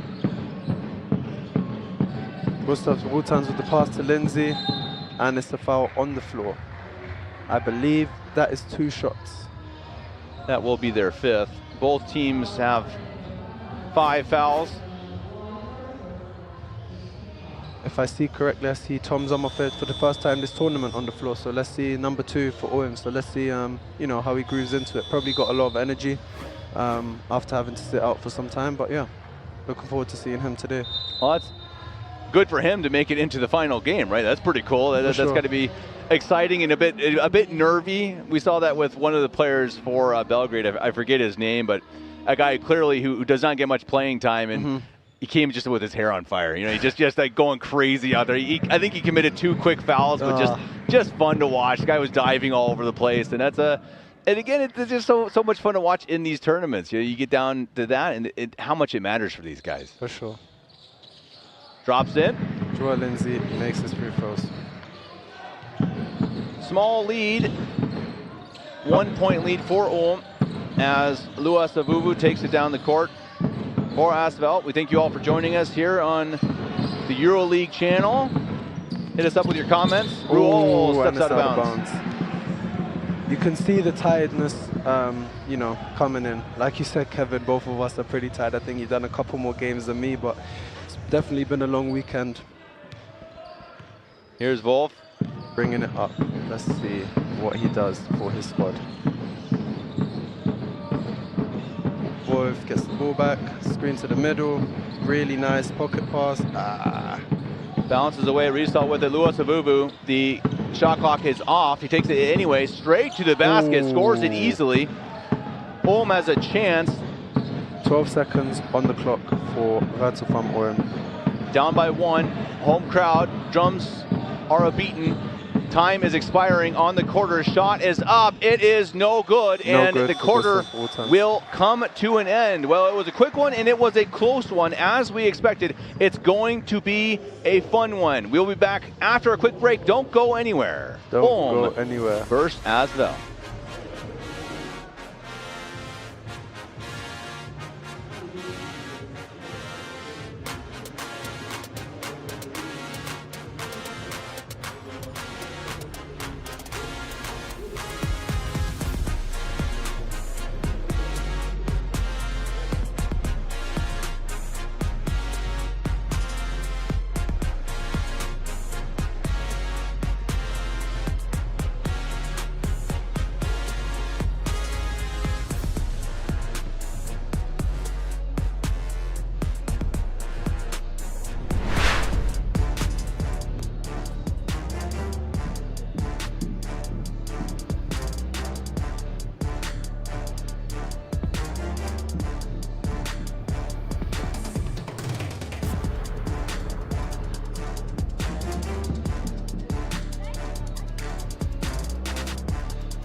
And we're back for the start of the second quarter here at the Orange campus in Ulm. We've got a tight one going here in the early minutes. 22-21, a 1-point lead for the visiting team, Asvel.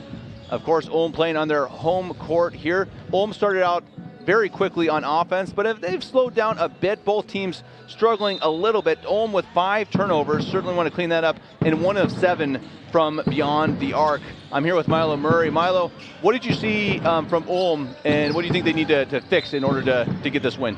So I think, we saw, like I said in the beginning, a great defensive game for both teams. 21 points and 22 points is also a great defensive effort and plus an offensive effort for both teams. So I think Ulm, really exciting team, high motor on both of them. Yeah, let's just see how they can get it done today. I think it's just a step-by-step process, Sure. It's been a long weekend, like we've said a couple times now. The energy overrules. One of my favorite quotes, energy overrules. Luasavuvu, wow, he's done that a couple times now. Easy ones, like we said, the easy ones that just give you that confidence push and that boost to, just get it done for your team. Well, especially if you're like Ulm, as you see 8 points from Luasavuvu early on. Ulm, they're not hitting their threes, and I think you're going to have to find a way, like Luasavuvu just did, to get it inside, score some easy buckets. Nice pass from Sommerfeld. 5 seconds on the clock. And he gets it up. And it's good for Tom Sommerfeld. Really exciting to see his first points for the tournament. Really happy for him there. Clutch shot. Lead taken again. Or sorry, no, Asvel still up by 1. Ruol, now Luasavuvu. Asvel playing great team basketball, finding their big man. Nice pass inside, nice. Risal de Gruska. Something we see in Asvel is a bit of a smaller team, they don't have any players, over the 2-meter mark, I believe. Luasavuvu getting the steal. 2 points, 2 easy points for him. You love to see it. Definitely a confidence push and yeah, something to boost you moving forward. They've really, you've seen the last few times down, before that one obviously, they've been pushing inside, just trying. Nice pass from Sommerfeld, and it's good for Jet Beard. Well, good start for number 2, huh? Oh, for sure. You gotta like what he's doing. So happy for him, so happy for him. Great guy.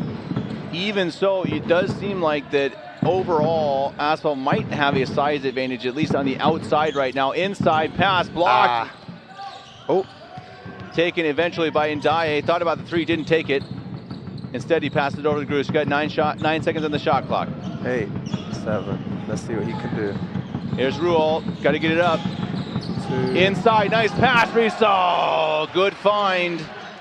Another easy basket for Asvel. Hey, if Ulm can take those ones away, could be a good one for them. But right now, they need to slow that down. Wolf. Quick part.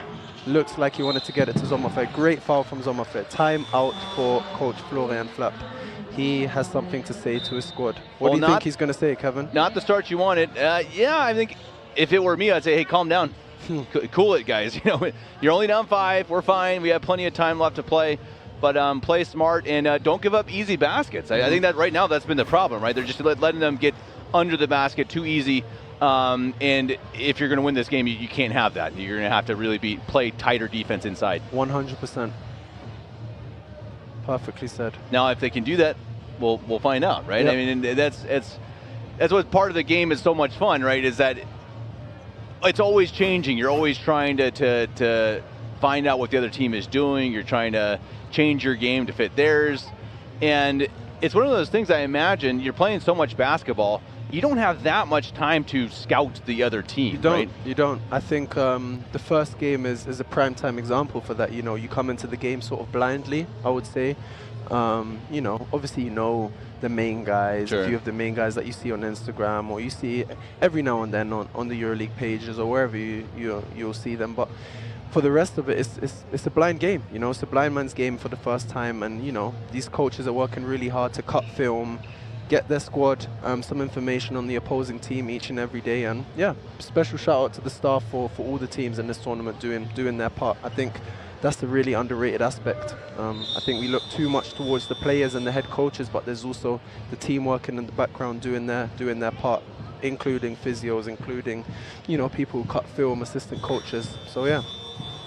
It's got to be difficult You're preparing for 4 teams that you don't even know who you're going to play, at least the last game, obviously. So the first 3 you know who you're going to play, which I imagine you have maybe a couple weeks to prepare. 100%. But it's not as easy as you face off one opponent, right? You're gonna play Asvel once, and that's who you're focusing on. But this tournament, you gotta kind of wing it a little bit, I think, early on. And now, you know, I think Ulm clearly has to know, okay, Asvel is attacking us inside, so what are we going to do?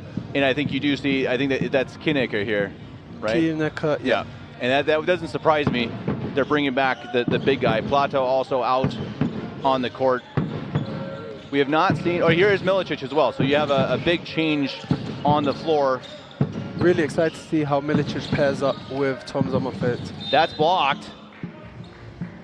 And a foul. Oh. I was surprised to see that one, Kevin. Looked clean. Touched his hand. Perhaps the star call, you know, the stars get the call. Can you have stars in under 18?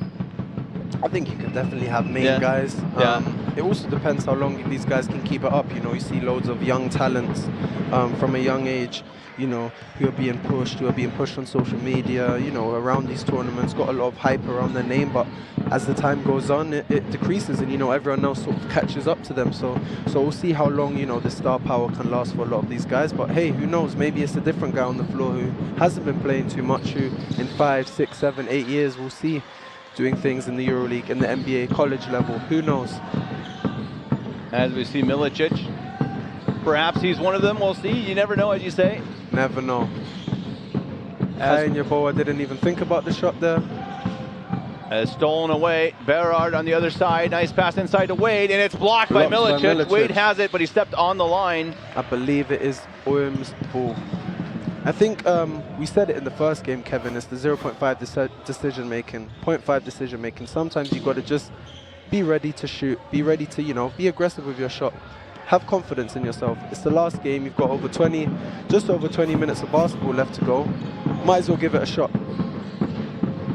It's that split-second decision as Milicic lays it in, exactly as you say, being aggressive. You know, that decision in that split second, do I have space or do I not? But that's why you practice, right? That's what it's all about, getting that feel. When should I shoot it, when should I not? It's put on the floor, and again, to the basket, Luosavuvu, just too easy. They gave it right back to him, Too many easy ones. The number 2 for Asvel, the Frenchman, doing his thing. And he will take that every time. He's obviously a good player, but he's had 10 points. I think 8 of them were probably points I could have scored, which is saying a lot. Here's Milicic. almost throws it away again. He's had some turnover struggles here early on, Milicic. I mean, again, it's got to be a bit of fatigue, right? I mean, here's a guy who's controlling the floor every time he's out there, so much on his shoulders. And I think that's, you got to kind of wonder, you know, for someone like him, like Wade on the other side as well, it's got to be especially fatiguing for them. Oh, for sure. You know, high minutes, whole tournament, probably the bodies are feeling pretty sore. Spoke to Milicic yesterday. He said everything's hurting, but he's going to do it for his squad. And that's the veteran he is for his under-18 squad. Yeah, each of them averaging around 30 minutes. As that's put up and in at the buzzer, Pato. Great glue guy, really great glue guy. Let's see Tom Sommerfeld matched up with Louis Avuvu. Haven't seen much of Louis Avuvu's brother today, have we? But no, he's not been on the floor. To see them together. And Dye can't finish it, and it's out of bounds. Ulm ball. Ulm down by 4 here on their home court. I think they should pick it up sooner or later. Looking forward to see if they can get that done. Pretty balanced game, as I think we expected, as I expected at least. That shot is up, no good from Slingerland. Rebound, Kilnaker on the inside, really, and he puts it home. He's a dominant big, you know. If he's got the ball down there, he's going to finish it. As I missed what they called. The whistle was blown. It looks like Ulm has the ball. Not sure what happened. Let's see, is there a replay of this one? I looked away for a second, but it's Ulm ball again. They'll take it. Have to be on point in these tournaments. You do. You do. You can't look away, man. Nope. It's tough. Definitely not. Tom Sommerfeld being aggressive. Nice kick out. And the 3 is up for Plateau. Can't get it to go. Milicic, he got fouled, Berard. Sean Paul Riviera warming up. I call him my Jamaican brother. We both got Jamaican heritage, so really looking forward to seeing him for the first time in this tournament. Well, that's kind of surprising. I mean, I guess that's, again, speaking of fatigue, it probably is a fatigue thing that Coach Flab is saying, hey, look, we got a lot of tired guys as Sommerfeld leaves, also who had fresh legs. And so even in such a big game, you're going deep. Milicic loses it again, and it's out of bounds off Milicic. I think that is the 3rd turnover on Milicic. That's the case of fatigue, like we've been talking about. That's just a case of tiredness, body wearing down a little bit. You know, those little silly mistakes will pop up after being on the floor for so long these past couple of days. So, yeah. They're saying right now on EuroLeague, they're saying 3 turnovers for Wolf, as that's up and it's good. Really nice shot from Marvin Wade, getting it done for his squad. So 5 total turnovers for the point guards for Ulm. Certainly too many for Coach Flab. Bumping and banging outside. Here's Plateau. Inside, nice pass and a finish. Nice, really nice. Great find, Slingerland there. Wade. Ulm down by 3. 4:30 to play here in the first half. Inside, Basumba double teamed in a foul. Foul is called on Sean Paul Riviera with the number 9. Just a bit too aggressive, perhaps. Yeah. Like you said yesterday, the guy from Mega, you know, coming on with fresh legs. Yeah. Maybe it's the nerves creeping in a bit. Well, and nerves, and also just like that I gotta really play 150% right now. Sure. You know, and sometimes that's great, but sometimes you get a little too handsy, a little too energized. It's going to be his last game as a next-gen player, so he's going to give it all. Good hands. Here he is, up ahead. Can he slam it? Oh! Louis Avuvu meets him at the rim. Big block. And it's thrown out of bounds. Not a good end to that one for Ulm. What a block by number 2. Wow. That's a big boy block right there. He likes it. Milicic staying in front of of Marvin Wade. Wade, Louis Avuvu. Louis Avuvu is certainly the most impressive player so far in the game, but he throws it away. Louis Avuvu here with 12 points today. 12 points, I beautiful think most block. of it coming from easy ones. Yeah, you know, Kevin. It has been. That's really true. And if you can get those easy ones in the game, those difficult shots are naturally going to come to a player of his caliber. Here's Milicic, inside, space, nice finish. Great footwork from Felix Kieneka. We have to respect his footwork, you know, as a big man, he probably puts a lot of time and effort into his game there. Just under 4 minutes to go as we approach the second half. Way to the hoop, and that was knocked away. Kielnaker, Milicic down the other way. Huge block. Wants to push it, almost lost it, backs it back up instead. Here's Slingerland with the three. Doesn't drop. He hasn't got one to go today. Now fast break a chance, Berard, and that's blocked. It's a block fest here in Ulm, and Slingerland is fouled. Huge blocks today. Huge blocks on display. Just the athleticism that we talked about. And Kevin, I think we've got to respect the fact that these guys have tired legs. Someone like Slingerland playing, I would say, just under 30 minutes a game, still getting up there, you know, and yeah, showing his defensive capability. No, it's a beautiful thing to see. Again, there's that never-ending energy. You know, you know, not just running the floor, but you're getting up, you're contesting everything, and that's what this is about. Again, it's that heart. You know, you're saying, hey, I don't want fourth place. I don't want fourth place. You know, of course, both teams want it first. They're not going to make it. So right now, it is all about that third place spot. It's all about pride. And the effort is clearly being shown by both squads here with 3 minutes to play in the first half. It's the young legs, Kevin, the young legs. I wish I had them. Here's Milicic. Inside, easy basket. Hey, we're talking about easy baskets the whole night, but what I think is also, it's the work being put in, you know? It's the work being put in from these guys when we don't see it. Ooh! Marvin Wade is not fouled. Lost the handle. He wanted a foul. Looked like he dropped the ball as he was in the air, as we watch Milicic again. On the replay. Milicic will say, hey, can you just let me have that every time? As we see, oh, that looked like clean ball. Clean. Wow, and it landed on him out of bounds. I think that's why it was called off of Asvel. Good call by the officiating crew.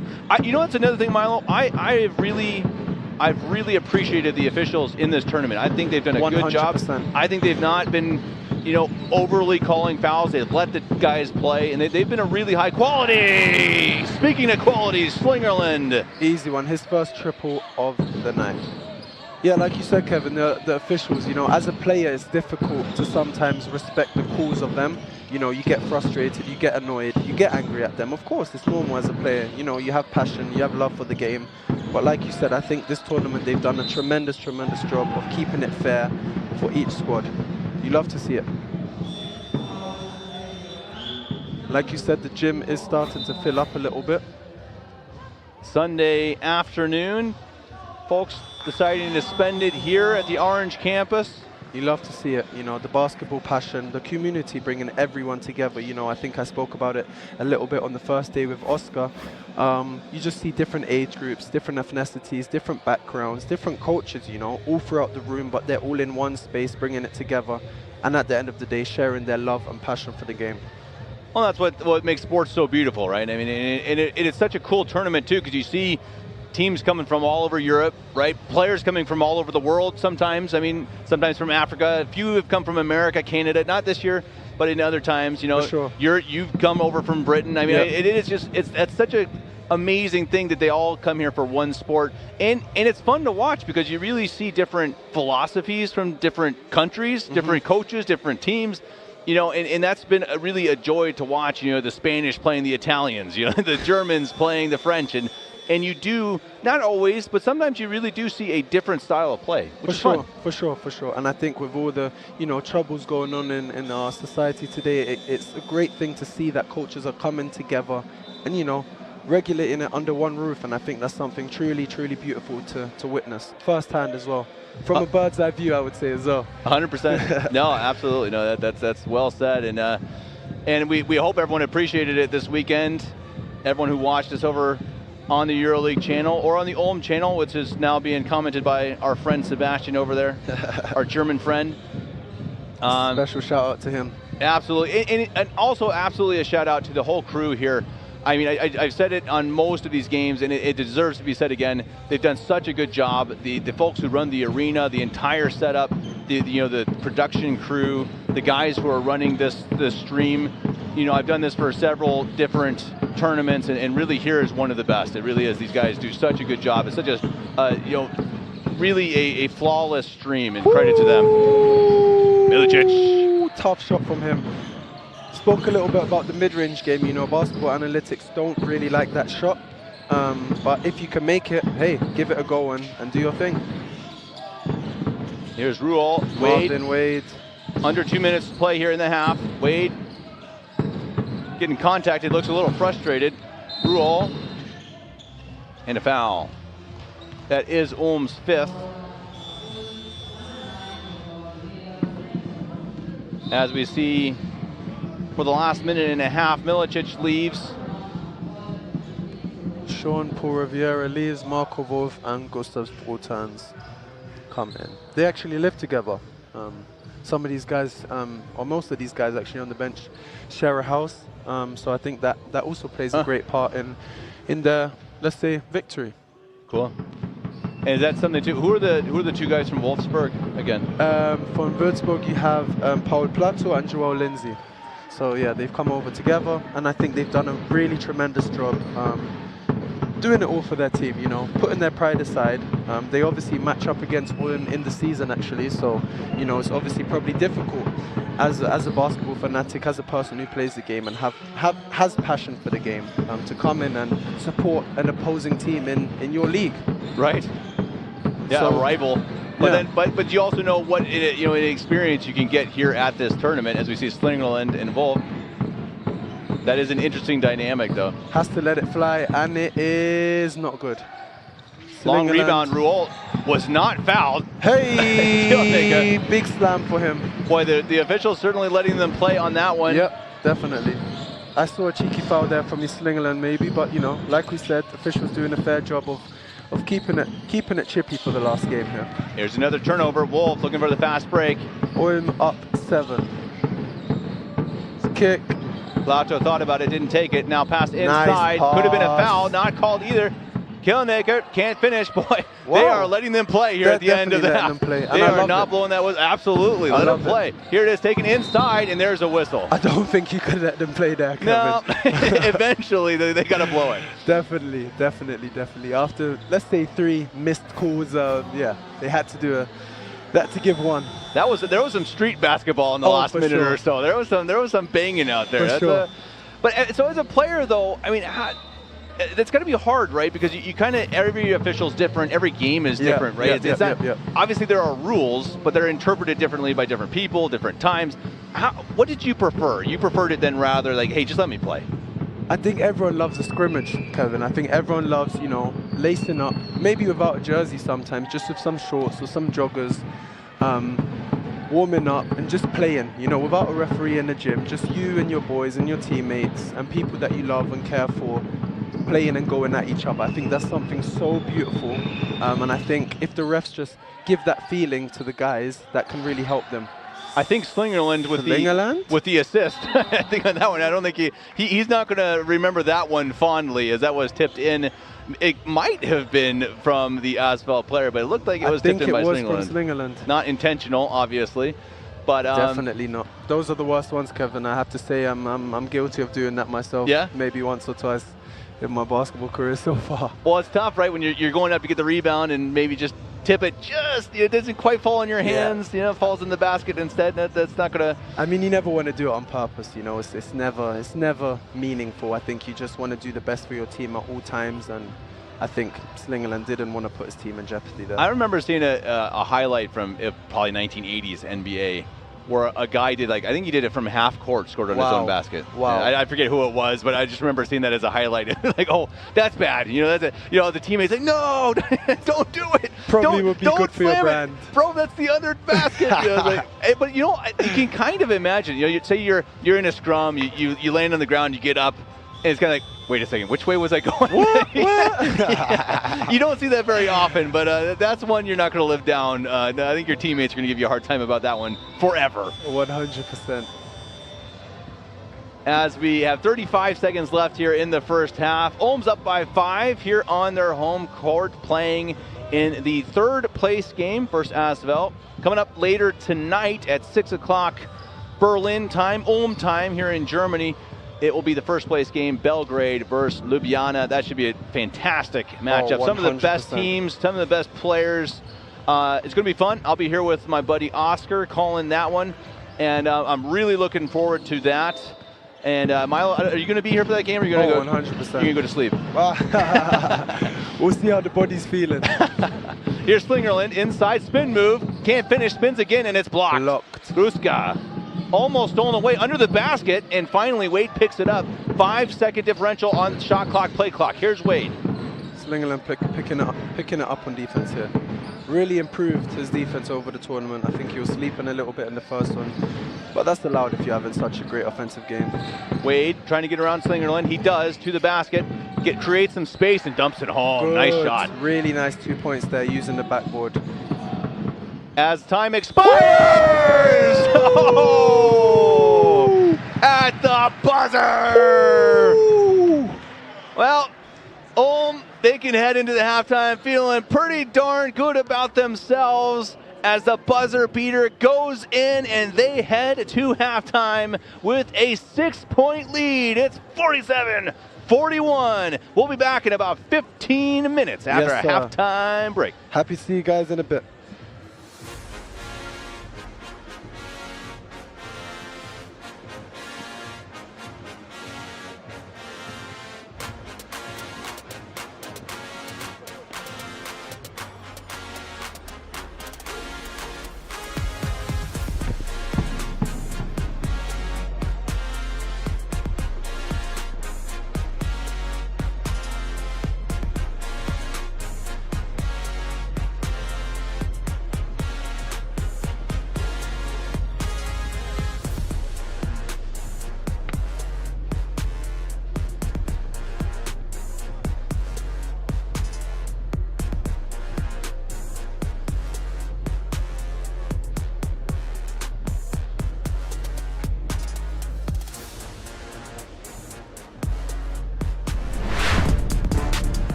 with an alley-oop, and they ended the half with a buzzer beater. What a way to go for Ulm in this game. As you see, Brutans from half court drains it, sending Ulm to the locker room full of energy, hope, excitement, all of the good feelings that you can have. Up now by 6 as the second half is about to begin. Entertaining half. Luas Avuvu with 12 points, leading the Asvel squad. Milicic with 11. Milicic also leading in assists and rebounds. He's been a busy guy out there. Has several turnovers as well, but cleaned that up here in the second quarter. Certainly an entertaining half. Both teams certainly not wanting that fourth place spot. I was just talking with my German compatriot over here during the break. How fourth place is almost worse than fifth place, isn't it? You know, fifth place, you at least won your placement game. Fourth place, you lost the game. I think fourth is almost about the worst spot you can get. Okay, yeah. Okay, eighth is the worst. But you guys, you see my point. So these teams certainly are going to fight it out. They're going to duke it out here in the second half. And it's going to be an enjoyable watch as we have a full stadium here, a full campus, the Orange campus in Ulm. You're watching the quarterfinal of the NextGen EuroLeague. I'm Kevin Gillikin. I'm here with Milo Murray. He stepped away here for a minute, but he'll be back. Milo played for the Ulm under-18 squad last year, so he knows these guys. He's friends with these players. Certainly has been a blast to have him on the call. Everyone who is watching on the EuroLeague YouTube channel, please be sure to hit up the comments with your questions. David Hine is there from the EuroLeague. He knows all the things about this league, so if you have any questions, certainly hit him up. Players, teams, formats, ask him in the comment section. You can also check out the Instagram page. It's new. The Instagram channel, I should say. Subscribe here as well. Make sure you don't miss out any of the EuroLeague highlights. NextGen EuroLeague, as that shot is up, no good from Slingerland. Rebound follows the rule. Of course, there will be 3 more quarterfinals. Finals later this year in Athens. We will see who heads to it. Belgrade will face off against Ljubljana later tonight, 6 o'clock time here in Ulm. Of course, right here on the YouTube channel, as we see Riesal drills it as the shot clock expired. He's been great for them, Kevin, hasn't he? He has. He's had a really good tournament, number 10. He's had a couple really highlight dunks and blocks. Had one earlier today as well, as that's nearly stolen away. Lots of energy for him, lots and lots of energy for him. As you said, finishing at the rim. Undersized 5-man, definitely undersized, but playing with a lot of heart and a lot of hustle, and you know, reminds me a bit of like a Dennis Rodman sort of guy. A lot of rebounding, a lot of talent. Maybe not as insane. Maybe not. We never know though. You never know. If you can be as insane and talented as Dennis Rodman, that's something. You never know what he's doing off the court. Or on the court, for that matter. On the court, that guy was a nut. Yeah, no, that's a great point. That's certainly a very high compliment to be compared to him on the basketball court. So after the half, obviously had a buzzer beater. And I had to ask you as a player, Milo, would you rather a buzzer beater or an alley-oop? Under the basket, great find, Milicic to Slingerland. Hey, that's a tough question, Kevin. I think both are, you know, really nice plays. From Gustav Brutans there, finishing up a half-court shot. Like we said, maybe we jinxed it in a positive way for him. But yeah, both is cool. Both are highlight plays. Yeah, tough to decide. That's up, wild shot, rebound, Kielnicker, Milicic wants the foul. On the floor. Wow. And it's on, ooh, yeah. Interesting. He definitely tried to push that one. He knew he was getting fouled, tried to get the shot up. He's done that a couple times this tournament. I remember in the first game that they played at 11 on Friday. I think the official looked at him, he's like, yeah, that's a good try, but you know, yeah, I can understand why they don't call that. You know, it's a little bit of a smart play by Milicic, but I get not calling it for sure. That's kind of a, yeah, it's letter and spirit of the law, I suppose, as we see Slingerland now with it. Handing it off to Theo Milicic. Ulm up by 4. Milicic is not fouled. Wow, he throws it surprisingly to a teammate. Shot is up for Slingerland. Well, again, we mentioned in the first half, the officials are letting them play as Luas Avuvu gets around Milicic. Oh, and it's blocked. Big block.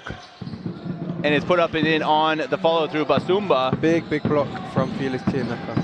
Slingerland's got a couple nicknames, Kevin, if you didn't know. I did not know. Slingy, we call him. That's a good one. Oh, nice pass inside. Finish. Kielnaker, 8 points. 6-point lead. Slingy, I like that. Do you have a nickname? Yeah, I've got a couple. Zeno, Zeno. We got a couple. Nice. Friends back home call me. Here's Luas Avuvu. He's got such a good name. He's got to have a good nickname. Apollinaire Luas Avuvu is definitely the best name in the tournament. Lulu? Maybe. Lulu, maybe. Could be. That's knocked away in a foul. Double L, LV, who knows? You never know. As it's been an interesting start, very energetic, kind of out of control start here, right? For both teams, you can see a lot of energy, both teams coming out pretty hyped, but not the prettiest basketball here to start the second half. Milicic fakes it, almost slips again, takes it to the basket, can't finish, but a foul. 2 shots for him. I think that's the talent that Mike James was talking about, that's on display from Teo Milicic. Talking to the ref, showing his veteran poise and capability to, keep it mature. As a young guy, just turned 18, I believe, or will turn 18. Yeah, keeping it together for his squad is something you love to see. And yeah, I really appreciate a player like that. That veteran play, you just see some of those little things, right? How he kind of protects the ball when he goes to the hoop for a layup. I mean, it's just something that you don't see everyone have. Nope. And that type of a thing makes a big difference, right? Sure. I mean, that could be the difference between a foul, or a layup or a turnover. So just these little things that you notice from veterans like Milicic. He does a little head nod before each free throw, if you haven't noticed, Kevin. I think that gives him sort of a positive reminder. I think things like free throws are all in the mental aspect. Big rebound from Slingerland, yeah. Up ahead, nice pass to the basket. Hey! And a block, Luas Avuvu. Big block from Luas Avuvu. He's been everywhere, that's his second. Marvin Wade slowing it down for them. I think that's some part of his game that we don't respect enough. Slowing it down for his squad. Luas Avuvu with a nice mid-range jump shot, can't go. Tipped away, number 69 for Asbel. Here's Basumba under the basket, left hand, wanted a shot, takes it with the right hand, it's up and in, and a foul. He likes it. I love those types of players, Hasn't got the best shot-making ability, but he does it for his team around the basket. Good touch, big body, plays with heart and hustle. And you love to see it. Felix Kieneka picking up his first foul with 10 points on the board. Well, going up against someone like Basumba, I just imagine you got to be a little scared under the basket defending him, right? Just because he's big. He's got that big body. We've seen a couple of those guys like Kroger. They just kind of big, and you see him coming down the lane, and it'd be a little scary, I think. Variation of players from the big man position, and we got Mbao from Milan, someone who's tall, can stretch the floor, and Felix Kieneka on display here. Joel Lindsay. Cameron Window, obviously, from Cedevita, who does a little bit of everything for his team, who can shoot, who can stretch the floor, who can, be a big presence under the rim, and I think that's something you have to respect. Kaya and Yeboah with the ball stolen from Lewis. That's the thing we've been speaking about, doing everything for his team to get the win, and I really respect a player like that. Here's Ruol, can't drop. Foul on number... I think that was on number 9. Pushing foul, it will stay with Asvel. Gustav's Brutan's coming in for Kaya and Yeboah now. How do you do that? Because it looked like their Yeboah lost focus a few times. He gave up a steal, came back down. How do you stay focused all the time on the court? I imagine, again, you played so much basketball, you're tired. How do you, because this game, you miss an inch and they score, right? So how do you stay perfectly focused all the time? It's difficult, Kevin. He's played high minutes being a starter. He's played high minutes this tournament, and keeping it together will be difficult. It will be a shot clock violation. Marvin Wade is definitely annoyed with that. He's saying check that on the replay. I don't think that's possible, Marvin. He's smiling about it. I thought he got it off. Oh, that's... No, that's a good call. That's a good call. Great call from the refs. That was in his hands. Good call. As we said, they've done a really good job. That was bang bang. If you'd asked me, I would have said he got it off. But I think from that replay, he did not. I like his reaction though. That was pretty funny. That was funny. I think there's a clip of Patrick Beverley after a missed call. I'm not sure if you've seen it. He brought the camera over to the refs. That was great. Getting the tech for that. That's a great tech. If you're going to get a tech, at least make it be a Style, legendary Kevin. Yeah, do it in style. I love it. Do it in style. He's a guy, you like Patrick Beverley. I think he's a guy. I think you mentioned that earlier, or maybe it may have been Oscar. It's like, boy, you would hate to play against someone like that, but man, he'd be the best teammate ever. Definitely. If you have him on your squad, you can't complain. We had a guy. He had a couple highlights. Luka Sanowska. I'm not sure if you've seen him. He has the Dennis Rodman hair as well, dyed hair on his head. Okay. Really wild guy, everywhere, and you would hate to play against him, but love to have him on the squad. Got it. Wow, wow, wow, wow. You love to see him being able to stretch the floor. Yeah. He's got 9. He's got 9 on the board for them in just under 20 minutes of playing time. You hate to see it. I believe that is Milicic's 3rd turnover of the game. He has to keep it together here. Yeah, let's see as we check. Yeah, 3 for Milicic, 3 for Wolf. Bit sloppy, 10 turnovers total for Ulm. That's okay. If they can keep it under 14, they'll have a good chance to win it. As Milicic pokes it away momentarily, Riesel ends up with it, and it's taken Singerland to the basket. Oh, those are the tired and legs. Milicic. Oh, it's called off of Ulm. Milicic thought he poked it off of Wade. And you see, again, this is just how quickly these things shift, right? Mistakes on one side, and then you're like, hey, look, you know what? I don't care. I'm going to put my head down, and they make 2 plays in a row. It's momentum. It's momentum of the game, and you love to see it. Wade inbound. Here's Luasavuvu, number 2. Certainly playing a lot of minutes, Wade and Luasavuvu. You've not seen too many substitutions for Asvel, certainly more for Ulm in this one. Starting lineup for Asvel is saying, hey, we want to take this one home. Ruel, Wade with the shot. It's up. It's way long. Rebound, though, to Basumba. And he hook shots. It doesn't drop. Milicic bringing it up for his squad. 9 points, 9 rebounds for Basamumba. Bruton's on the floor in the corner. Under the basket. Nice block inside. Milicic with it. Puts it up and in. Easy 2 points for him. And it will stay with Ulm. Turnover. Wade had to go off his foot. Bruton's with the pressure. 6-point lead for Ulm. Milicic doing a really good job using that spin move. As you see again, Slingerland with the steal and the half dunk. Flush, I would call it. I like that. Yeah, that's a good cheeky one. flush. Yeah. I was kind of hoping he'd slam it, but Me too. I think can't get them all. the tired legs. Yeah, I get it. Marko Voev puts it up for 3, and it is too short. Jet Beard doing a really good job fighting down there for the rebounding. Can't quite get it. You hate those ones. You really do. When you feel like you've got a rebound and it just slips away. Wade is fouled by Wolf. You see Coach Flab talking to him, maybe saying, hey, you don't need to commit that foul. Yeah. I think that's what he's saying. I assume the Ulm squad, you guys all speak German. Actually, no. A couple guys. Janus Lingerland is from the Netherlands, so he understands a little bit. Gustav Brutan's also. Oh, he got another one. Riesel, boy, has he been big here in the second half. 12 points. 12 points for him. 5 points in the half. 2 threes. Really Inside, nice pass. Well defended. Drops to Basumba. Wade now with it. Long strides from Wade. Kicks it. Oh, and it's an offensive call. Interesting. I missed that one. Yeah, didn't see what happened inside. That's what we were talking about. Have to keep your eyes everywhere. Everywhere. Let's see. No, couldn't see it there. Oh, that's the Riesel shot. Okay, yeah. Basumba lowered his shoulder a bit into Milicic. Luasavuvu definitely a bit angry about that one. I think those would have been another easy 2 points for him on the board there. As we will see Ulm again with the ball after that offensive foul. Ulm up by 3 here on their home court. Milicic with it. Let's see if they can extend this lead. Gustav Brutan's with the ball. Bruton slips. We've seen several guys slip exactly at that spot. It's that mark, you know, that's a new part of the floor, and that can be really, really slippy. Kai Nyeboa will replace. Because this is it's like a sticker, right?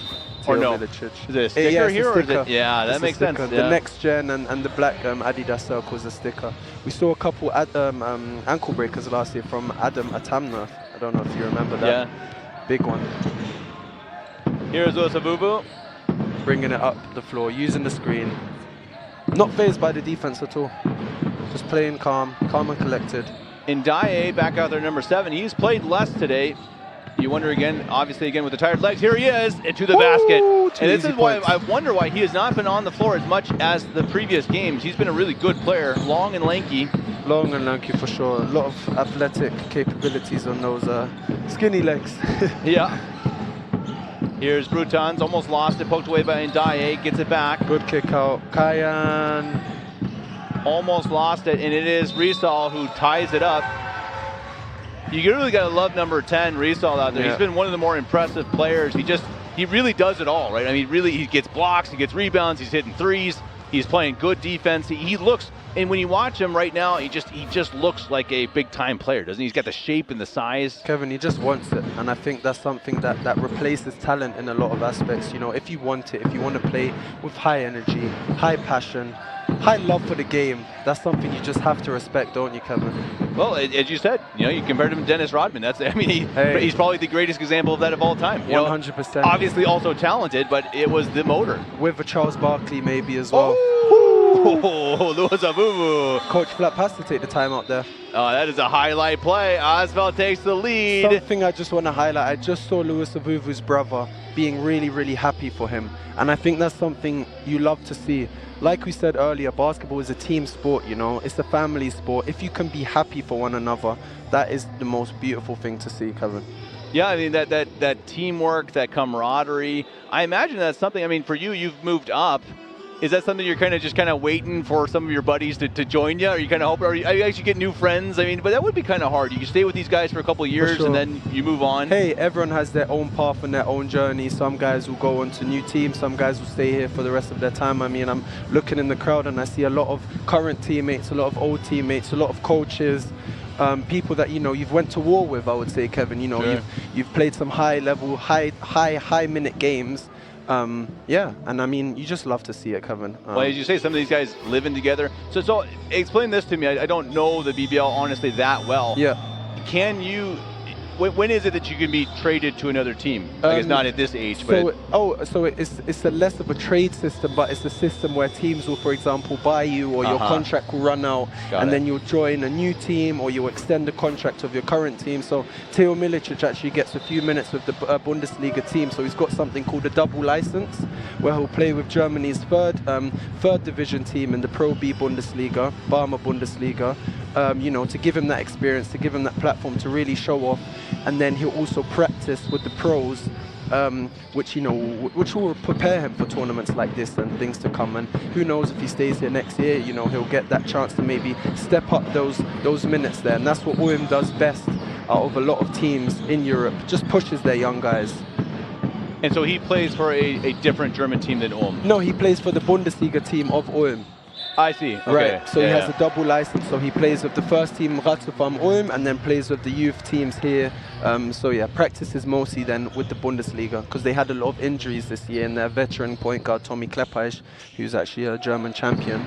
Yeah, so he got those minutes sort of from him, and yeah, was able to do a good job in the Bundesliga there.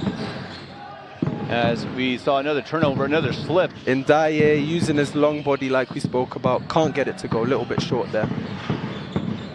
Rebound coming now the other way. Here's Brutons.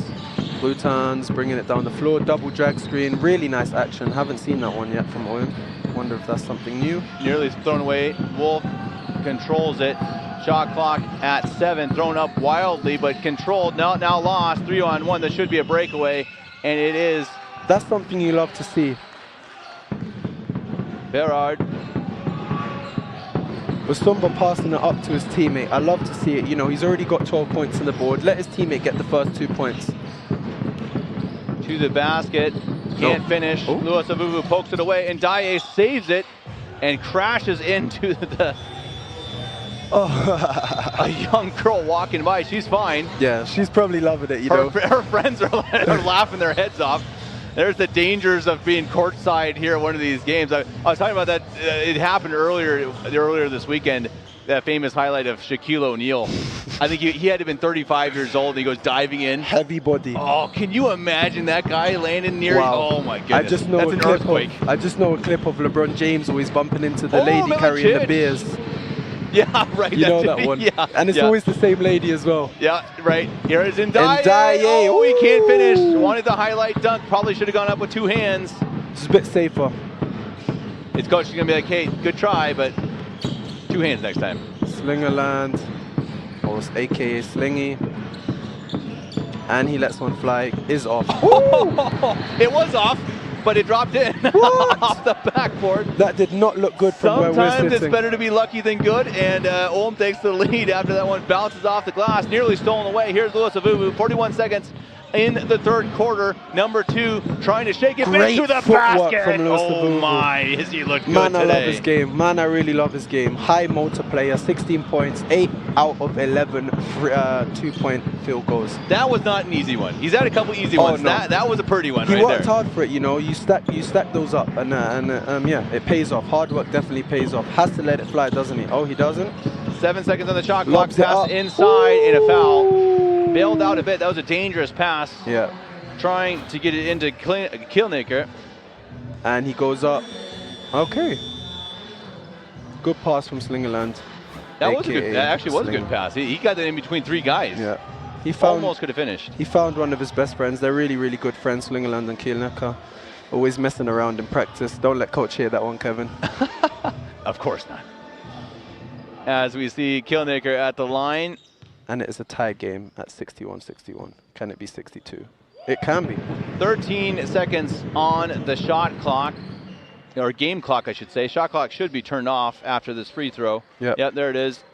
13 seconds in the 3rd quarter. It's been a good one, really good one, Definitely. honestly. It's been a fun game, balanced as we expected. For sure. Special shout out to David Hines sitting there. David, the legend. Doing his thing. Doing his thing. Answering all your questions on YouTube. He does most of the write-ups, maybe all of the write-ups also on the EuroLeague I think he does everything, website. yeah. I think he does. He's a busy guy. I spoke to him on Friday. He said he would love to join us up here, Kevin, someday. That would be fun. Yeah, That'd be for great sure. to have David along for a broadcast. Seeing his insight for the game. Well, I may have to. I would be overwhelmed with the statistics he has in his head. Man, you don't even want to know. No. As you have 2 seconds and a foul, they had one to give. Oh, good foul on the outside. Smart foul from Slingerland. Something he's really stepped up is his IQ and feel for the game. So you love to see it. As 2 seconds remaining on the game clock here in the 3rd, 10 minutes left and a timeout. They'll want to get a play call in here with 2 seconds. What would you do in a situation like this? 2 seconds left. Do you just try to get a quick shot off? Do you have someone roll into the rim? You could go for an alley-oop play, you know, with your tall, athletic guys. I would say someone like Plato, someone like Kai Yeboah, someone like Felix Kiernak, or you could get a good shot for maybe someone like Slingerland to get a quick one up. Yeah. Oh, Slingerland comes out and Sean Paul comes in. So yeah, You're getting your defensive guys out there. Yeah. I'm excited to see what Asvel does here. As we see a few highlights. Fun quarter. That's the one we were talking about that looked really off, but somehow got it to go. That's the shooter's touch. That's the shooter's touch that we talk about, Kevin. Someone like Slingerland who has a feel for his shot. Great touch around the basket too. Really simple and you game. really do then have to have enough of an arc on your shot to For get that to sure. go in, right? So For I mean, sure. if you have a flat shot, that's bouncing straight off and going nowhere. So you got to have. So there's some luck there. Let's be honest, but it is also luck, but also a nice looking. Yeah. You know, it's the angle. You know, it's also the angle. Absolutely. No, how it is it funny. works. You know, even you know how you see different shots. I mean, again, I'm a Nuggets fan, so we had a guy named Michael Porter Jr. who's he's now. Do you know him? He doesn't see contests. Yeah? Not personally, I don't know him personally. Oh, okay. But You know of it. Yeah, I got doesn't see contests. He just lets it fly. And that guy's shot is so pretty. It's just a beautiful shot. But then you have other guys. The guy I think I remember, this was a long time ago, Karolinko. Andre Karolinko, guy had the flattest shot. He was a good player, but man, the guy, he shot it like almost like straight. You know, it went in. He was an NBA player, so obviously he did a lot right. As the shot is up, and it is, it was close. Almost puts it in. Ladies and gentlemen, we have 10 minutes remaining in the game. It's a good one, and it's a close one. Ulm up 63-61 over Asvel. We'll be right back after a quick break. Fourth quarter coming up. Let's see what they can do.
Well, what more could we have asked for here at the Adidas NextGen EuroLeague in Ulm at the Orange campus? I'm Kevin Gillikin alongside my buddy Milo Murray. And it's really been a fantastic game, fun to watch, lots of highlights, good offense, some good defense, some easy buckets, and well, we're close. And we're hoping that the home team here can pull it out. I'm sure those rooting for Asvel are obviously rooting the other way as you see that bank-in shot. I just like Slingerland, how he kind of laughs. Like he banked it in. You saw the smile there. Yeah, there's a little bit of luck. But we're going to see Milo, what does Ulm have to do to pull this off and to go home at least somewhat satisfied with your home tournament here? Ulm just has to keep it together for the last 10 minutes. Stay poised, stay aggressive. You know, it's 10 minutes left of basketball. It's anyone's game, but see, those are the things we talk about, Kevin. Just keeping it simple for your squad. Obviously giving it all, doing your best that you can do, but keeping it together, keeping it poised, I think is the main goal right now. As you do see, number 2 Sommerfeld is back out there. The guy who's not gotten that many minutes, that's thrown away. And Dye is going to have an easy point. Big dunk, big dunk. He made that one. Hey, love to see it. His coach must not have said not dunk with one hand. That one he gets in. Milicic. The Dye on the floor, back up. With the ball and the tie. Plateau to Milicic. Inside pass. Kilnaker under the basket. Strong. Those guys actually won an under-14 championship together. I don't know if the crowd at home remembers me saying, but they sort of have a feeling together and like a sort of team chemistry that maybe, yeah. It's more than basketball, Kevin. It's a friendship. It's a brotherhood.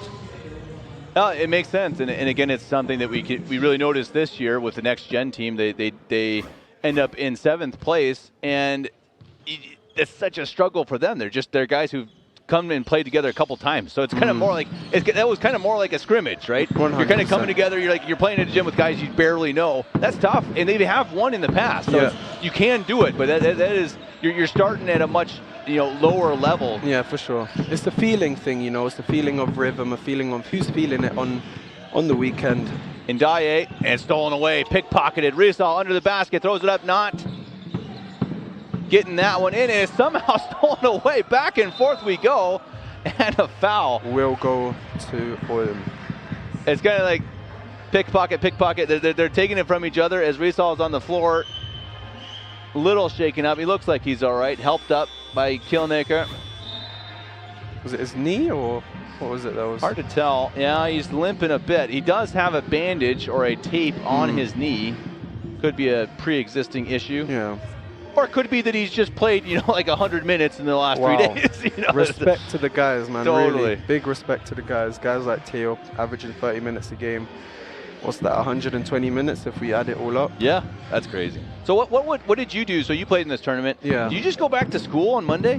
Back to school on Monday and yeah, back to business. Maybe you get a day off, you know, to let the body recover a little bit. But usually, yeah, it was straight back to school the next day. We actually finished third last year, so let's see if they can do the same. Here's Milicic. Jump shot. Tough shot. Really tough shot. Almost landed. Nice rebound inside Sling. Knocked away. Blocked. Rizal. Big number 10. Did I almost hear a Slingy slip out? Maybe I did. I was like, Slingy land. You got me. You got me. Can you call someone by their nickname if you don't know them? That's kind of the, it's on the edge. It's a gray area. It's a gray area. Oh, it's up and in. Milicic. Nicely done. Milicic. Yeah, it's definitely a gray area, you know. A guy like Slingy, he's cool about that. I don't think he'll mind Out too of much. bounds. Milicic forces the turnover. I believe he had 6 yesterday. 6 steals, so double check that. I'm not sure. I'm not the man like David Hine who's got all the stats. Yeah, exactly, in your head. In my head. I'm just trying to see. He's got 7 rebounds today. He's got, I believe that would be his 2nd steal today. I believe yesterday he had 6. Yeah. That's what, 6 steals in a day. You're doing something right. That is pretty good. Here's Slingerland. 24 points, 4 assists, 7 rebounds, 6 steals for Milicic yesterday. Just filling up the stat sheet. And a foul reach in. That's number 8 who checked in. Or no, I think that's number 6. Sorry, that's Adidas.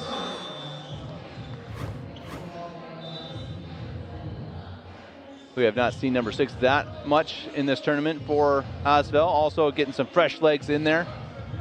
Here with 8 minutes to play. Ulm with a 4-point lead. Milicic with the ball for Ulm. Kilnaker. He will be double teamed. Good pass out of the post. Shot is up for Slingy and it's good. What's that on the board for him? I think that is 17. 17 points. Big game for Slingerland. Uosavubu now down by 7. He's been their offense. As it's stolen away, Milicic. He's got pace to the basket. Knocked away. Block fest today, hasn't it? It has been.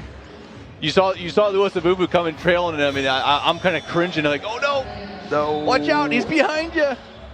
It's kind of like, you know the movie Jurassic Park? I do know it, yeah. You know when they're driving the car and the Tyrannosaurus Rex is chasing them from behind? Right, yeah, they're trying to escape. It's like, oh, they're coming. He's coming right behind me.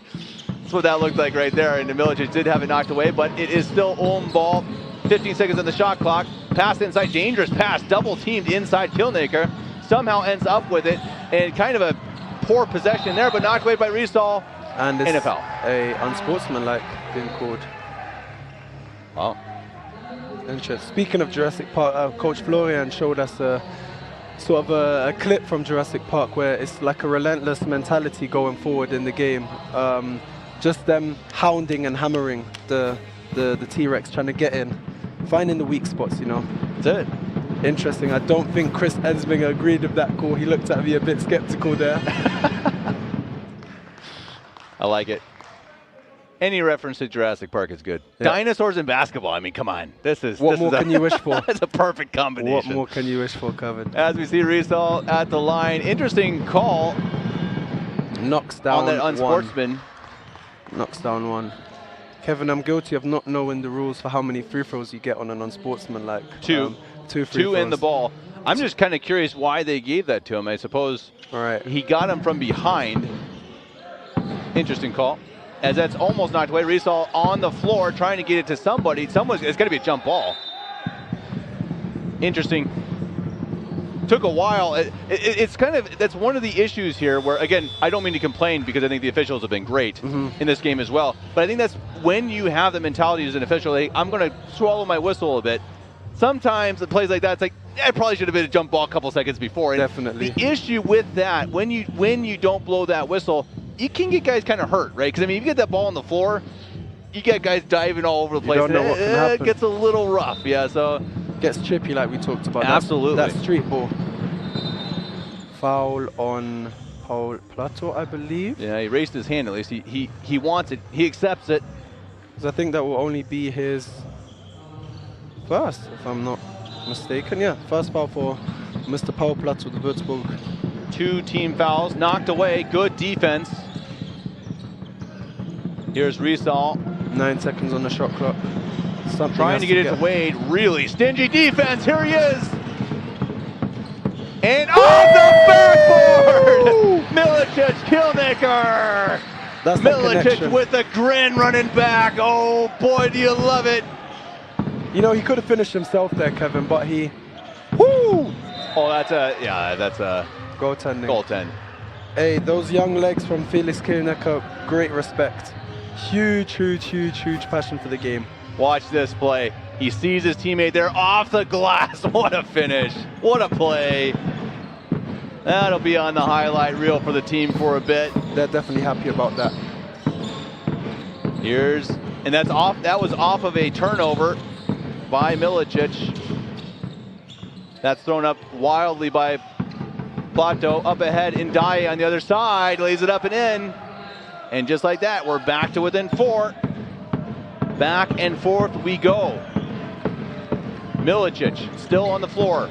Likely not coming off at this point. 3rd place on the line. Milicic got it stripped away from behind, gets it back into the corner. Slingy Shot is for up. 3. Doesn't fall. Riesel, strong rebound. Slingy shot 11 3-point shots today and made 3. Uwasavubu and Ndaye. Timeout called. Couple easy points, breakaway points. Hey, Woo! Kevin, Ratsufam Ulm up 2. Any predictions for the game going forward? Exciting. Political answer. Yeah, I don't know. I mean, I think Ulm has been in the lead for most of this one. I think they have been slightly the better team. Right. But at this point, I think these teams are really evenly matched. I think they're both playing well. In the end, it's going to come down to who's going to make the shots. You know, and I think again, these guys are all tired. They're all fighting.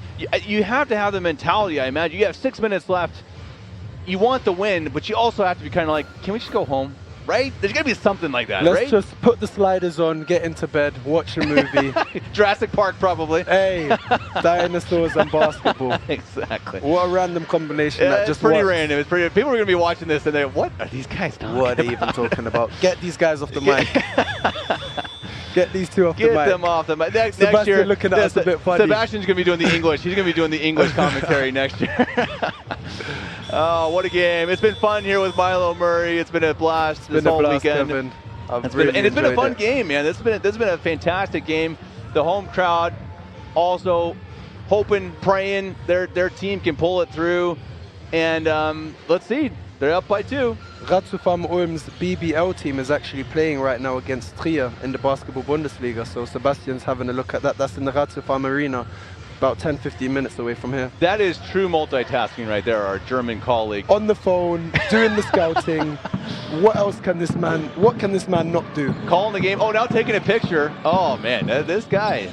Posting his B-reel. I'm feeling really unprofessional here. All I'm doing is watching, and I'm still not good at that. Here's Milicic, up by 2. What can Ulm do to try to bring this one home on their home court? Guarded by Ndaye, tight defense. 5 seconds on the shot clock. Sommerfeld almost had a Slingerland shot. Didn't get it to fall. Plateau is fouled. Foul on Paul Plateau.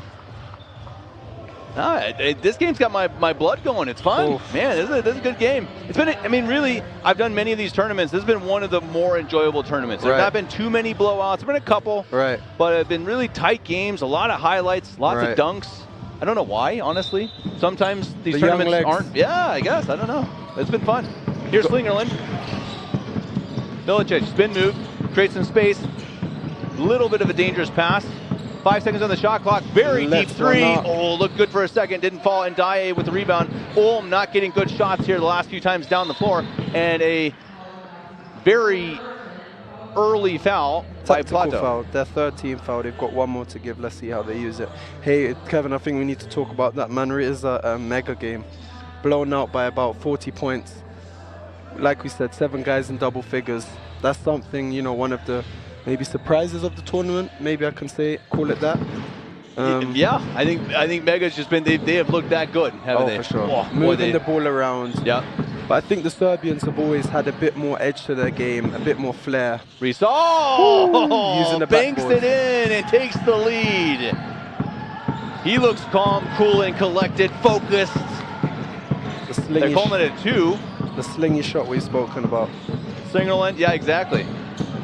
Anything you can do, I can do better. Slingerland takes it, makes it, and the 3 drops. Huge shot for Janos Slingerland. Gustav Brutans is coming in for Ratsifan. There's a foul on the outside. Just a little bit too aggressive by Milicic guarding Wade. They're clearly trying to keep Wade from getting too close to the basket. They don't want him to penetrate, and they've done a good job. Yeah, how's Wade doing today, actually? Yeah, Kevin, I was just going to look that up. Wade, oops, no, that's not today. Wade has 9 points. 9 points. Yeah, 9 points, 2 assists. He has been fairly ineffective considering how he's played so far. Risal has 15, Luas Avuvu with 18. Those guys have kept their team absolutely in this game. On the other side, Slingerland with 17, Milicic with 18, Kilnaker with 16. They're fighting to survive. Let's see what they do here. Under 5 minutes to play in the game. Ulm up by 2 and with the ball. Milicic guarded by Wade. Gets a screen. Takes the jump shot. Doesn't hit anything. Saved for the moment, but right at Wade. Good hands by Wade. Now they've got numbers up ahead to the basket. And it's thrown to Risal and a jump ball, or no, a foul. Who are they calling it on? They called it on Risal.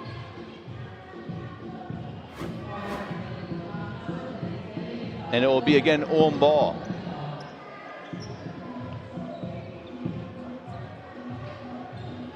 So as time ticks down,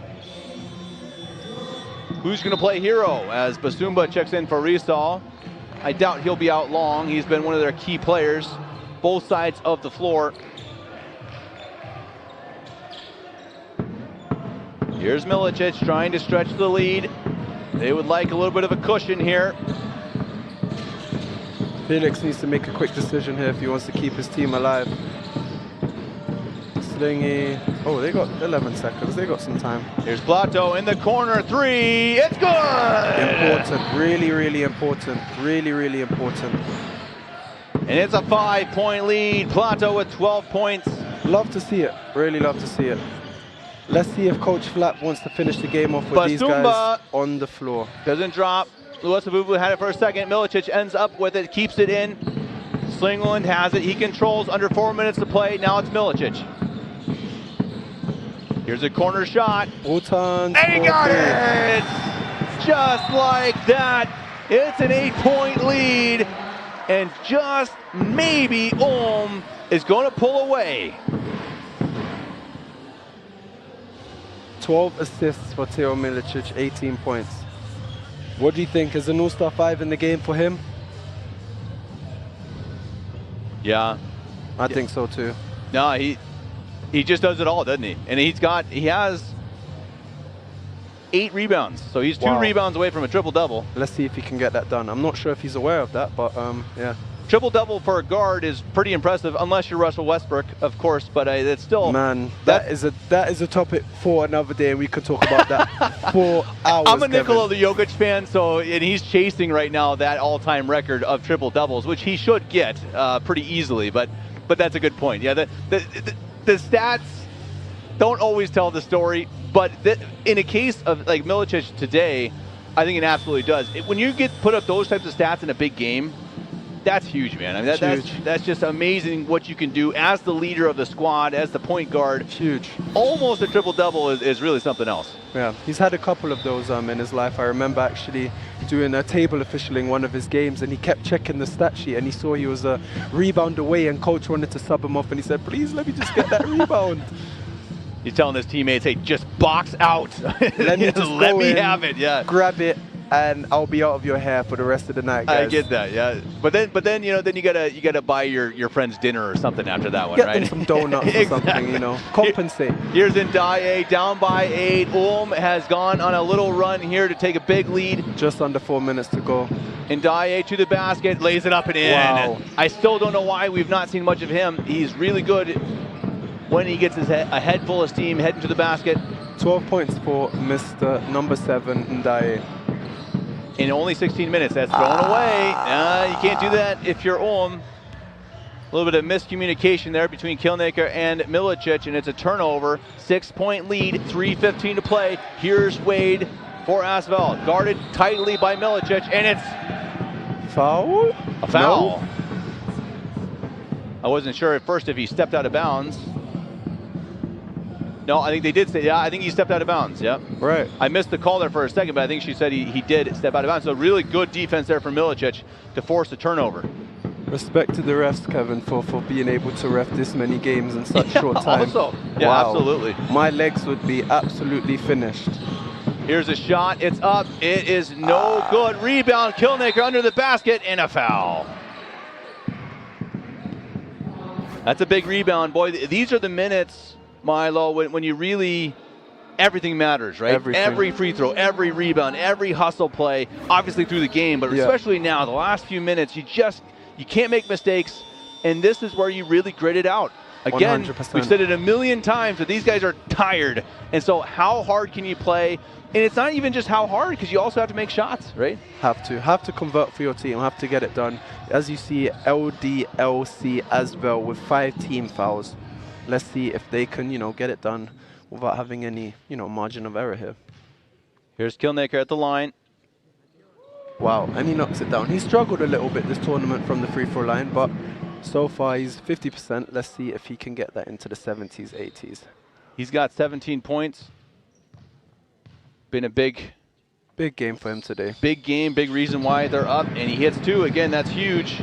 He's got 7 rebounds as well. Three steals for Kilnaker. Let's see if he can get 3 more to get that double-double. Louis Abubu wants to drive it. He does, and he travels.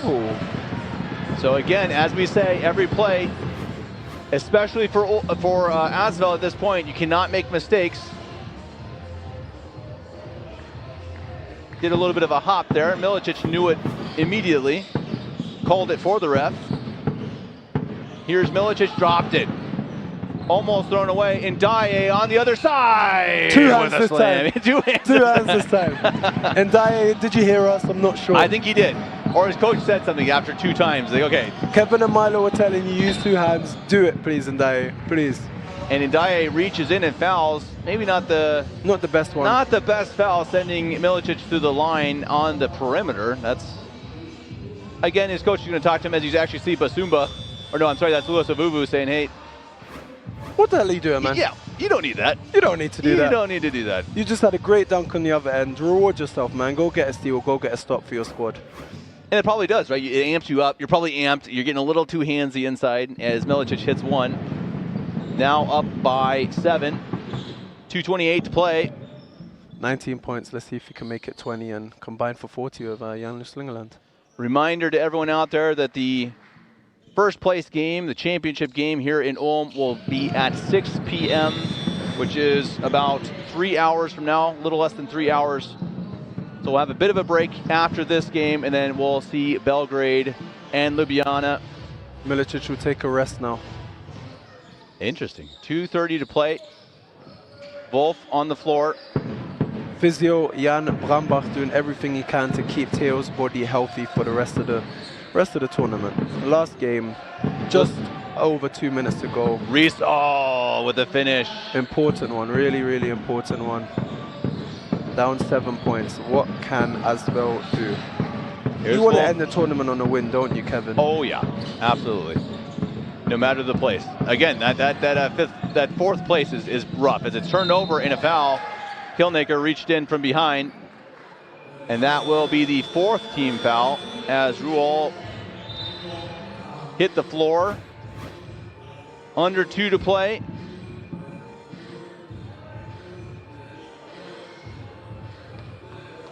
As we see the foul there. Smart foul with 1 to give. Again, Asphalt down by 6, 2 to play.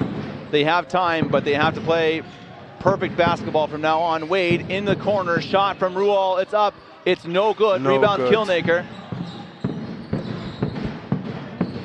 Here he is, Milicic back on the floor. He did not sit long. Slingerland in the corner. That shot is up. It is good. Oh, it's a big one Brutons yet again. How clutch has he been? As we see Riesel struggling a bit on the floor. Man, you would hate to see an injury right now, Kevin. You would. He doesn't look, fortunately, doesn't look like he's in too much pain, maybe a cramp, maybe just bumps and bruises. He is looking at his right knee. Gustav's happy about that. What a huge shot. What a huge shot. That was as clutch as you get right there. Can that be the dagger, Kevin? It might be. That's 9 points, minute 30. I mean, you need a Tracy McGrady right now. I was going to say Reggie Miller, Tracy McGrady. Do you see one of those guys on the sideline? Quick stop, please. Can we get a Reggie Miller from Indiana somewhere to fly in? That'd be pretty cool, Pretty cool, right? That would be cool. I'm not sure he's under 18, but you know, he can pull it off. Change the passport. Yeah, exactly. The bald head does him justice. Yeah. Well, he's got to be 50 or 60 these days. Something like that. Time goes by quickly. Yeah, he was playing when I was a kid. Here's Louis Avuvu. Time running out for Asvel and their chance at winning third place. There's still enough, just maybe, as to the basket goes Ndaya. He finally misses one of those. Milicic with a strong rebound. He wants it. Here's Slingerland. Back to Milicic. Minute 15. 12 seconds on the shot clock. Milicic smartly taking time. I'm surprised Asvel is not pressuring them here as time is running out on their weekend here in Ulm. Shot is up from Slingerland. Missed it, but it's a rebound. Big time rebound by Brutons. How good has he been? Under a minute to play. 9-point differential, and I think Asvel is almost going to let Ulm have it. 55 seconds. I don't know why they're not fouling here. I'm a little surprised. Brutons. No way. I think that hit the top of the rim. They didn't call it top of the basket. Too good to be true if that one was to fall. Ndaya and Milicic will have it. I don't quite understand this from Asvel. I feel like they're not trying to win the game. Not sure, Kevin. Because they're not fouling. They're just kind of letting them play. At this point, I think you kind of have to play the free throw game, don't you? Down by 9 Kevin, with under a minute. See a lot of defeated faces. You know, Marvin Wade hanging his head a little bit. Of course, you're frustrated. Of course, you're frustrated at the result that may follow after this game. Yeah, they had a good tournament. You know, they went 2-1 in Group A, a very tough group. Obviously, would have liked to be playing in the first place game tonight, but as we've said, you know, that fourth place, it's not going to feel very good. You want to win that last game, no matter what. Going 2-2 in a tournament is not going to make these guys happy. But I still don't quite understand why. I feel like their coach should be saying, "Hey, you got to foul early." I mean, if you're down by 9, you got to do something. I mean, for us, it's okay. I'm hungry. I'll go get some dinner. But I don't know what they're doing. Why aren't you pressuring them? I'll be fine with the game ending here, and yeah. It looks like it is. I think it looks like they've kind of thrown in the towel. Ratu Farm could pull away with the third place win, same as last year, exact same as last year. How did you feel with your third place win last year? Oh, amazing. You know, sometimes it's hard to go into a finals because obviously you can either end as the winner, as the champion of it all, but also losing the last game of the tournament does something to you. I think a third place win is always really special because you just end the tournament on a win. You know? And that's something great. You know, you end the tournament on a win. Can't be mad about that, can you? No, absolutely. Yeah, you go out on a high. You've really had some very good performances here against Slingerland and Milicic, both with 20 points. 20 points both on the board for them. Killnaker with 18, Brutons with 11. And Brutons has hit some just gigantic shots. Big shots for them. Just huge. Big shots for them, Kevin, man. And I love to see it. As 21 on the board for Mr. Milicic. Milicic is 1 rebound away from a triple-double. He's got 11 assists, 9 rebounds, 8 turnovers. See if he can get... Oh, can't get a rebound there, can he? Oh. Foul. As that is the 5th. We'll head to the line. I expect the gym to be packed for the final game, don't you think, Kevin? I think so. Man. That'll be a good game. If you ask me right now, Milo, I'm putting my money on Belgrade, not literally, metaphorically. Hey, they just look good, man. Don't gamble, kids. Yeah, exactly. Don't gamble, kids. But they look good. They just look very balanced and just, you know, I don't know if they have any superstars, but boy, they're deep and they're big. They're just big. They're talented. They've looked really good. But I do think, I think obviously Ljubljana will give them a run for their money. Oh, 100%. I think 7 players in double figures says it all. Crazy. Yeah, that's unbelievable. As Ruel hits them both. Now he hits one, sorry, 8-point lead. Now they're doing more of a full court pressure. I don't know why they didn't do this before, as they get a steal. But I think they're too late. I'm baffled with their decision making in the last 2 minutes. Here's Wade to the basket and a foul. Those moves from Marvin Wade there, ball on the string. Wonder if I saw Kyrie Irving there for a minute. Well, we were looking for Reggie Miller. Hey, Reggie, you there, buddy? Is that him walking through the door? No, it's not. Kyrie's amazing. Isn't it? There's just some of these players where you watch him. It's like I literally don't know how he physically does things sometimes. Like, how is that possible? How did you just make that play? That's a gift from God, Kevin. It is. That's a gift from God. That's it. Unbelievable talent. He knocks it down. Though he's kind of an old guy now. Is he still with Dallas? I haven't followed him. He's with Dallas. He tore his ACL. Oh, that's probably why I haven't heard from him lately. Yeah. But he's been practicing with the squad. See a few clips here and there. Boy, Dallas trading away Doncic. Wow. Whoa.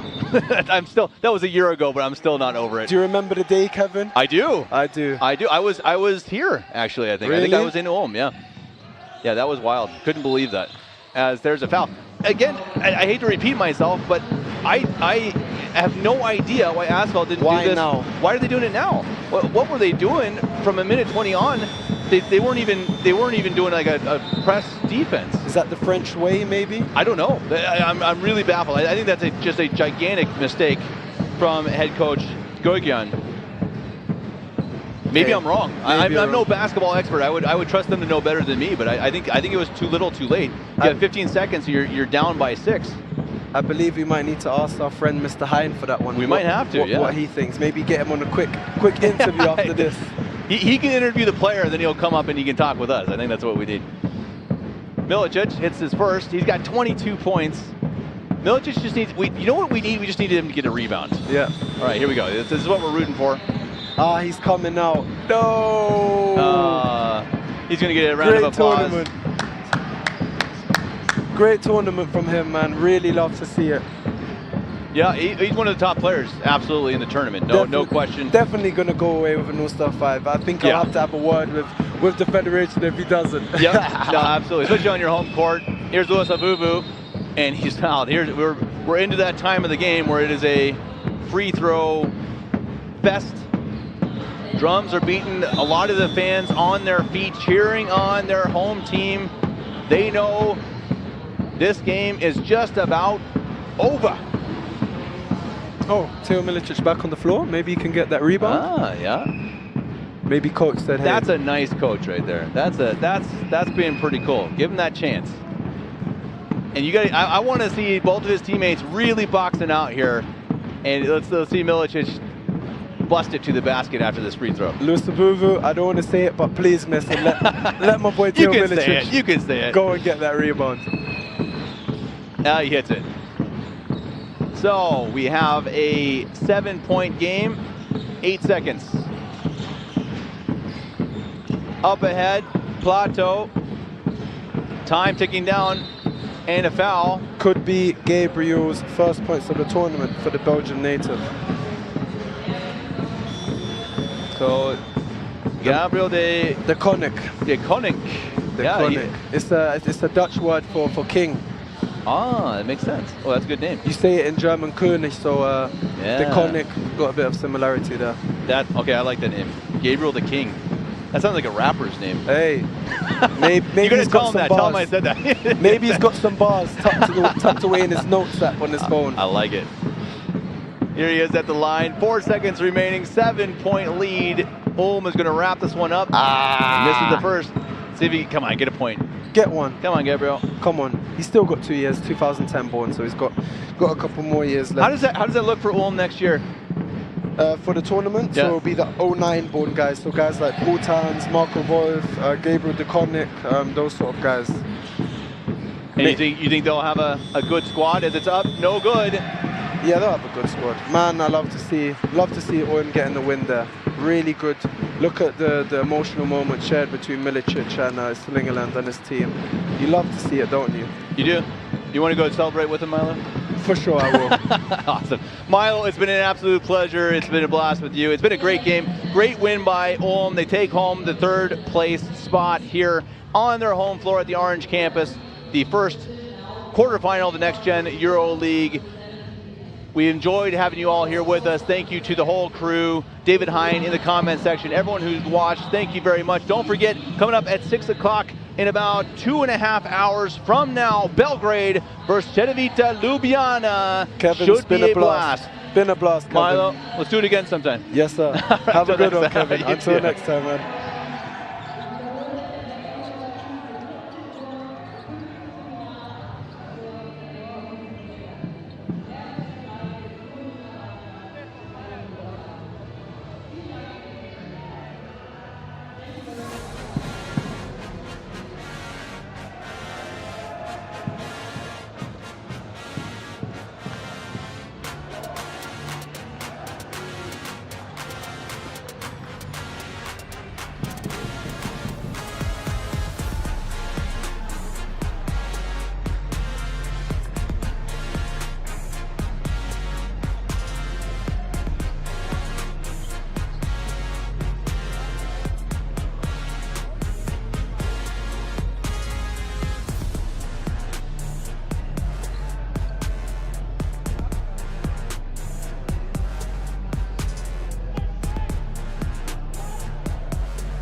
Party, please.